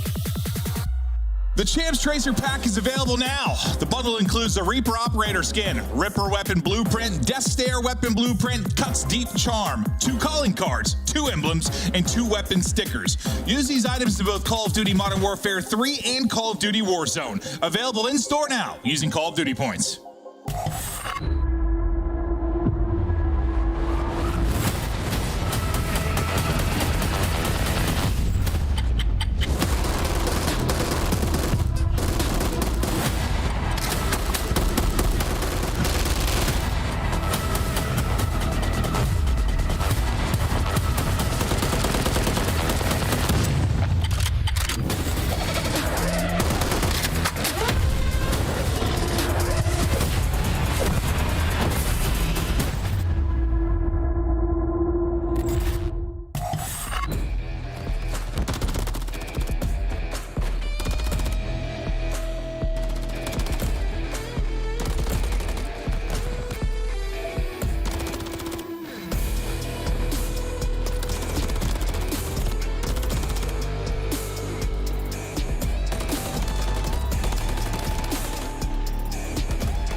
Game 5, ladies and gentlemen, we're ready to party here in the CDL. Wherever you are in the world, we hope you're ready to party too. Party responsibly and sensibly and have a monster before you do so. Not illegal advice, I'm not a doctor. But I am a Call of Duty commentator, and so is Tan. We're ready to get into this Game 5. Seattle Surge, Vegas Legion. Points on the line. Vegas want winners bracket 2, but they want to get to champs a little bit more, Tan. Good God, it's a 6-star S&D and ready to go. I'd be very stressed out about this if I was Legion. You played that second map wonderfully. And now you're heading into a 6-star Search and Destroy.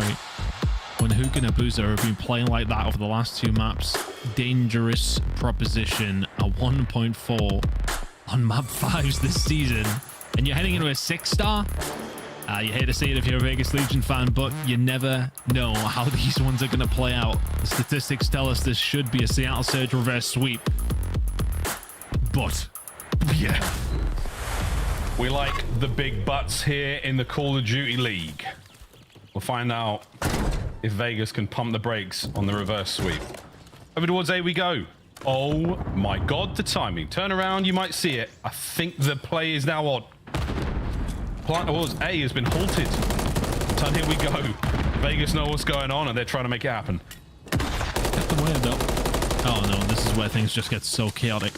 It was going to revel in it a little bit more. You jump off the bomb, you just sit back and wait for the smoke to clear. Hook is the first one there. Boozer finds a second. Disaster for Vegas Legion. Geo trying to salvage it and down to attach. 1v3, 1v2, and he lives to fight for 45 seconds more. This is not over yet. He's gone for the B-bomb pick, man. He's doing the right thing, but it's just not right. It's just not right, Ton. I don't mind the wrap through. Put yourself in a bit of a different position, but a difficult one at that. And he's wasting a lot of time here. It's just one that... I mean, yeah, they start to stretch their way through, so they'll know that he's not pushing from that side. They'll start to gain information by the lack of information they have. 20 seconds. Abuza. You were the king of Karachi, now on 6-star. You are simply the bait. Good work from Seattle Surge in that crazy round 1. I think it's the... I mean, the smoke play from Vegas Legion... It's almost a little desperate. It's like you're in that situation. It's still a 4v4. You're keeping them off the bomb. Just play for a pick. And then all of a sudden you have the numbers, make the trades work for yourselves. I mean, it's easier said than done. But yeah, the smoke to go out and just say, well, yeah, send it. I don't know if it's going to work that great against CL. They played just a little bit on the outside of the smoke and they let that madness roll out of its own accord. Round 2 though, Vegas on the attack, straight towards A. The classic 3-1 here on 6-star for Seattle Surge on the defensive look there. So you got the middle of the map all sweet. They're going to not necessarily worry about the middle of the map for too long because you've heard plenty happen over by this bomb site. Trophies down, we're ready to party. Here comes what should be a lovely opener. Big wide route though from the Seattle boys. The flank is going to be on and that's going to be Geo who has to worry about that. Oh no. Oh, he's not going to expect one more here. Having fantastic shots in the hook. It's a decent enough trade, 3v3. Yeah, that's unreal. It's a perfect pinch, though, from Seattle once again. Abuza to the left of you. Done. Huge. Attach takes care of it. Geo to the right. And here he is. Oh, he nearly gets both 04, though. You are toast. Breaks the glass. But doesn't get anything out of it. Vegas Legion tied up. Honestly, I want to give massive props to Johnny that he doesn't find that kill on a hook. And Hook will be questioning. 04 is literally... I mean, he can smell him. He's right next to it. I don't understand how he hasn't been able to find the kill initially to stop Hook even dying. But sensational shots from Johnny. Just make it a 1-for-1 trade. Could have changed the round from there. Legion very much in this. Stop the bleeding, which has been significant over the last 2 maps. They've gone for what? The blood infusion. We're looking for a transfusion to sort of forget what's happened. I'm running out of medical terms to describe the difficulty of Vegas Legion situation right now. Hook has just eaten a tremendous amount of suppressing fire, but thankfully the coverage from the bomb keeps him alive. He does get off it though, so now... Oh, a little bit of help from 04 might make this plant very doable. Get it down, son. Yeah, no more utility for Vegas Legion. They will have to go about this a different way. Who's holding down the flank here? This is just perfect. Even if he just gets the shots, gets out, that's fine. Good hold so far from Seattle Surge. Vegas Legion, what have you got up your sleeve? Johnny with the last of his lethals now thrown. Vegas, you're going to have to get it done with your bullets. Now, with less than 30 seconds to go, Hook. The tightest of corners. Top security is going to rip into pieces. He spots one out. Lovely patience. Unfortunate chow there from 04. Johnny brings him down. 20 seconds. It's a 2v3. Abuza, cart down, easy peasy. Last man was attached. Surge. Good hold. Just playing patient. Don't need to necessarily get overzealous with jumping on the site, getting a hold of the bomb and getting it down. Trophy system was there. Used up. No problem. We'll back up. We'll put another one down. Wait for the rest of the nades to come through either way. And then bomb down again. Really well played. Just patient. And then from then on out, just trade away. Abuza finds some fantastic information in mid-map. From there, it's an easy enough hold to a degree. Unfortunate for Legion, though. They found a couple of kills that couldn't quite do anything with it. Hard retake. Now their turn to see We can get this bomb down and hold it down. It's only a 2-1 lead very, very early in this set. Yeah, we're going to beat this time around, which is great. It's Attach watching that side of the map alone, but Surge haven't heard a single thing. And those audio cues were enough to send them over towards B as fast as possible. Not fast enough to stop the plant, but here we go. This is going to be a fight. Nero has eaten a ton of damage. Able to stay alive for a mo, keep himself in the fight. Here we go. Over the top. Nero, bad timing. He's having a tough time in the search. He's down and out again. It's done. Getting himself onto the bomb. Smoke down. Going to cause a little bit of panic. Attach a huge gunfight, though. The flank came through. Middle of the maps for the Surge players now. They've cut them down. It's all down to Attach 1v2. Less than 20 on the clock. Resi check the site. Attach has gone around the pool. He's gone for one. In and out. Trying to stay alive. Just waiting for the timer. He's been killed. He's been ended. But the round will definitely go to Vegas Legion. Good work. It's Attach, sensational. he draws them into the pool, man. He just lures them in. You know it's going to take so long to kill him and get out. Great work there. Just so smartly played on a few different angles. The flank through mid, gets one from the bar side, and then just re-flanks back through the water. Gets one off the bomb, and then just goes for a little swim. Fantastic work from Attach. Just big heads-up play. Huge round for Vegas Legion that it was not looking too likely with the... I mean, it's just when Nero gets picked apart, initially you lose that front player and you're in a tough spot, but Attach, huge flank comes in, 2-2, anybody's game. This is what we're talking about, these audio cues. You're making loads of noise over towards the A-bomb site, but for Seattle Surge right now, you've got that avenue towards B, and that's 0-4 watching that from the top side of the map. So cause a bit of noise, cause some problems, maybe get a kill, and run that bomb across map if you want. That might be the game plan right now. Or not. Island still being occupied by all 4. Don't need to make any rash decisions here if you're Legion, or for Seattle Surge, of course. I think they're waiting on the flank. Look, you can see how slow he's being with it, 0-4. He's going to find a kill here. Slowly, yeah, and steadily around. He's going to get it. Oh, is he going to get it? Oh, gee, turns around at the right time and guns him. The plan of action completely decimated, but they're going to do it anyway. Oh, that is so tough, man. Geo. Now he's holding a sweet spot. Attach is going to be there to back him up. Lovely work. Bomb down, though. But not a lot of mans left to defend it. There's the smoke. Geo desperately hunting there for the hit markers. Resi, all on his lonesome. Now the 1v3, completely cleaned up. Vegas Legion. Little bit of magic there and an incredible win from Geo. Just turns around at the right time. Horrible timing for 0-4. He was so slow all the way around. Check the back bar. Check the deep hold. Look at this. As soon as he turns around, yeah, the gunfight's about to come through. Just sprints forward because he thinks he's cleared it out. Absolutely decimates him. You watch him with his player cam as well. He was surprised, genuinely surprised that he found that player there. He was dodging IRL in a big way. Geo, tremendous heads up moment and a brilliant reaction. It gives his team the lead here in this game 5. Looking like an air hit going to come in on the side of Legion. The trophy system doing its work already. Can't quite be as effective as it once was. Geo holding the flank from an awkward little angle inside of the spot, but he hasn't read 0-4. He was going to be behind them pretty much immediately. And 0-4, he is in the most unbelievable position. Good enough to get one. Takes the longest of routes. Abuza joins him on the front lines. That's going to be the pinch now. Breji joins the fray, but it's the Belgian with 2 in the feed. All down to Geo. What a sensational retake from Seattle Surge. It simply doesn't get better than that. They think they have the flank completely covered, and they absolutely do not. Straight into security, and 0-4 causes absolute havoc. All of a sudden, the round is broken wide open. You pinch in from a couple of different angles. It is simple for Seattle Surge. But again, the setup's just not quite there for Vegas Legion. You hold it down from a couple of different angles. Yeah, okay, you think you've got the flank. And as mentioned, you do not. Hey, that's a happy one to take. Blow for blow, round for round, here in game 5. over towards A in a big way for Seattle Surge. And all three of those boys, there was plenty of hit markers gained there, so this is definitely, the fight is on. Will we be able to get that bomb down quick? Hoog once again, the carrier.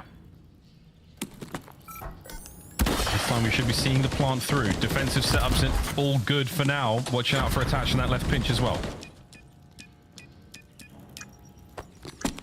It's going to be a little bit more of a direct push here from Legion. Nobody on the flank, so Abuza. Not much to do here. It's going to be a 3v4 on the site momentarily. All4 going to try and lock this down. Enough to get at least one. Still plenty of angles to worry about. As he falls back, lets the boys through in that absolute perfect timing. More noise. The bomb being defused. Nero, this might be the round. Unless he checks it. Unless he checks it. No, it's a team kill. Ay, Dios mío. They had bodies on the point, but the nade from Abuza, you might have at least got the guy off the bomb. That's a tough one and a good round win from Vegas. You'll take what you can get. Oh, that's got to hit. Oh, my God. Oh, no. No, I don't want to see it. Oh, from this angle as well. Oh, look what it... Oh, man, it's bounced off the edge. I mean, again, it's a straight 4v2. I mean, statistically, Vegas should have had a good chance there. I mean, they probably would have won the round, but you want to give them a fighting chance at the very least. And again, it's not so much about, oh, they got the round or not. It's about that happened. Now in the comms, there's a moment, there's that thing in the back of your head. Brezzy and Abuza, even for Hook and 04, you're like, oh, we're team killing each other in these moments. This is a game 5, boys. We need this. Nades up and about here on the attack for Vegas. It's a big hit through in the middle of the map from both two teams, actually.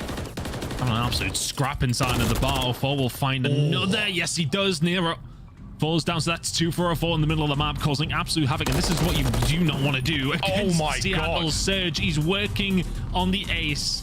Geo, last alive. Geo, play it slow, play it steady. The boys lined up on the inside of that lobby. 04 for the ace. Absolutely slammed. Geo gets 2. Disgusting 1v1. How on earth is he able to find 2 there? He's not going to read Abuza, though, who finds a flank back around towards the site. Geo does so well to give himself the opportunity, but doesn't make it count. That is so tough. Well timed from Abuza. You weren't wrong. He slammed them both over the first 2 gunfights. That was a slamming. I was like, there's no way. Look at this from 04, though. What a round he had. 04, the master of the fadeaway SMG kill. Absolutely disgusting 2-piece from Geo as well. What a round. 4-4 here in game 5. Needs to shut 04 down. It's under threat of starting to really work towards some progress on the cruiser missile, but here and now on his way over towards it. This is looking like the hit coming in from Seattle Surge on this side. All about that flank play that's going on again. You can see that Geo's a little bit more aware of what potentially could be coming from 04, which it is happening very, very slowly. Attach is going to have to get out there very, very quickly, but still 4v4. Oof, you're eating everything here. Johnny is so tagged. And we're looking at everything now. The low catwalk, the sneaky routes, everything being utilized on the approach towards the bomb site. No one has got a lot of hit points. And now we're going for it. 04 on the flank finds himself a big one. Attach gets 2 upstairs. Ah, the round is gone. Vegas, they managed to win their fights. Seattle Surge crept forward defensively. Legion hold. 04 reads it, but a second too early. Don't think it would have mattered. He would have then been in a 1 versus 2, even if he does find it doable, but tough. So Vegas Legion, 1 round away from 10 more CDL points, and to stop the reverse sweep happening. But to be honest, Miles, might as well go around 11 now, right? Yeah, go on. This has been a really, really good search and destroy anyway. It's been good match, yeah, it's right on. Match point Vegas Legion. Here we go, lads, over to B. We're calling it by the pool. Attach causing problems over by A. He's managed to retain the vast majority of the Surge roster, and he's pulled the aggro. It's worked. It's backed up. It's worked perfectly. A couple of grenades. All of a sudden, Seattle Surge, they take the bait. Nero will get this bomb down. 4v4 retake needed from Surge. Here we go, Nero.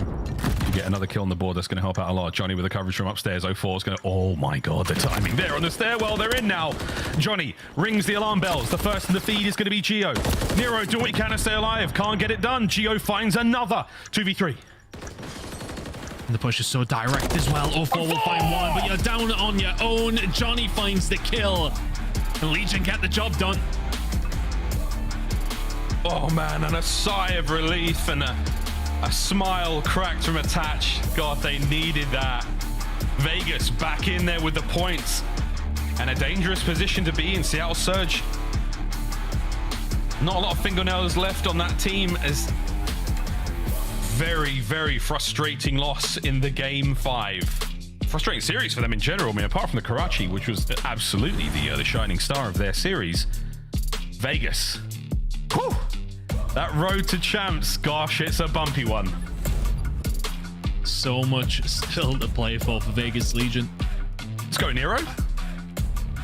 I did not even realize he's baiting for his team the entire time. Typical. 11-6 from Attach, but 10-7 from Geo as well. And Nero with the 4 bomb plants as well. Like, I'm joking, but he definitely did attribute to some serious moments there for the Vegas boys. And it's just, again, it's just relief. You can breathe a little easier, but again, the pressure is not off. These boys are still very much in the danger zone. Albeit on the highway, but we'll find out where their exit is. But that was one hell of a series. We stopped the reverse sweep dead in its tracks, and if you're Vegas, you absolutely have to work on your Karachi gameplay, because sometimes that may be good, but normally very, very ish. Fantastic performance, though. I think you'll think back to the 6-star Hardpoint as the main breaker in that game. I mean, Seattle Surge will be thinking, how have we not won this 3-1? But it was a fantastic performance from them over the first 2 rotations, and then it just falls apart very, very quickly. But typical performance from the side of Legion. Well, you know what's real fun? Again, we get to go back to the desk. This Monster Energy matchup was an absolute delight, boys and girls. How are we feeling after that one? Just another W. Are you 3 for 3 on the day? I am. Allie, did you get that one right?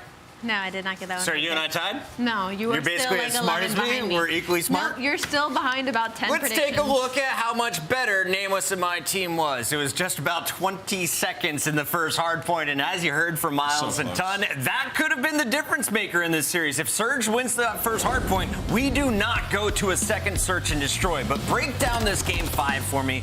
What was the difference maker? Why was Vegas able to get out to that lead? Yeah, they had some really good offensive pushes. You know, a lot of huge plays by Geo late in the rounds, just sort of playing their spawn. That's kind of what they do. When they push over towards pool, they send all 3. Geo sit back, Attach after bomb plants will go back, and then they'll just give jiggle peeks and pick them apart. I think the major difference in this map, though, Chris, was the offensive pushes from Seattle. Listen, they had some good ones early round. You get over near that bomb, and then they were way too aggressive. Like, you can't challenge barbecue when you get over there. You have to get that bomb down, player life by pool, and execute the trades. The same thing on Statue. Think about the round. They get over, they get near the bomb, and then they 0-4 and somebody else, they push up, and Attach is just sitting there waiting in spawn. Remember, this is a team Vegas that was 12th on defense. They clearly played patient today and got a couple big kills they needed. And it was in the first Bloods. It was a glaring issue for the Vegas Legion. Yep. They were 30-17 in opening duel win rates, but their conversion wasn't so good. We didn't see that in the game 5. They played slower. They allowed the kills to give them the information on the map, and that's why they were able to take both of the SNDs in the series. We've got your Scuff play of the game, and once again, it is Dylan Price. Attach back in action, doing what he does best, clutching up here in Search. The man known for his ones, able to get multi-kills throughout this series as well. Yeah, I mean, just beautiful plays on the side of Vegas Legion. Once again, I like the way they played both sides of the ball here, defense and offense. A lot of those offensive pushes, like I said, it came down to Attach and Geo. Geo plays really far back, and then he allows Attach to push up, take some of those angles. If Attach does fall, Geo is going to get the kills. So that sort of vote of confidence from your teammate allows you to make those types of plays. They have a good dynamic. Allie, can we talk big picture now if you're a Seattle fan? Because Seattle, of course, has 3 wins already on this qualifier. But those wins over Boston, who's the worst in the league, over Minnesota, that was a 3-0, pretty impressive there. But then you had to reverse sweep Toronto for your 3rd win. So moving forward, is Surge confident with their remaining matchups? I think they're so confident. If anything, they're kind of kicking themselves. I think Ton kind of said it beautifully in the fact that, like, this could have been a 3-1 win for the Seattle Surge. They had an incredible lead in the map, number 1, and they allow Vegas to clutch up and come back. So a lot of review to be done for the Surge. On the other side, Vegas just earned 10 points. That means we have a 3-way tie for 8th. Carolina, Minnesota, and Vegas all now at 140 points. And to talk about it live, we got the one and only Johnny. the emote hitter, joining us live. Johnny, talk to me about your search and destroy today. How did that game 5 feel? To be honest, it was kind of crazy. I'm not gonna lie. I didn't know how we actually got there. It was from 2-0 to 2-2. It's a literally blink of an eye. It was kind of crazy, but we clutched out. Like it was kind of crazy game 5, but yeah, we were able to like clutch out in the end. So yeah. Johnny, for those of us that don't know a whole lot about you, what has your climb through Challengers been like, and what's it been like joining the Vegas Legion team this year and the predicament that they were in? To be honest, Challengers is hell. It's actually not like good at all to be down there. I'm glad I'm able to like be in the pro league and show like I'm actually like pro worthy, because I don't know, Challengers is really weird with all like the team switching and all that stuff. Like I honestly knew with Vegas I could turn them around because they're actually really great players, all 3 of them. Like I knew that we could be a top 4 team, like, you know, easily. Like we just have to shot on land, and like so far in the Major IV Qualifiers we've been actually like doing really good. So yeah. I love that confidence. You know, you say you come in, you knew you could turn them around, and so far you guys have been doing that. I wanted to ask you, you know, what problems did you see that you wanted to come in and solve for them? Because you said you saw the talent in them, and when you joined, you guys would make some waves, and you are. Yeah, no, to be honest, it was mostly the S&D. I could see the S&D was like pretty lackluster. Like I came out with my strats, and Dill like attach price, like he was able to come out with his strats, and we were just able to like coordinate everything in the match. And we had like 2 IGLs in the S&D that was able to just coordinate like the other 2, and it worked out really well. Like we've been winning way more S&Ds. Yeah, 4 straight. Johnny, you get another game 1 victory. It was a tight one in the hard points. If we're looking at all of the maps, Karachi seems to be a weakness. Is 6-star your favorite to play? You seem to be very comfortable whether it's hard point or search and destroy. To be honest, I mean, I like all the maps. I'm not gonna lie. There's not really like a map like I don't like. I just, you know, I just gotta find my groove on every map. But yeah, not for sure. Like we're good at Karachi, 6-star, like all the maps. We're actually like pretty good at all the maps. Final question for you. We are going to Burbank for Major 4 in just 2 weeks. How many lands have you played in, and how many CDL lands? How many Challengers lands? Yep. Challengers lands, I'm not sure. Like it's probably single digit. Pro lands, this one's gonna be my 3rd coming up. So I just can't wait. I can't wait to show out there, because honestly, like if we make a winners bracket run, like it's gonna be amazing. I know you got a lot of people cheering for you. Congrats on the win tonight. You're right back in the race. Thank you so much, man. I appreciate y'all. That is Johnny in Las Vegas Legion. Catch them in action in their next series. But for now, we got to look at our overall rankings. As we mentioned, 3 teams sitting at 140 points. And we've got the Gorillas now after their win, just 10 points behind that. When it comes to Major 4, though, these are your teams that are looking locked for the winners bracket. If it ends tomorrow, Vegas is there with the number 2 seed out. That is absolutely insane. But they've only played 4 matches. That was Seattle's 5th. Miami has also played their 5th, as well as New York. So still some movement to be had with these qualifiers. But like we said, there's so many implications this weekend. And name us on the bigger picture. Vegas just outside that top 8. Carolina in a 3-way tie has the tiebreaker, but Vegas still has more matches to go. And Royal Ravens, they only have 1 more to go. I mean, you got to think about it. Vegas have played, you know, basically all the teams in the top 4. They just played Seattle, who are in 6. So who's left for them to play? The schedule only gets easier. I see them rising.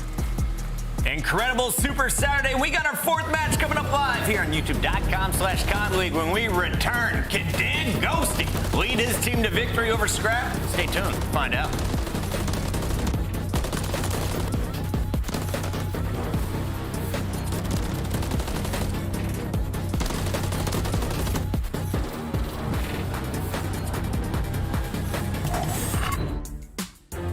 Upgrade your game with the Scuff, the official controller of the Call of Duty League. Start the season strong with the Call of Duty League Pack. Grab yourself the CDL Operator, Weapon Blueprint, and so much more. Check out the Call of Duty store in-game now.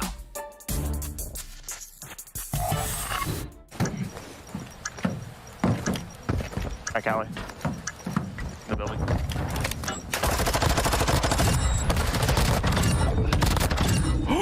What? No. Who's going on Twitter? What? Bro, what the f?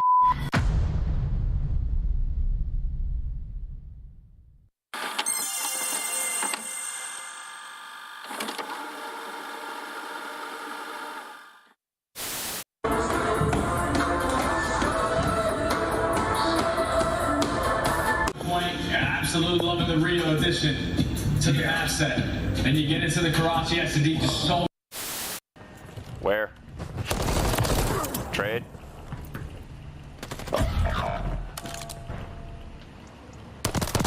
Remain. Finish the mission. No visible threats on I'm the GOAT. Solid work. We have secured the field.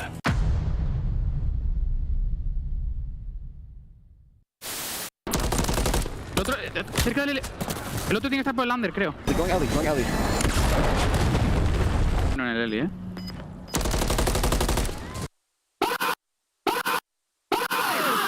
Let's go. Eso es, joder. Bueno, Javi, coño. Madre mía. Nice try, man. Oh. I calmed it, dude. I said, like, wait for the... I know what you meant. I know what you... Okay. Okay.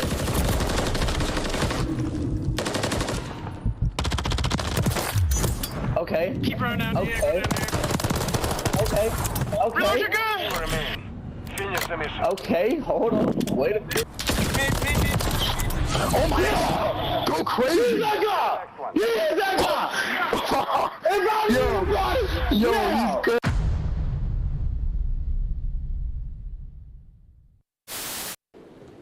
Marnie or top guy? Wait, I think they're probably working, eh? Yeah, they have Deddy, by the way. Nice. Sheesh, bro. Good Hold that. Sheesh. Okay, bro, my POV that.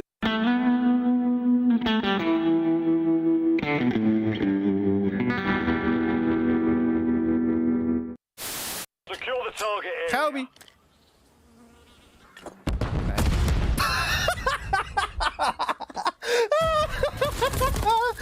Oh my god. Well, the Kobe worked. If that doesn't go in the CDL TV for best fails of the week, I don't know what to believe.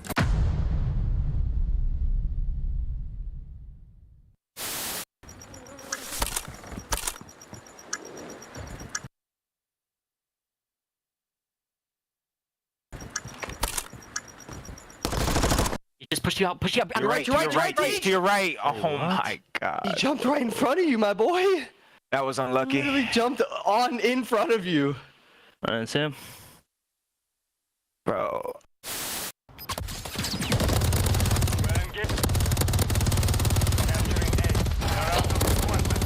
We're attacking hard.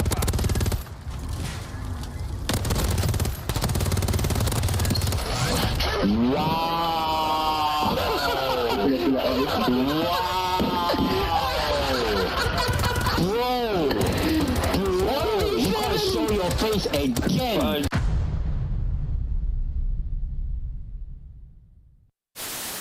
Do you think you could beat Kenny in a dance-off? Yeah. Oh, he's lying. Wait, did I? Really? Yeah. In my head, I'm thinking he's unstable on his feet. He's lying. No, this is broken because I'm dead ass not lying. I could smoke him. I'm just thinking about his front door porch where he was like trying to control his legs and he crippled on the floor. That's like the first thing I got.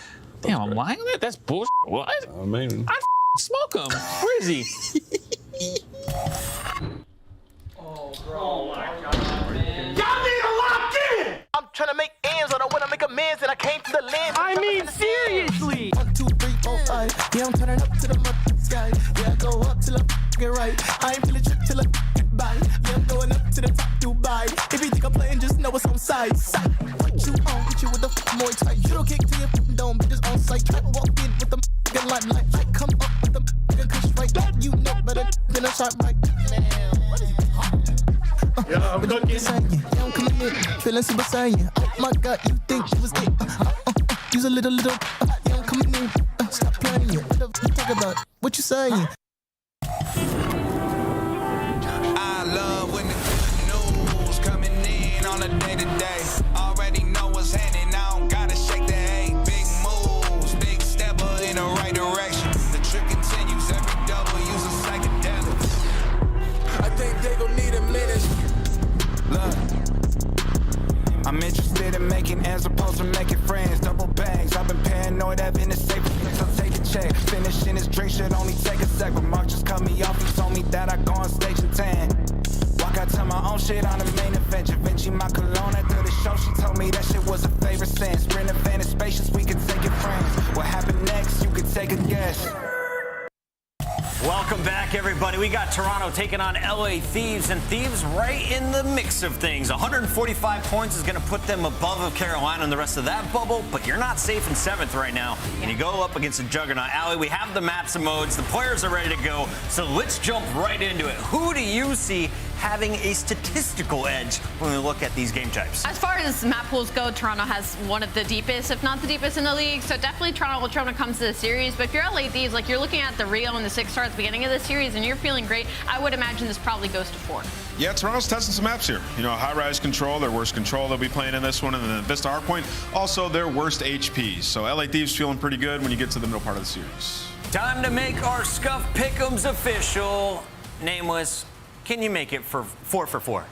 I think I'm going to troll here. What am I up on, LA? 3? I'm going to troll here. I'm going LA Thieves. I see the vision, 2 S&Ds, and they will take the high-rise control. You agree with Dan Ghosty and LA Thieves? As much as I have faith in Dan Ghosty and the LA Thieves, I'm definitely going to go Toronto Ultra in this one. I got Scrap. It's a mistake. Scrap's going to win this fight, and I think they have the energy. The fans agree as we send it over to the British boys here on an American show. We got Miles and Ton.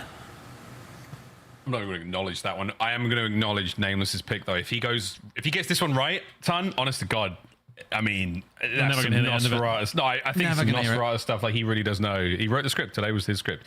Exciting stuff, though. Toronto Ultra, LA Thieves. Woo! I mean, this is a coast-to-coast battle, boys. This is going to be a tough one. Thieves, we've seen good, bad, and ugly from them. Ultra, a wonderfully consistent and dominant top 4 squad, Ton. They've been fantastic all year, right? They've been consistent, as you mentioned. It's going to be a tough battle, but, you know, agreeing with Ant in the sense that they are testing maps here as well, so that may well give the LA Thieves a route in. Sitting in an awkward little spot around that little bubble, sitting in 7th, you absolutely do not want to be giving anything away here, but yeah, Scrap over the Hardpoint stage 5. Looking pretty good. 1.17 stage 4. You know what? My Roman numerals never was that great. I was wondering where you were going with that. Stage 4, indeed. IV. We'll need a drip, folks, because we're going to drip feed ourselves back into this lobby in a moment. That's right. We've just had a lobby crash. That's fine. Ghosty's very, very upset about it. Everyone there on the Thieves very, very upset about it. Toronto Ultra, cool as ever. We'll do a classic Ultra listen in during this matchup. Don't you worry, folks. We'll get to hear the very soothing sounds of Radio Ultra. Put some folks to sleep, especially their opponents. For the Thieves, it is just chaos. It's about as wild as their intro video, Ton. Yeah, absolute chaos every single time. We were just talking about it. It's such a weird amalgamation of players, right? I mean, I always just laugh. Like, you look at the roster, it looks like just a standard middle of the road, and then you just got Byron Plumridge slap bang in the middle of Los Angeles. just not got the complexion for it whatsoever. He doesn't have the complexion for it, but the weather right now is terrible, so he's having a good time. And he's also staying indoors, trying to be one of the greatest Call of Duty players in the world right now. That's the series ahead of us, folks. Thanks to Scuff for the layout. It's a very sexy way to address the series ahead of us, to lay the pieces out. The board's there, the pieces are ready, the curtain's being rolled back, and here we go. Take 2, ladies and gents. Back into 6-star we go to start the series off. These hardpoints have been a lot of fun. Let's find out how this one goes. Yep, both teams with good records on this map as we head into it. Look, I mean, realistically, we should expect Toronto Ultra to make light work of this, but with the way that tonight has been going, who the bloody hell knows, Miles? Yeah. Well, so far, all good for LA Thieves. This is a very nice opener from them. There'll be the white arrows on the minimap. The purple will be the Ultra boys. One not really able to get too close to the hardpoint. And your boy Byron Plumridge back at it again, another feed with a couple. Joe Deceives and Ghosty, they take care of the player by steps, and it's Kleenex on the big old rat. And trying to get anything done here, and not a single gunfight is going Ultra's way. Yeah, it's really, really tough. If you do get forced back towards these P2 spawns, and it's an easy break coming in from Thieves over towards P1, you can lock it down. Oh, that's annoying. My goodness me. They have literally barely won a gunfight so far. That's a very, very frustrating situation to be in for Ultra, but they can lick their wounds and they can move over towards the second hardpoint. That's what Envoy is right now, and we might be able to guess the timing of this one very, very well. He's got a nasty in his sights, and he doesn't get that kill. Krem, the instant trade out, as is tradition. Thieves win their fights, win the rotation, win the point. This has been flawless so far. Nothing to write home about if you're Toronto Ultra. Starting to get a couple of kills in the middle of the map, but I mean, LA Thieves have just been annoying so far. Ultra starting to step up now. Maybe they've went forward because every single kill of the last 4 or 5 has been a Toronto-sided one. Eventually, the break will come back through. It's a clean one at that for 30 seconds on off. Yeah, lovely 30 seconds to be had here. Ultra dig in. Take on the hit now from the LA squad. Thieves are in. Joe Deceives, big entry. Gets himself a second, and somehow there's a third on the cards as well. Scrap though says no, final 15. That's a lovely bit of work there from Joe Deceives just to stop anyone from the Ultra squad getting that time. Rotation already done, and again, ton for 3 hard points in a row now. LA Thieves are there first. A big gunfight to win. Cramp, has he turned around at the wrong time? Yes, he has. Envoy will find it, and you'll just waltz on through. Felt like you did have control of that point to a certain degree of your Thieves, and all of a sudden, Ultra have got a full lockdown on it. Spawns towards back, now going to be lost. That is as perfect as you could possibly want for a break over towards P3. That's not an easy point to break. You'll take it. Now they're worrying about the attack, and it's a ghosty. Sneaky ghosty through one side, and he can't get a second kill. Joe Deceives on the front, can't get a single thing. Scrappy Dappy takes a doo-doo on Joe and Krem. That's his point again. Ultra mounting the comeback, and in a matter of seconds, it's going to be their lead change. I think there would have been a moment as P2 was popping where somebody just had a word and said, right, come on, because since then it has been flawless from Ultra. Breaking at ease. LA Thieves came out of the gates very hot, but have slowed down very quickly. Looking over towards this rotation, over towards P4. Scrap is here. Wonderful hold over towards P3, and they have a healthy little lead. A very healthy little lead. And a healthy 2-piece there for Envoy. 10-6 for him. If anybody can cast their mind back to a previous stage where he was arguably the worst hardpoint player on the hemisphere, now an absolute demon. Keep things up here, that would be good, but Thieves have found a breakthrough. 50 seconds on off that. And you would think this kind of map would suit Envoy. Solid SMG play, you think he's going to get in amongst it, you think it'd suit Kleenex even more, but not necessarily having the best of starts. It's felt like when Thieves do get themselves set up, they're finding a lot of success, but Scrap finding 2 is just going to break that wide open. Kleenex on the flank, that's a clean wipe from Ultra. 30 seconds on the clock. You can get every single second here if you're the Toronto side. That's one thing we've been seeing time and time again now, is Ultra with these absolutely superb breaks. Hard points get knocked wide open. Envoy once again, another sweet 2. Goes into the back pocket. Scraps on a pinch now as well towards the middle of the map. And he's not going to check every possible corner because it's an awkward situation. He's let a teammate get bopped. Trade's done. Back over to P1 we go. And the first go around, 20-odd points separating our teams. We were in for a good 6-star. Thieves had a good time with things over towards P1 on the previous rotation of hills. Can they do so again? This time around, they do have those P2 spawns, so it's not quite as easy to hold it from this side. Ultra going to be able to exercise their running through the middle of the map, and this is going to be an issue. Envoy going for the push, will find it as well. Ghosty gets taken down. The dominoes start to fall. Joe Deceives left all on his own. A lovely break coming in from Ultra. Whoa, can't get any more. Big win from inside there, the second. Envoy takes care of the last player now on an open hardpoint for a moment. Ultra, wonderful control on P1 again. There's 25 seconds to go on this one, and that should be theirs. Joe Deceives, get rid of that trophy boy. Does manage to get the kill on a Scrap. Mad work once again. And Envoy, 16-9. I wasn't kidding. A demon on a 4 spree now, looking to get his 5th. Yeah. His 6th. Nah. Doesn't happen. P2 rotation is going to be there now with Thieves as well. Very even game so far. For Ultra, 3 and 4 was really where they managed to get the majority of their time, and the break over towards 2 and 3 was fantastic. They're going to need to do it again here. Thieves are being fantastic on the rotation, but I'd love to see them hold just a little bit stronger. That is exactly what you want now. Big pinch. Envoy, there's his first. The second, easily able to be grabbed. Nails it. Ghosty's there. Trade's done. Ultra with another good break. Ultra with the time, and that is a wicked 3 spree from Scrap. Now Kleenex can start to think about P3 rotation. Knows nobody's coming through the middle of the map. Will spin himself around and have an absolute feast. Just managed to find one. The stone slow them down. Ultra holding tight. Still rocking it. 145 to 122. Still a close-ish game with the Thieves. The rotations were great for them. 3 in a row in the first set. Then it was a little shaky. That was where Ultra started to get things going. Ultra now still marching their way forward, and a big couple of wins on the rotation. Let's see how they break P3 with a listen in. Look at Woodrunner now. Yeah. Literally out. Spawn with me, out. He's going blue. Going blue to mid. Or vent. Ghosty. Look at my play for this guy. Lobby 1 bar. Bar is really one's mid right now. Yeah. Joe's in lobby 1 bar. Mid right now, gonna go lobby. Where'd you? You think I'm you at me? Could just be DJ. DJ and you. Or DJ and fucking you on a thing. Nothing wood. There's that DJ P1 backed though. up. I think it could be close P1. DJ backed up. I'm going deep left. Ah, it's lobby. Nothing charmy. Lobby, weak. Oh, behind this thing, behind this thing. Lobby, Two lobby, lobby, lobby, same lobby, same lobby, flag, lobby, same lobby. flag. He's charming. 20 out, Just 20 sprinted mid. at you. Sprint. We get the back. Spawning mid on us. One's a foot time. In the back. I'm blocking, I'm Mid. blocking. They're running through lobby and you Yeah, don't. they're just flying through lobby. This Yeah, one let's is go fly through lobby. One's foot time. Artie, I'm the front. that big hand. More setting on jet. Lobby. Lane lobby, lane side lobby. I need help. My bar, there's two on time. One's bar and one time. Hop, really big. One bar then. And bar in the back. Okay, go there. Try and go down. One's right. There's a big I'm going office, bro. I'm not going going office yet. here. You just all right back here, right? Yep. Can we close gold? I'm looking at it. Statue, one shot. Nothing low either. Statue can't shout. Nothing office. There's Hey, close low. right. I'm stunning it. Nothing low. No trophy. Stun him. Yeah, I'm trying to run at it.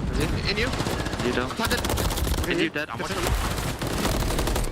Lead change. LA Thieves back into this one. New hard points up. Ultra in control. Let's see how the Thieves go for a break with a listen in.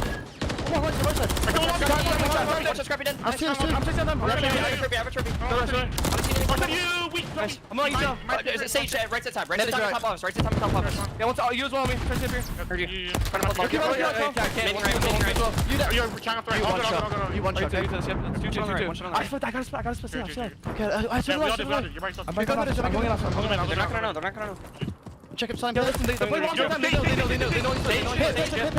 Pin time. I need a pick. Can you kill this guy? I'm trying to. One time, they're trying off. One shot pit.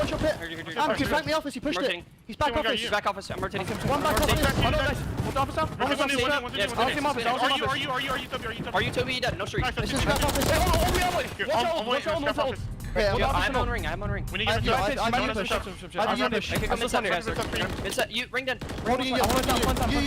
Mid steps and ring. Just corner.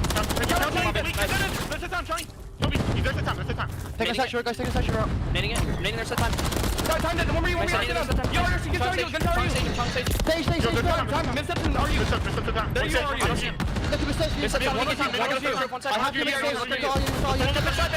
Yeah, I have it now. There's the time, guys. Okay. No, I'm for the trophy. He's outside trying. We're going lobby to flood. Sunday, everyone.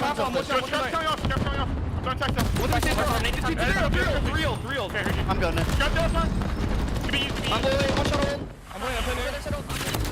Man, that is night and day to some comms. Literal. It's so fun. Either way, though, it's 20 points for the dub for Ultra. LA Thieves haven't been able to bounce back here in our third set of hard points. They do win the row. Can they kill Envoy? It's been the same story all the way through, though. Have some decent success over towards P1, find a rotation, and get broken pretty much immediately. Is that going to be the same story once again? How's Envoy getting away with this? There's two. There's the break. That might be the game. That might be the game. You've just bent two players over your knee, two massive red handprints across them. Kleenex throwing some mean shoulders. Trophy's gone. Here comes the hit. Looking for the break, fellas. You're running out of time. Sends it. Joe deceives in the feed. Gets two. Looking for three. No. Kleenex back at it.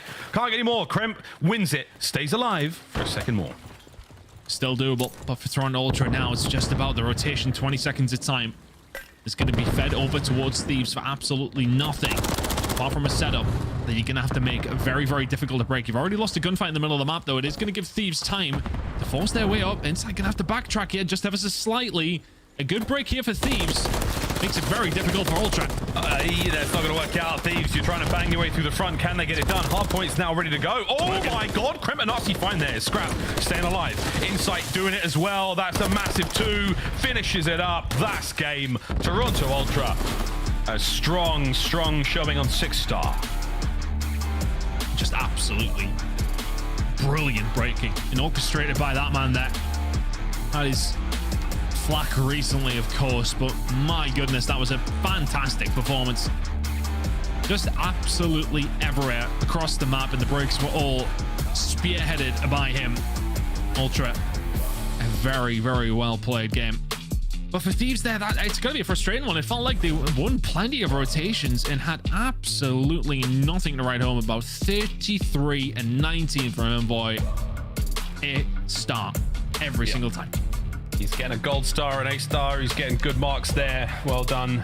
He definitely did his research. 5,000 damage as well. Good work there. Can't get the win, though, without that 2 minutes in the time from Insight. A superb showing from both teams there. LA Thieves are at times, you're loving it. Yeah, loving it. The comms are wild. Everyone's having a good time, screaming and shouting, flying around with a demon rival nines and them scary eyes on the side, you name it. But it's that calm, methodical approach from Ultra. No matter what situation they're in, the setup is just so good. The shots are so good. You seem to know everything that's going on. Yeah, they're just so methodically brilliant, aren't they? I mean, it's been the case for quite some time. They just seem to have made a brilliant culture with the core of the team, and whoever has come in has just adapted to it every single time. It's just working out so well for them, and I mean, is that a big reason as to why they find so many good breaks? I mean, Envoy finding two pieces just lying everywhere and just being offered to him will always help. But I mean, it's the one towards the end to find that final break. That was just the cherry on top. That second gunfight, Nasty just gets absolutely hawked on, and all of a sudden the game's over. I mean, that break comes in, you've got the rotation over towards 3, you ain't losing the game.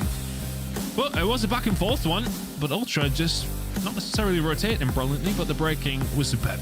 No, that's a good looking hard point either way. I mean, hands off to LA Thieves. Again, when you fall outside of the top 4, everyone's got eyes on you. They know that these games typically go the way they do, but kudos to them. It's not been a dreadful road. It's not been a fantastic one. Hopefully they can keep the things going. Rio S&D coming up now, though. LA Thieves said no thanks to the 6-star. Toronto said no thanks to the high rise. We find ourselves on Rio. That's going to be an interesting one. I mean, again, we've seen some great Rios today. That Surge Vegas Rio was so spicy. Ninja diffuses some great clutches, 3v1s, you name it. Wouldn't be too surprised if we get something similar to that ton. But again, Ultra, they don't want to let that sort of stuff happen. They just want to play their game real smooth. Look, if Envoy continues to play like that, like you think about Rio re-entering those sites, it's these moments where, okay, they don't know where you're coming from, but if you can find those little gaps, those openings, then he will be able to cause some issue for Ultra. Look, let's see how it goes down, but Thieves want to bounce back there. I think they'll be frustrated because it didn't feel like they played a bad game of Hardpoint. They were finding rotations. They were playing 6-star how you should, but just a little bit weak on those setups. And if that leaks into search and destroy, then all of a sudden you're staring down the barrel of a 2-0 deficit. They need to switch on very, very quickly because there was some good fundamentals there for Thieves, but not quite the execution. I also feel like, yeah, lose a couple of mean gunfights, Envoy with a couple of 2 pieces, Scrap with a couple. It's just like it's that individual skill thing that both teams ludicrously high skill players, really, really dangerous. But if it just hits so much harder when Ultra win it, you know, like they seem to take advantage of those mistakes or those 2 pieces a lot more. Either way, to the search and destroy. Not been perfect there, or not even ideal for Toronto Ultra. That 12 and 6, that's more game 5s really for the LA Thieves. That's what we're looking at there, but we'll see how this one goes. Opening dual rank though, good God, it couldn't be more different. That's the first bloods we're talking about. And that is going to be important, especially when it does come down to this map. Those first bloods are very often going to be a 4v4 retake along those lines over towards B. It happens a lot. So where can you be on that side of things if you are Ultra? If you can find those breaks, it does just make your life so much easier. Looking over towards the defensive side though for Thieves, that has been their strength. Opening duels on defense, sitting in first. That will be important on this map as it is on every other one. Here we go into it. What can Ultra do? Their strength is attack. Can you manage to make it count here though? It's a difficult map to read into these stats, to be honest with you. It can get very, very mixy over towards B, but Ultra, fantastic at map number 1. Can they convert that into some sensational S&D prowess? Rio turns on its head, you know, so quickly. It's great. Both teams, big old standoff. Ultra seeming to be the first team with the courage to run forward, but that courage is quickly tested. Nasty with some shots downrange there. Towards the inside of the map, that's where the Thieves are moving now, looking towards that B-bomb site. Bridge is going to be a hot spot. Will they take the fight? Joseph deceives. Reeds finds his first. Speaks his head round. Envoy gets caught out very, very quickly, and immediately Thieves are hitting a big rotation on a potential flank, but they may well just go back through boxes and force the issue here. Ready for a setup of anything coming over towards A, but this plant will be free. Clinics and Co will presume that everybody's down towards the elevators, and that's the escalators, and that's exactly where they're going to end up. Oh, this is 3 in favor of Thieves. Kleenex, you're about to turn around the corner and run into... Hey, boys! Sees all of them. Oh, my God. Run, Kleenex! He was so fast, not fast enough. Insight Gets there just in the nick of time to get some damage in, but not really stop anything here. You could jump on that bomb. Watch out for Scrap. Big damage in. Not enough for the kill. My God, Ultra are getting slammed here. A weird setup ton from the start of though, and again, you get the first blood on Envoy. You know that he carries the bomb typically. You don't check the body. And then they run over to A immediately thinking it was a play elsewhere. A little moment like that could have seriously cost them, but at the end of the day, thick as thieves, shoulder to shoulder, they find their trades. Yeah, it's tough as well, though. You know, when you're in that situation, if you do have those numbers, finding that first gunfight when you're in a 4 versus 3 helps out big time. I mean, CleanX peaks at the right time and just didn't quite have the cover to help him get out. Look, if he gets traded out there, it's not the end of the world for Ultra, but he doesn't get traded. Nobody near. And all of a sudden, the round is very easily over towards the side of Thieves. Very patient from them, though. I didn't mind the push over towards A. You're covering any kind of flank that can come through. You can set up your own flank. You're keeping Ultra guessing to a certain degree. Now your turn to attack B will probably be where we end up, but a little bit of bait out over towards the A side. Keep Toronto guessing once again. You know the moves. It's time to dance, and right now, Ultra with a 2-2 on. A and B covered. Eve's just waiting for a pick, waiting for a little bit more than just information. But right now, I don't think any lethals and tacticals remaining on the side of the Thieves. One frag from Joe Deceives. Checks it. Man, he's moving. He's going to get that bomb down. He's got the boys there to help him out. But here comes a very, very fast counter-attack from Ultra. Up the Eskies, into the feed. Trades are on. They've slowed down, and oh no, Ghosty punishes them. One more left on the stairwell, and that's going to be Scrap, red, dead, done. All Dano in sight. So he's in his sleep. Oh, the smoke just create an issue. The problem is there, they get the kill on the bomb carry, but he just gets the bomb down. If they can stop that happening, then all of a sudden they don't have to spring into life. Nasty is here to pick up the pieces. Insight dealt with very, very quickly. Well played from Thieves. Really good job across the board. Opening duels again. It was the first blood over towards Toronto, but it's answered very, very quickly. Thieves 2-0 up. And that's 2 good rounds. That's the first bloods again. We saw statistically they would be having. And all the calm focus in the world is not really helping out LA Thieves. 2 solid rounds so far.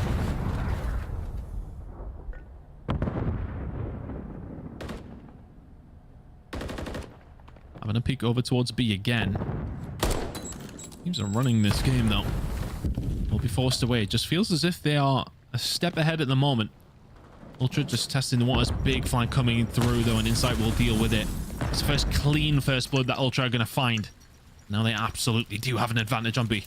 They get the first blood. No trophies, though, so everything being thrown their way will likely land 30 seconds. 2 on the stairwell. 1 towards the escalator. That's going to be Joe Deceives again. Reckless abandon from the LA Thieves. They absolutely smashed their way through. Envoy 1 to his name. Ghosty with the trades. 20 seconds left on it. Joe Deceives. What's he done? Can Scrap win it here? It's a 1v1. Dancing. Good timing. Great shots. Scrap wins the round. It's a late flank down the bridge side street. And just finds himself some nice little timings. Gets himself around. You can see Envoy just back on down the escalators because they know Scrap's on the flank. They want to just try and stay alive so it can help put that pressure on. As soon as he's in that 1 versus 1 and he backs down, just puts himself in a good position. Just fantastic wherewithal to know he had the time to do it.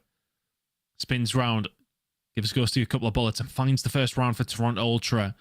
1 versus 2. Really good job. I'm just more impressed. I mean, Joe Deceives' sledgehammer play.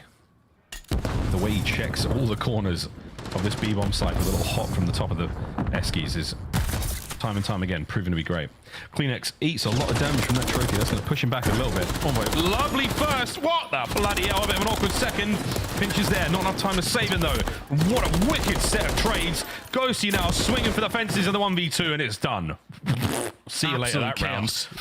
Round. Chaos. Trades galore in and around the... I keep saying elevators. It's getting late. Escalators. It's getting late for you. Just mixy consistently. It's Ultra who come out on top of the trades.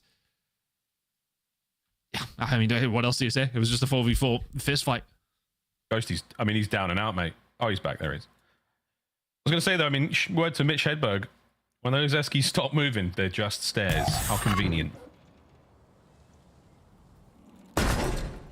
Good looks out of Krem with that 5 and 3, and we are slamming our way on towards the B bomb site, boys. Take over this space in such an aggressive way. You should be good for one hit, Krem. You've got the boys covering you on the left and right. I think we've got Anderson's plan, so he can just stay still. Oh, Ghosty finds a big one under Scrap as well. It's that 50-50 gunfight that Ghosty comes out on top of. Thing is here, though, no cover over towards A.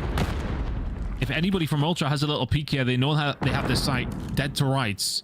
That bomb should go down, but they do not have the numbers. You are all in. Oh, that's a huge one from Kleenex. That is sensational. Take that. Back down, though. That. Yeah, he's giving up a lot of space there. Heavy damage. Smoke check. Flying on through. Can they take over anything here? They can. Trade's done. Oh, dear. Ghosty. Can he turn this 1v2 into something special? The answer once again is no. Last man in gets gunned. Huge round from Ultra. And I respect the commitment from Thieves, but as soon as you're there and not seeing anything for a little longer, they maybe just lingered a little too long. Find themselves coming over, lose the gunfight over towards boxes. All of a sudden, the bomb's down. Your advantage is very much gone. Good job from Ultra, though. That's back-to-back-to-back rounds. Commanding position now. You start to fall apart after a really, really solid start. 2 rounds in a row, and they have had nothing in answer to Ultra's aggression over the last 3 rounds. But Smoke's down over towards A. It's merely a bait. And B is the prize that is in their eyes at this moment in time. I like the surf from the Thieves. They've moved fast enough to actually be able to get the bomb down and do something with that little smoke joke. Here we go. Envoy's going to check it. Exchange of fire, but there we go. Bomb planted. Counter-attack now on from Ultra. 4v4. Big find coming in. The rest of the players will start to wait this out, so Thieves know that there's no aggression coming in from the front side. We'll start to panic. That's a big stun. Kleenex needs to do something with it. Ghosty needs to survive. Kleenex cuts him down. Envoy inside. Everyone gets their piece. Nasty now. 1v3. Envoy on the bomb. Are you going to be able to check this? You better do it fast, Byron. And it's not going to happen. Ultra with the defuse. They go to 4-2. Just a devastating flank. Just take their time, pick them apart. 3 kills come flying on through. Kleenex with the opening one, and that is the difference maker. Nasty, very, very little he can do there. Ultra are good for 4 rounds in a row. Already 1-0 up. If you can find the search and destroy, this game might be over before it is even started. Ultra, it was a slow start there in that search. Thieves, I'm loving what I'm seeing, man. There's a couple of lovely little moments. The smoke plays, how fast they are, very decisive in the decision making. But when it comes to the post plant position, they are getting smacked around. Kleenex on the 3 spree, sending it, looking to make it 4. Trophies are gone. The stun doesn't land, but it's going to force those players back out of the stairwell, all over to Olozieski side, and now Kleenex shuffles his way in position for the potential pinch. Just a peek. Next up, a couple of bullets for it. And then a few more. Kleenex will get dealt with. A big amount of presence over towards this bridge side. Yeah, Ultra gonna have to answer this. Krem finds more than just a way in. Finds the kill. Bomb down now on the backside of the map. Scrap's gonna have to move over to try to help out. Gets it done. Krem's shoulders eviscerated. Pulled from the sockets, and Nasty. He plays the same game. Inside now 1v3. On a 4 spree as well. So any kills he gets are gonna be handy. But can he stay alive? We'll find out in a moment. You might choose to try and just do that, you know. You absolutely would take a cruise missile here. Oh, he goes for the fight and gets dealt with. Ghosty. Crispy shots. Is he all right? Nails it. That's a really, really sweet angle. Another door being open. That's basically useless. So Ghosty, good stuff. Ooh, and it's starting to get a little tense, you know? It's just getting tense. LA Thieves, again, another team who are in a difficult spot when it comes for that 10 points. The road to champs again, a very, very precarious one. And a single round now separates our 2 squads. Here we go. Look at this pressure coming in from Envoy pretty much immediately.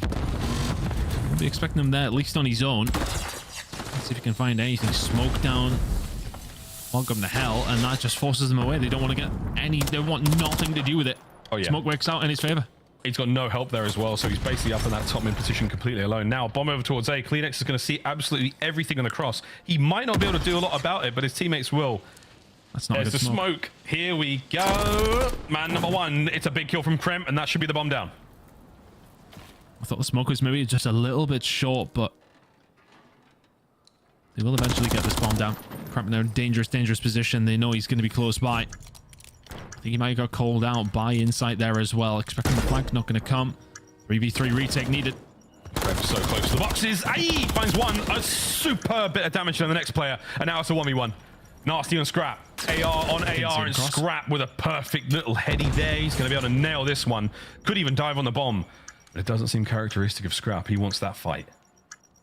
I think it might have been a little bit obvious, so he holds the off angle, shots into him again, but Nasty takes a couple 15 seconds to go and jumps on it now. And that's it. You play the player, not the game. Oh, Nasty, he's not going to check this. He knows what Scrap's like. He's on the bomb. Look at that player reaction as well. What's this guy think he's doing? What's he doing? What's he doing? What's this guy think he's doing? I don't know what I'm saying here. It's getting late for me too. I'm still jet lagged. That is a great play from Scrap. Yeah, phenomenal. I think it's just the first shots he puts in changes the angle completely, because for Nasty there, he's thinking, right, I can't see the bomb. This is a dangerous spot. I need to start to get eyes on. Scrap's giving him a different angle, puts a couple of shots in, and then immediately jumps on the bomb. It's perfect play. Big brain. In we go. Oh, Thieves are right back at it, though. They're not going to go quietly in this round. And Kremp, from the toppest of ropes, drives the Thieves' elbow into Ultra. That round barely existed. It's what, 5-4? Straight away. Just like that. I'm not going to say the good work has been undone from the previous one, but you lose the first gunfight and then crumble from there. A lot of commitment from Thieves on that defensive side. You can see Nasty's still a bit annoyed about that 1v1, isn't he? Yeah. So frustrating, man. He played that well. Again, just that position he was in, he's not able to really get on top of that bomb. Anyway, we could pick that one apart, but that's a perfect example of, like, you know what a player's like. You've really got to play them in that situation. But anyway, whatever. 5-4, still map point Ultra, but Thieves. A little bit of sauce left in this squad. Hello, darling. Kremp again. Just right into the fight, man. He just somehow finds these kills. He's alone, essentially, on this side of top mid, waiting for the boys to help out. Envoy got some horrible timing. Despicable. Kremp would find him. There's the first blood again. It's felt like Thieves had the better of that. Look at this flank coming through, though. Are they reading it? They were aware of something. But the next gunfight is going to be huge. Well, now you know that you've got players behind you, you've got players in front of you. They're going to try to overwhelm Scrap. Scrap is never going to read this. Like, boys, there are 3 red dots on my body. Like, what are you talking about, man? That's not true. It's like, I ain't lying. They're all over it. Quickly towards A. Insight should get 1 out of this. Kremp is so tough to kill. Nasty there for the coverage. Kleenex loses it. Here we go, Insight. 1v4. Or it's around 11. And that was 6th kill in a row for Nasty. He is eventually going to fall. But the cruise missile obtained for round 11 on Rio Search and Destroy is a hell of an insurance policy to have. And the 1v3 here for Insight. I mean, if you were to say anybody's going to be able to do it, it would be him, but this will be a tall order here. He's checking all the right things, and now he's got to contend with the might of the Thieves. Oh, here we go, ladies and gentlemen. You know what we say? It's round 11. Gongs out, dongs out. Here we go. Cruise missile for Thieves is going to be huge here. And this is how the game has went down. First bloods, just ever so slightly on the side of Thieves, which has worked out in their favor. A couple of big plays coming through from Ultra forced their way here. But Nasty with a 6th spree could be the difference maker. And again, statistically looking, just the amount of times you get in that first blood, it's not amounted to nearly anything. That's 6 straight. It hasn't amounted to many round wins, so it doesn't really matter if they're hitting them. This is going to be a stinger. Slow looks here from the Thieves on defense. Ultra not biting onto anything quite yet. They're just waiting for the optimum moment from Nasty. It's going to be the perfect moment, to be honest with you. They're just about to jump on. You have to get the hell out of Dodge. Tell the boys where to go. Nails it. Kleenex goes boom. Overwhelm the bomb site now. Oh, and I like this little run over towards the A side of the map. You don't account for it. You've lent towards the top. Toronto have gone down low. A bomb site, all yours. There's the stretch plant. They know now. Bomb will go down. It will have to be a 3v4 hold, but the Thieves, they're going to have to dot their I's, cross their T's on this flank. They're going to be checking every single corner. Ultra have a little while to wait. Insight's so happy here to be looking this side. He's going to spot Chrome Ghosty out in the distance. Ah, this is a stinger as well. Scrap loses his fight. Oh dear. We're wide open. 25 on the clock. Insight finds one. The pinch, Envoy deals with it. All down to Envoy. Less than 20 to go. He hit the stretch plant and he's gone the other way round. Ghosty's on the bomb. Checks in. Possible situation. He can't get it. See it. Oh no, he went the wrong way. The bomb was planted for boxes. He had to abandon the position. The Thieves moved in, hit the defuse. That's the round. And ladies and gentlemen, we're all tied up 1-1. That was a 5-3 lead for Ultra. Decimated. Nasty's cruise missile kicks things off. And the final round goes the way of Thieves. It was nearly a very, very good 2v4 effort coming in from Insight and Co. He was set up so well, but a couple of gunfights don't go there. I'm not too sure how Joe Deceives was managed to find Scrap on the backside. Scrap was set up in such an awkward spot, and yet still Joe Deceives is able to find him. And Scrap finds that, then there's another reflank coming back through the mid. Ultra probably win the round. The Thieves managed to get the job done. 13-7 from Cramp, but Nasty with the big boy damage. And the cruise missile alongside of it wins the game for Thieves. 6-5. Hell of a search and destroy, and a hell of a series now on our hands. One apiece. What did Nameless say? Both searches and the control. Uh-oh. That's just the way it goes. But hey, man, a shout out to Crimp as well for getting the boys to that round 11. I think 2 rounds in a row, absolutely sent it. The amount of times we saw him in the air when it seemed to not matter, the ban found kills. Well, that is a very, very good turnaround for the LA Thieves in the series. 1-1 here so far. We're going to play high-rise control in a moment. We'll find out if Nameless is correct. He's been pretty sweet so far. Let's find out if he can keep the guesses going. After the break, we play high-rise control. Don't go too far. He died in the P4, bro.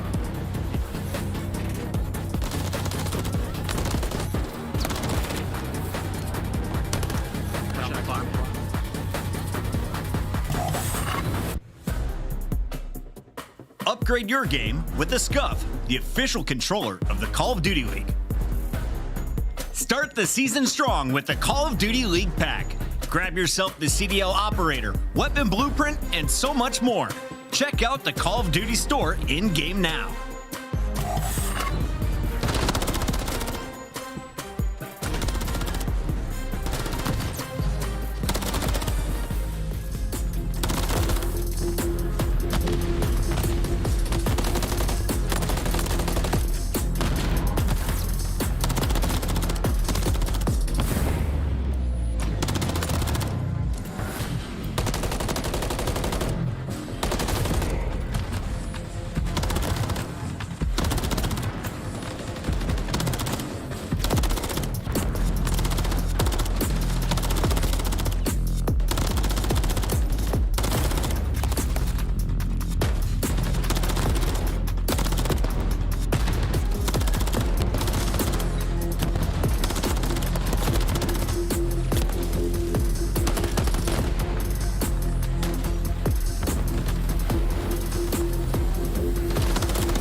Ladies and gentlemen, welcome back to the halfway point of the series, the Hump map. We're playing high-rise control here. We've got ourselves the Thieves, we've got ourselves Ultra, and they're tied up 1-1. If you're just joining us, a really fun round 11, worth a watch if you can. On YouTube, scrub back. We'll be right back here live in just a moment. Myself a ton, excited to keep this series a-rolling. And mate, Nameless thinks they're going to win the high-rise control, and I don't think Nameless is too crazy. This could be a spicy one. Can Ultra turn it around? I think they'll be very disappointed in the way they lost that, though. I mean, they were in a commanding position, 5-3 up. Go 2-0 up in the series. You are cruising. Now all of a sudden, heading over towards high-rise control. Yeah, that's all right. Kleenex is having a good time with things on stage 4. Just remind yourself, Chris. Yeah, there you go. You got it. But can he do much here on high-rise? It hasn't notoriously been too hot for the side of Ultra. A little bit better, though, for the side of Thieves. So we're looking to try and take advantage before we head into a Vista hardpoint, which should be very, very interesting. We'll see how that goes down when we get over towards it, but high-rise control to kick things off here. No idea which way this one goes at this stage, Miles. In a hell of a game. We're about to duck around and find out. Oh, I did there because there were loads of ducks on the screen, you know what I'm saying? Oh, here we go, in the creme. Who gets right into scrap. Lovely first blood. That's going to be a little bit of an opener towards the A side of the map, but that's not where the party's going down. The party's going down at B. And Nasty and Ghosty, they brought their own drinks. I mean, it's absolute best case scenario for Thieves so far. Don't lose any of your opening battles. You got complete control, 4 dead momentarily. And that is B control completely. 3 stacking it momentarily as well. Scrapping some good shots to just make it a 2. Doing your due diligence, yeah, if you are Thieves, just holding it down and doing the smart thing. That should be B gone. B gone. A next. That is all it took for the Thieves. One little window.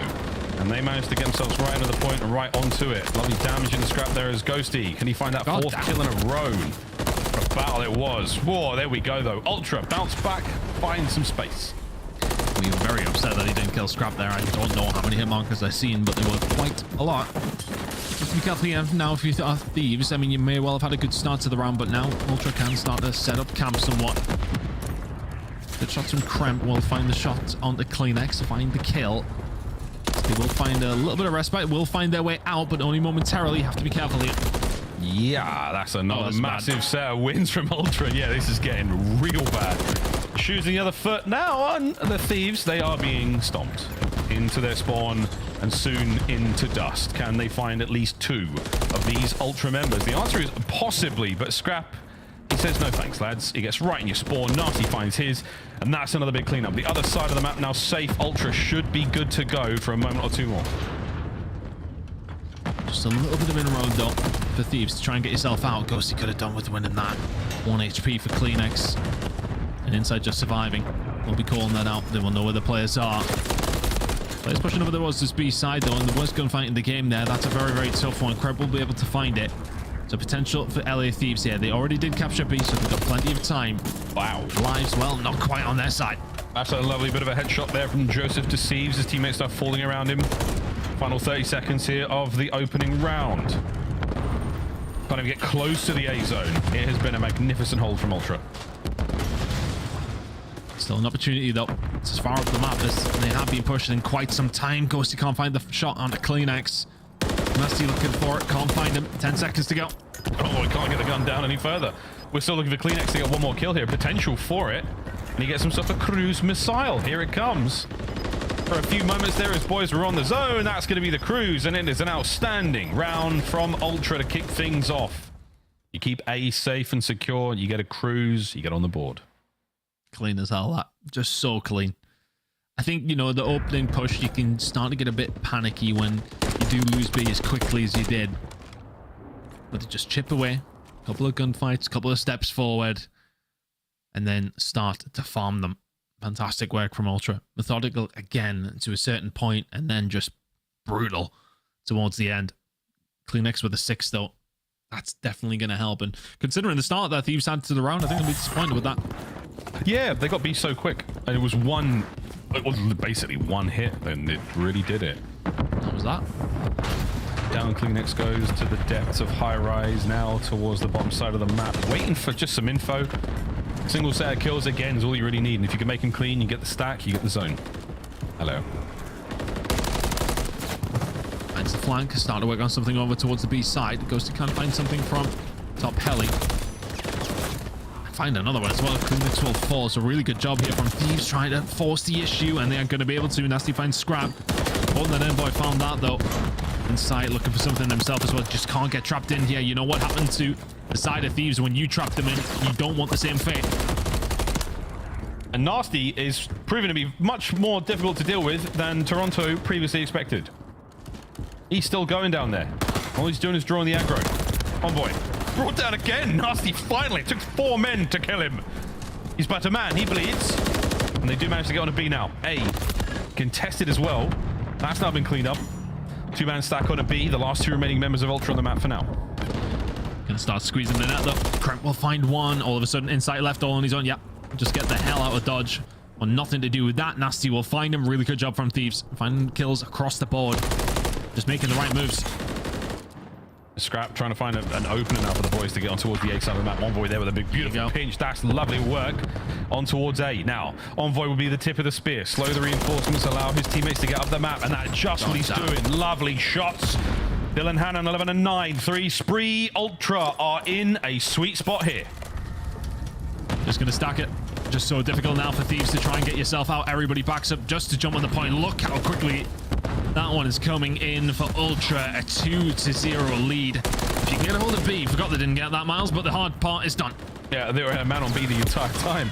And if not for Joe Deceives with 3 in the feed, they'd still be capping B. But now, with a 5-life advantage, Toronto Ultra can simply do no wrong here on high rise. A single segment is all that remains between them and a 2-0. But because it got wiped so quickly, it has given Ultra, oh sorry, Thieves the time to force their way up the map. Still very winnable here for the side. And Ghosty and Cole. Good shot's gone in, but not quite enough to finish your job. Oh, Insight answers back as well. This could be it. Right, off balance position now for Thieves. Wonderful damage from Kremp. Not enough to kill either of them. Anybody nades? No, too late. The trophy gets in there. One more projectile eaten, and the round done. Ultra. That was a good one. Envoy does so well. Finds a little route on the little edge over towards A. Finds kill, moves into spawn, finds 2 more, and that just set it into motion. The side of Ultra, really good job over towards A, just immediately stack. You would have probably thought that Envoy would be holding the cross in the spawn, and I think it probably slows Thieves down on trying to find that pushback out. Nope, he's already stacking over towards A. Really good job, and as I mentioned at the time, I thought the round was over. Well, it pretty much was. The hard part was done. 2-0 now to Ultra. Nobody jumping off the map today. Thank God. Straight up towards A we go, though. They're right on it. And Kleenex gets a freebie and gets another one. 14 and 6 there for the Great Dane. I'll tell you what, he's making a lap now. Kremp, you're up next. Oh, nice shots there from Kremp with the Renetti in hand. The stairwell fights continue. Envoy coming on top of that one. Joe Deceives B Street cleaned up. Envoy last man for the boys. Here over by B. He reads it, no problem. On to B we go. Similar start for LA Thieves. Get some control. A couple more kills. Kremp has been insane on that side of the map. He's found 4 in a row. Pushed on A and gets dealt with, but here comes the cruise. I mean, he gets a lot of work done on A. A single segment done. The cruise is going to hit. See you later, Joe. Nasty's now going to move into position, try to retake B. Map presence, though, not a huge amount of space here from Ultra, but they've got to fight on their hands to get towards these zones. Yeah, for Thieves, that's absolutely no problem. Invested the cruise. And what have you really found for it? Yeah, you're right, it's spawned, but Nasty's now caused an issue there too. Found from the flank, opens things up. Nice and wide for Thieves now to just push on the B. 3-man stack, that is gone. Ultra, now with some defensive work to do for 1 minute and 45 seconds. Oh, yeah, this is a really good look from the Thieves. Very creative on the attack here. Dodge cruise. Nasty goes behind the flank. You've got the front line all safe and sound. This is fantastic work. Thieves, are you able to capitalize? Joe Deceives through the individual gunfight to win another, and you're going huge. Bye-bye. Ghosty finds it. Pressure now certainly on. The Scraps 2-piece. That is magnificent. Ghosty keeps the space alive. He keeps the front line open. It's just about keeping that space, as you mentioned. Finding somebody in the middle of the map. You just do not want to go 4 down very, very quickly. Yeah, you lose 3. It's not fantastic, but same could be said on both sides. Don't want to get wiped very, very quickly. You're in danger of that now if you're Ultra. Joe Deceives finds 2. On the point we go. Yeah, fly and send it. Envoy. Oof, man, it's so hard to keep finding these consistent kills, but it's space. That's the problem. the final frontier right now for the LA Thieves and a minute to get it going. That single segment at A, good enough. Is it enough to get into the mix? No. Keep fighting. Keep pushing forward. He's on the flank, so they're really having to try to deal with him, and he's just wasting time. Oh my god. Scrap just trying to survive, waiting for the rest of his team to come around. Scrap has survived. That's he's going to find one. Surely he doesn't find a second. Scrap's played that so well. Insight battling from B, 35 seconds, 8 lives each. Man, we've been playing TDM for a hot minute now. Insight down. Joe Deceives keeps pushing forward. A wild flurry of kills from both teams. Kleenex, the dagger into the side there of the underbelly of the Thieves. Forward you drive. On towards the A zone in a moment, but you need to find the kills. And Envoy, a sneaky little spot to be in. Oh, the time ticking as well, Tom. Cramp one on the long flank. He's found one. He's got a little bit of support here. A lot of Thieves are around this point. This is doable. They're trying to steal your zone. They're trying to steal A. 12 seconds on it. They've managed to get at least one player in. Joe Deceives buying the time. No one's watching the flank. Yes, they are. Now the front line. Joe Deceives, guns up, at the ready. Second segment on the way out. This could be the capture. There's another kill. Nasty again, having an absolutely sensational round. Gonna contest. Insight's in. It's not over. Thieves get the capture. How stressful is that? Just get the bodies on there and hope for the best. And Kleenex coaches were not able to answer quick enough. Ghosty seals the deal, and it was not far away. Ultra leak around. That was so close. Envoy was a foot and a half away from getting onto that for the contest and dealing with at least one player who he'd weakened, and then maybe a good old gunfight up close and personal with a Ravel 9. Who knows? Wow. Brilliant attacking rounds.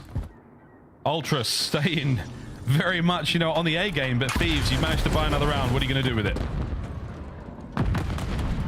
He bought a round, and of course the cruise missile was used by Kleenex as well. So that is not too bad of a round at all from Thieves. To the defensive side, if you can lock them in, you have the opportunity. This is screaming around number 5, though. You've got to be careful, though. Ultra did have some luck on their first attacking round. Can they do so again? Whoa! What was that win from Krem? Here goes the hit on B. Nice nades. Ghosty takes care of Kleenex. Nasty on the hunt now, and he has been the playmaker for the squad. Unfortunately, he gets played by Insight. That's a problem. Insight, a second. That's a 4 spree. What a brilliant set of kills there from Jamie Craven. Sensational work. B now being worked on very, very quickly. 2 ticks in. Trophy systems on overtime. B not been captured. Somebody found himself in the corner. This is an all-out gunfight. They've sent it. Krem gets 2 out of it. Oh my god, he fights to stay alive, and a goal line save. B is still standing. That was Insight on a 5 spree as well. Another cruise would have been a horrible thing to deal with if you are Thieves. Now Kleenex lining them up and over towards A. B might be done as well. Kleenex working on everything over towards B. Kleenex is having an absolute field day. Nearly finds 4. 17 lives either side. 38 seconds. Pause on the clock. The one-man capture on A. Done. Take a deep breath right now, Ultra. You still have plenty of lives and a decent amount of time to make this happen. Nasty, though, again, the absolute savior for the Thieves. Pressure. That's on pop. Is he going to find too much from this? Does well to get Ghosty. He's going to be chased down here. No, not going to find anything else. Still no point has been captured here by Ultra. We've not been far off on a couple of occasions. You need to get it done now. Oh my god, what a win. That's massive. Envoy, you're keeping the capture going.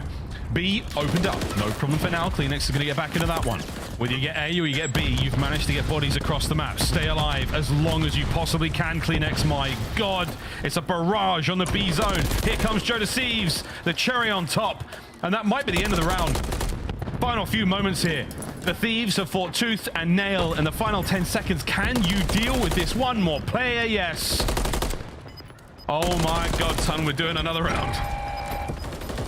So round 5 we go. Don't think you got time for a touch whatsoever. Thieves just so tough in that situation. Defends so well. And it's just a case of staying alive at times was the problem for Ultra.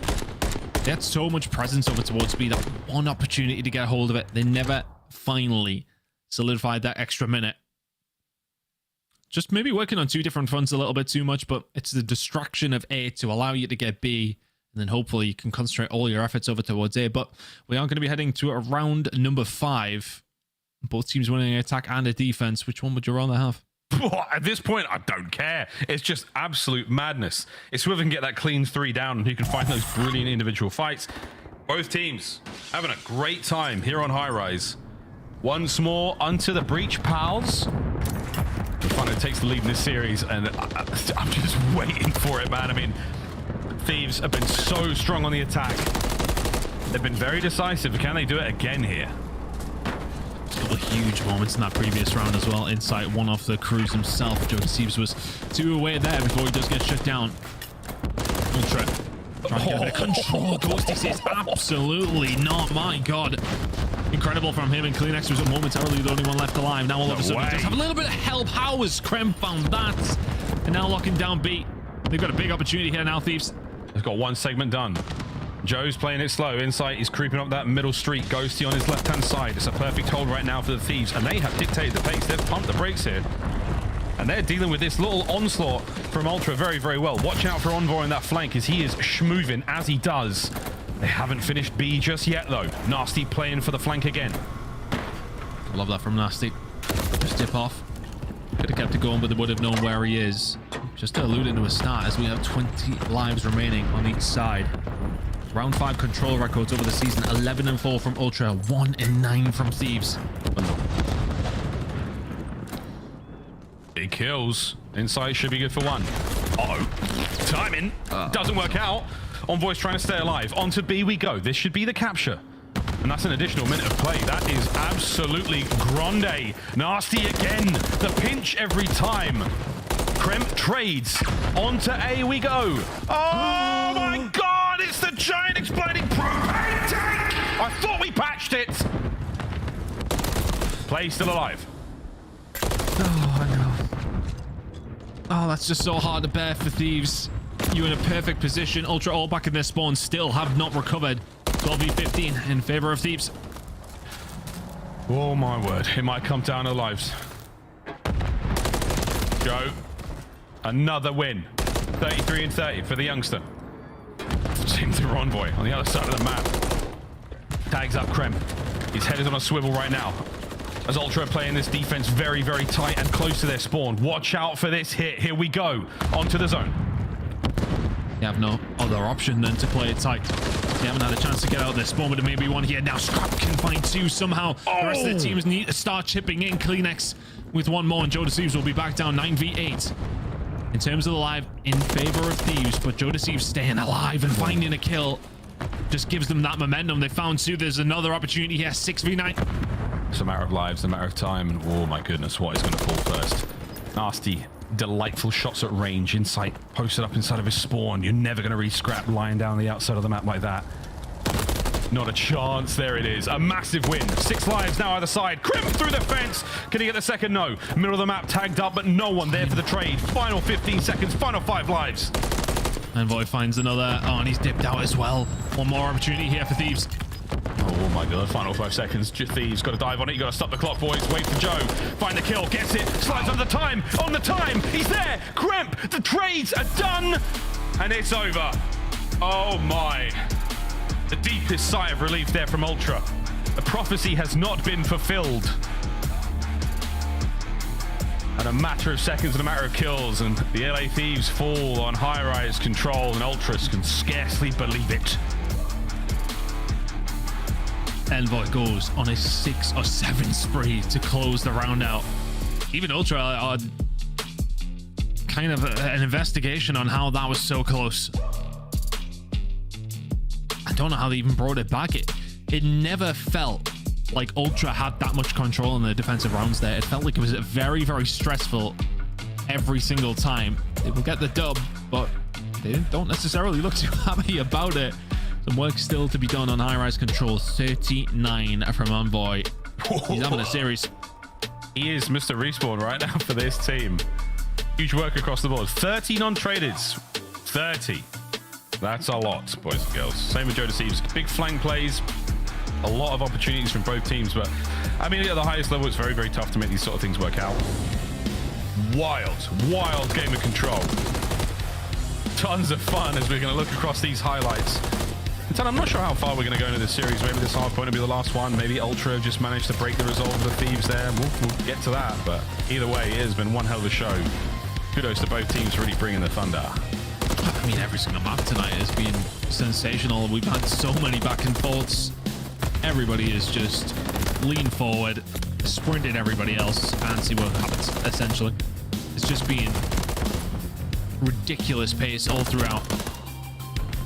I mean, that is huge as well from Scrap in that kind of moment to find 2. I think he found 2 as well over towards Propane at the latter stage of the final round as well. But yeah, I mean, you've got to feel the Thieves in that moment as well. I think Insight gets the Propane double. Yeah, Scrap found 2 there. Kleenex, fantastic. But yeah, when the Propane blows this time around, that is, wow. Yeah, that's not okay. It's not okay. I mean, look when Kremd was. It just gets worse. The more you look at it, the more you think about it, it just gets worse. Anyway, we'll be having a word with the boys at Sledge about that one, see if that can't be removed ASAP. As everyone inspects the tops of their heads. Ultra, though, is just fist bumps. And look at that. Real relief.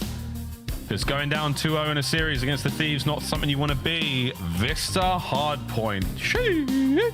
It's going to be a fun one. Again, blistering pace, high-speed gameplay. I don't know, man. I mean, I think... I don't even know, Ton. I think it's the sort of map that you can definitely see Toronto look fantastic on. But LA Thieves, they do love a bit of pace, man. They love going wild, and this is going to be a map that they can be very happy to do so on. Karachi for the game 5, we have to get there. Woo! Been up on their COD. That is all I know for absolute certain. The water is wet, the wind is cold, and this is going to be a good map. Yeah, I think Thieves, it depends how you take that one, because realistically speaking, without the Propane, they probably win that map. Yeah. And then, okay, so do you think to yourself, right, okay, we've just been unfortunate, we're heading into Vista, let's get it, we can do this, no problem. Or has the wind be beaten out of you at this stage? That's got to be such a tough one to take. You came back in the Search and Destroy, though. You're still riding that wave. I don't know. Emotions would be everywhere for me right now. I'm not too sure which way I lean on this one. That's the Even thing. Ultra looked kind of pissed at the end of that control, though, right? I mean, where are their heads at? I think when the Propane explodes, you see Insight get 2, you're like, thank God. Thank God. Well, these two teams are neck and neck so far in the standings towards the Major IV Qualifiers. And again, they've both got winners, but a loss here wouldn't be ideal. I do believe both of them would retain that for the time being. But again, it depends on how many more matches they have in the run-up to the Major. That's going to be taking place very, very soon, folks, in Burbank. You will be able to watch it all online. We'll be bringing the noise from LA. But for now, gosh, what a brilliant contest we've had. Great matches all day today. You're not wrong, Tom. I mean, again, for the victory for Ultra, a slightly Pyrrhic victory where they put a lot into it and they are counting their blessings. How blessed will they remain? The COD gods smile upon them here, Envoy, in map 1, 33-19. The Redeemer for Ultra. And here on Vista, we'll find out exactly how this one goes. Could be the final map in the series. Or will the Thieves force a game 5? I sure hope so. It's been a good day, COD. I love a day of COD. I've watched the Euro, I've watched the football, I've watched the Call of Duty. It's been a great day. Been a great day. What a super duper Saturday. We have another super Sunday as well for you Call of Duty fans. Another 4-match banger taking place tomorrow. You know where we are. We'll see you there as well. But here we go into Vista. The stuff gets thrown over the top of the buildings, and at the point we go. Ultra starting on the more beneficiary side, if you like. Not coming out on top with it whatsoever. Hell of a start from Thieves. 3 dead immediately, and all of a sudden, you just have to keep an eye on where Scrap is. He's already working on these spawns for 2, 3, 4. Definitely want to be on that side, but as far as P1 goes, we quite often see a decent amount of time come through here. Neither team getting some ultimate control. Yeah, we're sort of playing footsies under the table right now, and Joe deceives. Damn, so he went to 3rd and maybe all the way. Joe, you dirty boy. 15 seconds remaining on P1 down the stairs. We'll go towards the second hard point, and Ultra all over it. Gun them to bed, find nearly all kills, and go towards that new hard point uncontested. The never so slight lead? Oh, not quite. Thieves will force their way through over towards P1. P2 control is there though, but not with a lot of help. Envoy needs to find a couple here for his teammates. Kremp will find Scrap. That's a big win from him. He's been so impressive in this series, Kremp. You're just looking around like the snap he's hitting on the next player, and the damage he's getting done there is just wonderful, wonderful influence on the map. Great work out, Ghosty there. You're right back in it. All down to Insight. A little bit of help from Scrap on the backline here, but you're going to be able to get him off the time. And that's good enough for now. Ultra, a slight lead, but not for long. Great position here from Thieves. Soaking up the time, keeping them away. Around actually being found there by Kleenex through the middle of the P1, and now all of a sudden he's just going to break into life, finds another, and there is the rotation. Gonna have to start coming through from Thieves because he's being forced away from P2. 15 seconds to go. Be a healthy little lead as they head over there, but Thieves not in too bad of a spot to lock down some good time over the next couple of hills. The row is done, and that boat is set sail, and it's all Thieves for now. The USS LA Thieves has docked in the new hardpoint. Kleenex is going to be the only man down low looking to scuttle the plan, and he's off the map. He's on the map. He's off the map. For now, it's all just good time.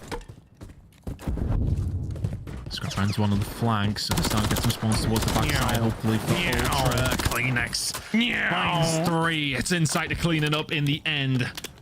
And there you go, just like that, the break comes through. And 3 and 4 is looking very good for Ultra. Oh, he's loving that. Insight's got the bottom side of the courtyard covered. Envoy downstairs. It's another set of kills in the feed. It's 4 for Insight, it's 4 for Kleenex. And it's a race to see who can get the streaks first. Sitting tight. Just fantastic breaks coming through, but really good job from Thieves here. Finding a couple of kills in the middle of the map, but Kleenex here on the flank. Insight makes it 5 in a row, but this is a very nice rotation. There's 5 in a row from Kleenex as well. 2 cruise missiles would be huge. It's a photo finish. They're coming around the final corner. Insight. Oh, he's ready for it. He's got the gun at the ready. Insight's done it. He's won, ladies and gentlemen. He's won the race to the streaks. Oh, Kleenex has bottled it. He's absolutely crashed, and he's flipped his vehicle along the way. Envoy v Krem. What a battle that was. But that's still a cruisy woozy in the back pocket right now for Ultra. You don't mind it at all, but you did lose the spawns heading over towards P4. Maybe a little haphazard. Both of you playing for the streaks. You know how often it can change the way that players are stylistically playing the game, but Ultra now trying to find a break. Thieves hanging on, man. Hanging on. Scrapping Insight on the stairwell. Envoy backing him up, and it's Krem. Find yourself a corner. Tuck it away, boy. Tuck it away. Looking good so far. That's the pinch. You are in. And this is still a good hardpoint hold from the Thieves. Not bad whatsoever. Nasty with a quick damage. Krem keeping the spree going. That man was tweaking down there. Not sure what he was looking for. He certainly found it. Down and out as Ultra still with a commanding lead. Rotation's up there for the side of Thieves again. It felt like a very similar story to what we've seen in map number 1. Can Ultra continue to punish them as they have been able to? The shots coming in from Ghosty. Oh, the second as well. Played so well. 4 dead, and that is some good time on the board down for Thieves. Absolutely smashed them. That's 4 down. Clean. Down and out. This is a setup opportunity here. You've got tons of time, Thieves. Don't blow it away. Oh, no. That's 3 down. All down and nasty. We're still getting time, thankfully, for the Thieves. But at this point... Whoa, a couple of big gunfights keeps him going. How on earth has he found that? Thieves in the lead. Picking up some very good time. Oh, Ghosty. The 180 onto Insight. Good job from there. But P1 and the rest of P5 on offer here now for Ultra. Good position for the next rotation of hills, but we'll be heading into a tied game as we head into a second rotation, unless Joe Steve's got something to say about it. The Thieves are coming to life in this second half. Insight's up next. Ghosty, the 2-piece machine. Looking to win this very difficult battle. Quick reposition, and that's a lovely bit of work there from the Thieves again. Damn, not enough from Joe. One of the second player there. Simply not enough hit points. Ghosty, wow, he's pushing pace. Hardpoint once again in the hands of the LA Thieves, and they are holding on magnificently. Yeah, our battle just seems to be being won by Thieves time and time again. Getting a little bit more value out of them. Scrapper a slow game by his standards, but Nasty, not the case. That is a brilliant chunk of time from Thieves over towards P1. They may well get the rest of it as well. That's going to be the first very significant lead that we're going to have throughout this entire map. Rotation now starting to come in over towards P2. Thieves are feeling it. Thieves looking great. You've slowed Ultra right down to a snail's pace. They have not looked good so far. Second hard point in our second set is on its way. Once again, it's Ultra in first. Now looking towards the break, and your boy Byron Plummer is finding it. Here comes the second. Nice shots there. Ghosty backs him up. You're in the point. You lose at least 1. And that is Envoy and Kleenex with the immaculate break back. Oh, wow. We are going toe-to-toe here on P2. Ultra needs some time. They don't have rotation over towards the next, but 40 seconds to play for here. Envoy just sitting tight in sight on Overwatch and finding 3. You now start to stretch the legs back over towards the next hill. Start to put the pressure on and continue to collect time. Cruise missile still available for Insight. Hasn't chosen to use it. He might have another one in a second. That was 5 in a row. Eventually he does fall. But the damage is being done. This has been such a clean hold from Ultra. Insane work. Ultra right back in it. P2 was good to them, and they're looking towards the third as well. It's going to be Insight. He is Mr. Do-It-All right now. Scrap with a kill. Scrap with a time. New hard points open for business in 5 seconds, and Ultra will be there. Really good hold. Hasn't quite turned the game yet, but kept themselves within touching distance. How can they hold down the spawns? Can they keep this alive? Inside with the cruise, that's just going to slow things right down. Calling it in, dropping it down. But they've lost complete control. They may well have been calling cruise, but nobody else won a gunfight. Oh, Krem with the Renetti. He wins a big one. Now waiting for the reinforcements. The foot race is on. Kleenex eliminates the supply lines of the Thieves. No more on the point, though. And there's a war of attrition by the bar. Insight down low. Nasty wins it. There's Envoy holding it together. But it's duct tape keeping this bird in the air. My word. Ultra battling every single second of the way. Big fight about to go down over towards P4 as well. Insight holding it. Krem, is he able to find it? Not quite. Insight needs a little bit of a hand here. 15 seconds to go until we head over towards the next hill. And LA Thieves have got a lot of presence. Slammage. Nasty. And 19 and 17. Every time we get on this POV, it's looking good.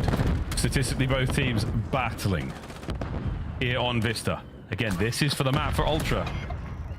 Just for game 5 for the Thieves. A good position to hold this down. It was a big force over towards New.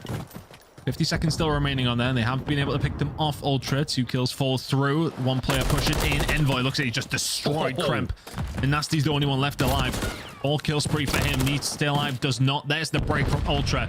It's quite similar to how map number 1 went. Ultra's starting to find some breaks now later in the day. And the crazy thing again is this could be the lead change, and this could be the backbreaker. Thieves test the resolve right now. 1 good break's all it's going to take. Trophies are down and out. Here comes Joe Deceives over the top, but no help from the boys. The numbers are thinning out as Ultra perfect control here on the hard point. Now they can start to stretch their legs. 15 seconds to go. Arnold, big gunfight. Joe Deceives wins it. You're going to get the rest of the scrap time. Scrapping a 5 spree started to wake up into this game, and is that now just transpired into Ultra finding themselves in an ever so slight lead. Scrap will be playing for this. I think, do they still have one to work with? I'm not too sure. I don't think they do.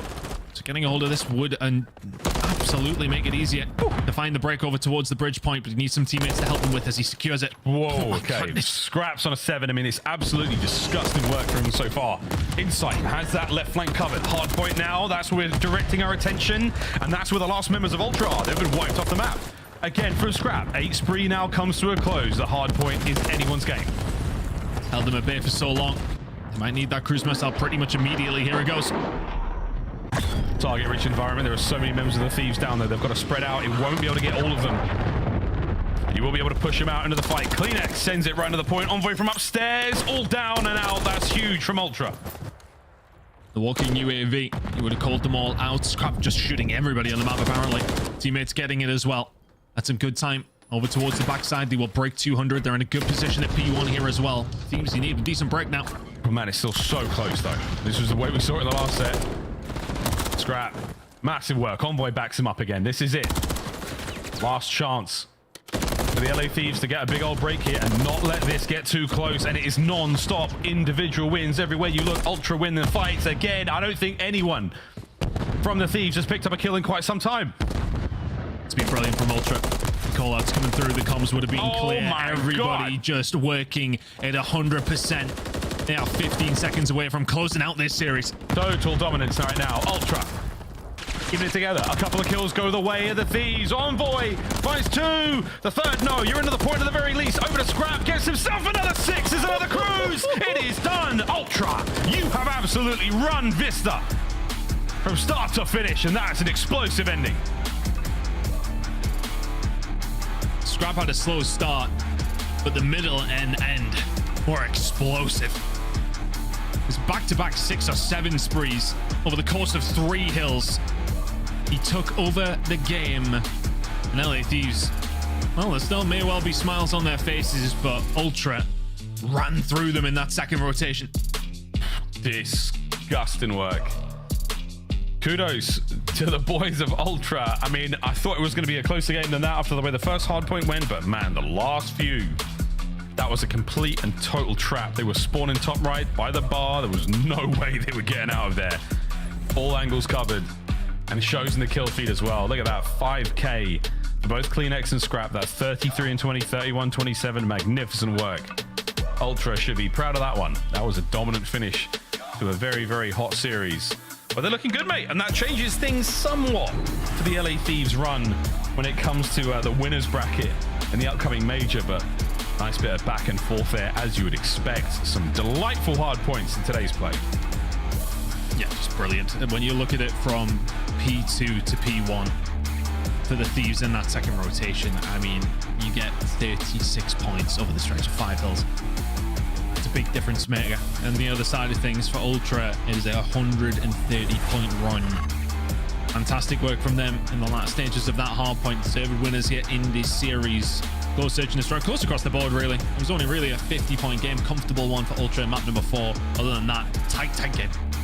No game 5, but look, if the high rise had gone any other way, I'd be screaming Lisan Al Gaib right now at Nameless, but actually no, because we'd be in the search and destroy. But either way, that's the way it goes. That's the way the cookie crumbles, and look, it could have seriously gone either way. We could still be playing right now, but we're not. We're going to the desk.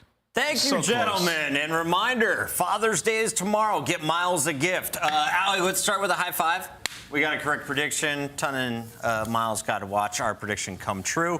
And you didn't account for the propane tanks. What's up, bro? You said LA Thieves was going to win. They're so in the advantageous position in that round number 5. But honestly, well done by Toronto, especially in that hardpoint that game for some crucial breaks coming in. Did a great job holding on. Allie, we got some serious haters in the chat. People do not like Scrap, and they especially don't like the fact that he popped off in the series. Yeah, of course not. They don't like people that have a lot of bark and can back it up with a lot of bite. Scrap is still one of the most consistent players in the game right now, and I think it proved in the series as well. And to the testament of LA Thieves, though, I do want to tip my hat that they kept the series incredibly close. They're one of the only teams in the bubble that are able to perform fairly well against the top 4 teams, and I'd be worried going to land, because if they're able to translate this success to that Major IV qualifier, they could move themselves up even further in the standings. What I love what Toronto did on this was like, okay, so they're down a decent amount, right? Insight gets he goes on a crazy nice streak. I think it was 9 kills total, picks up himself a cruise missile. They get a majority of time on P2. And then LA Thieves are late on rotation. So Toronto end up getting P3 as well.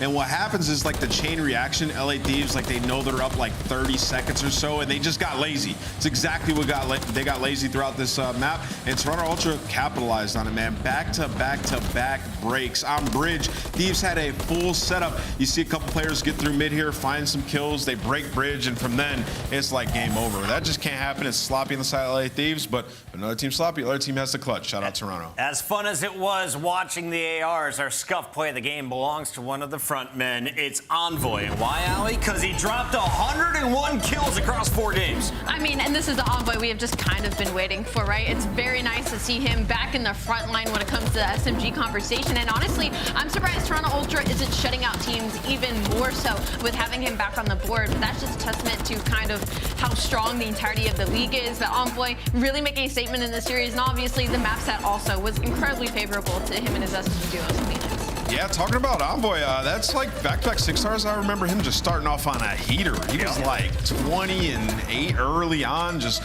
kept that going throughout the entire time. And now they're 6-1 on 6 star, and they're looking formidable on Vista. So the new maps throughout this split, they've played a lot. They feel comfortable. The hardpoint pool is pretty deep. Doesn't look like the controller is an issue anymore for that young man. Envoy playing some fantastic Call of Duty when his team needs him most. They have just 2 weeks of qualifiers remaining. And Envoy joins us now to talk about it in our Monster Winner Spotlight. Congrats on 101 kills. Did you realize you were frying that hard?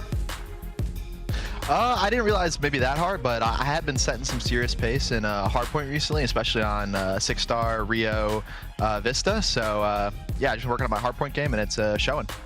Envoy, talk to me about this split a little bit. You know, we've seen a lot of the top teams going the distance or losing to teams on the bubble. What's it like being one of those top 4 teams and getting tested? Is it because you guys are going through your map pool? What's the reason for that? I think my actually theory is that we're so far into the game and that this is like the first patch that we've been on for like a pretty long time, I guess, besides the 6-star changes. So yeah, I think everyone's just finally catching up, and you have like standout teams like Seattle, Vegas, even LAT, I'd say, like really moving their way up. Yeah. I feel like a lot of top 4 teams have had kind of their dips and bows during this qualifier more often than we've seen in the past. Where do you guys feel like Toronto Ultra stands right now as we're getting closer to Major 4?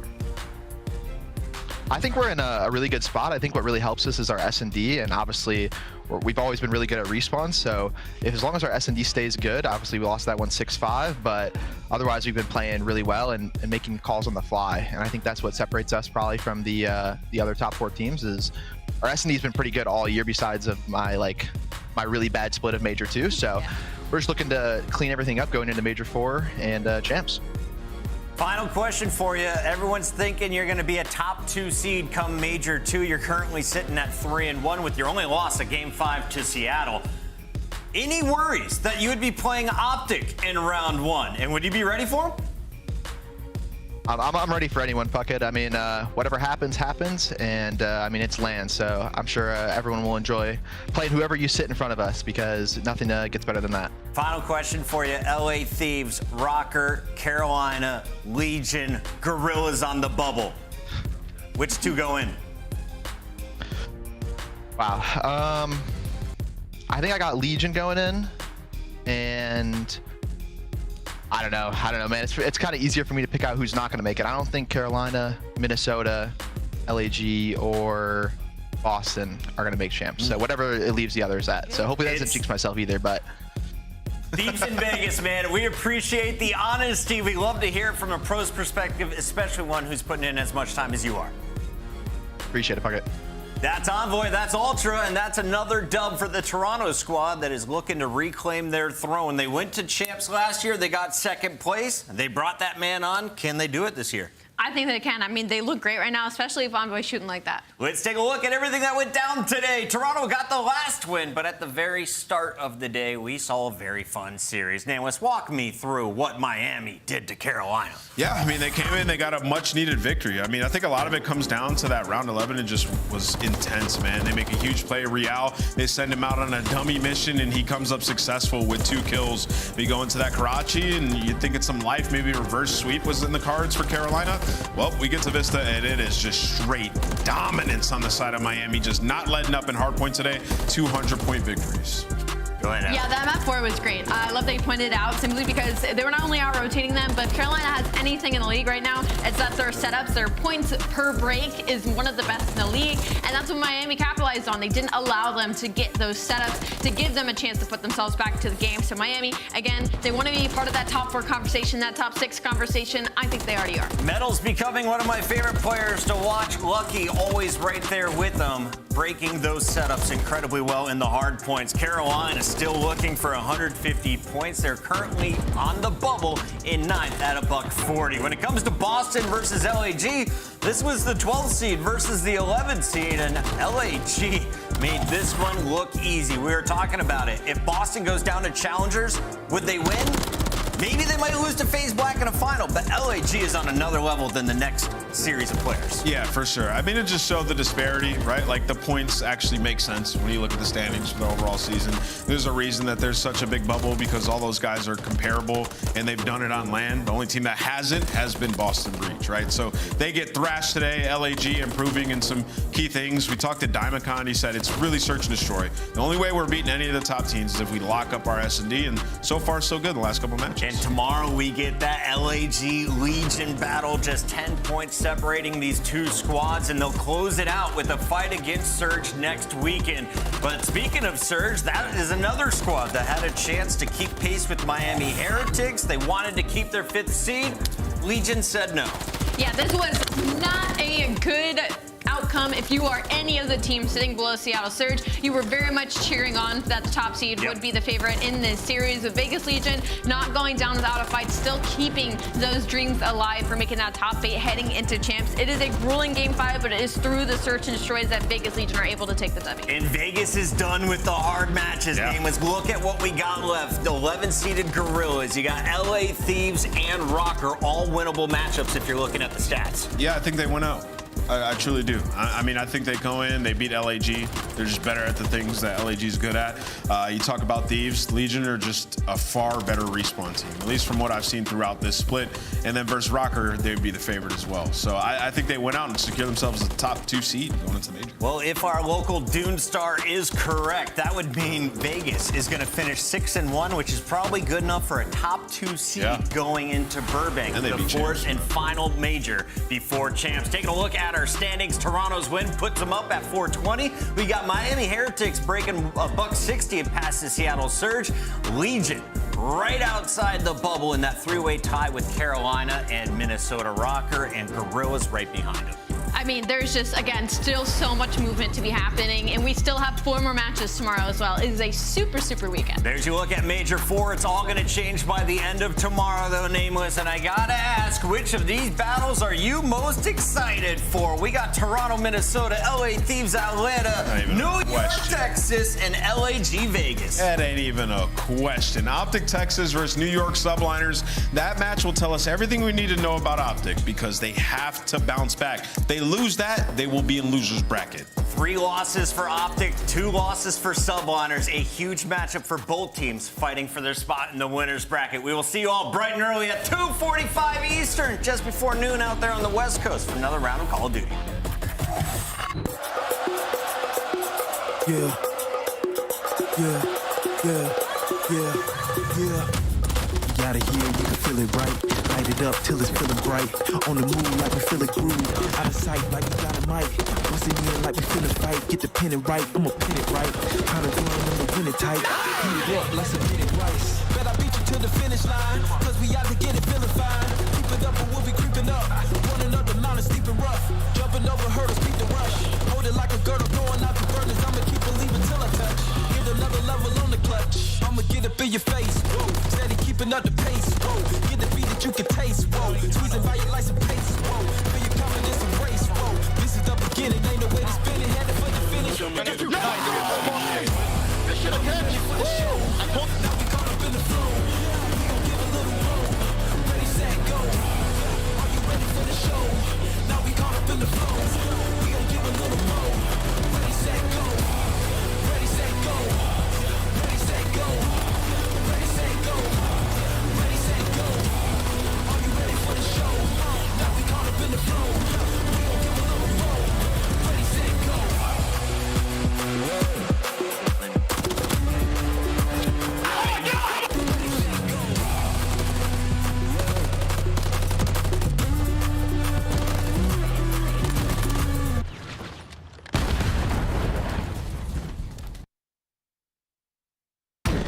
Take your time here. Still, one dead. Front up. You're dead. Another front up. I'm one shot, I'm absolutely Another front up. Top right corner. I'm one shot, I'm absolutely going. Alright, sit down. Yep. I'm looking up. I need in front of you. Watch out. One shot. Dead. Nice. I'm got 2. Nice. Boys. Me. Attach. I told you I got you guys. Yes, sir.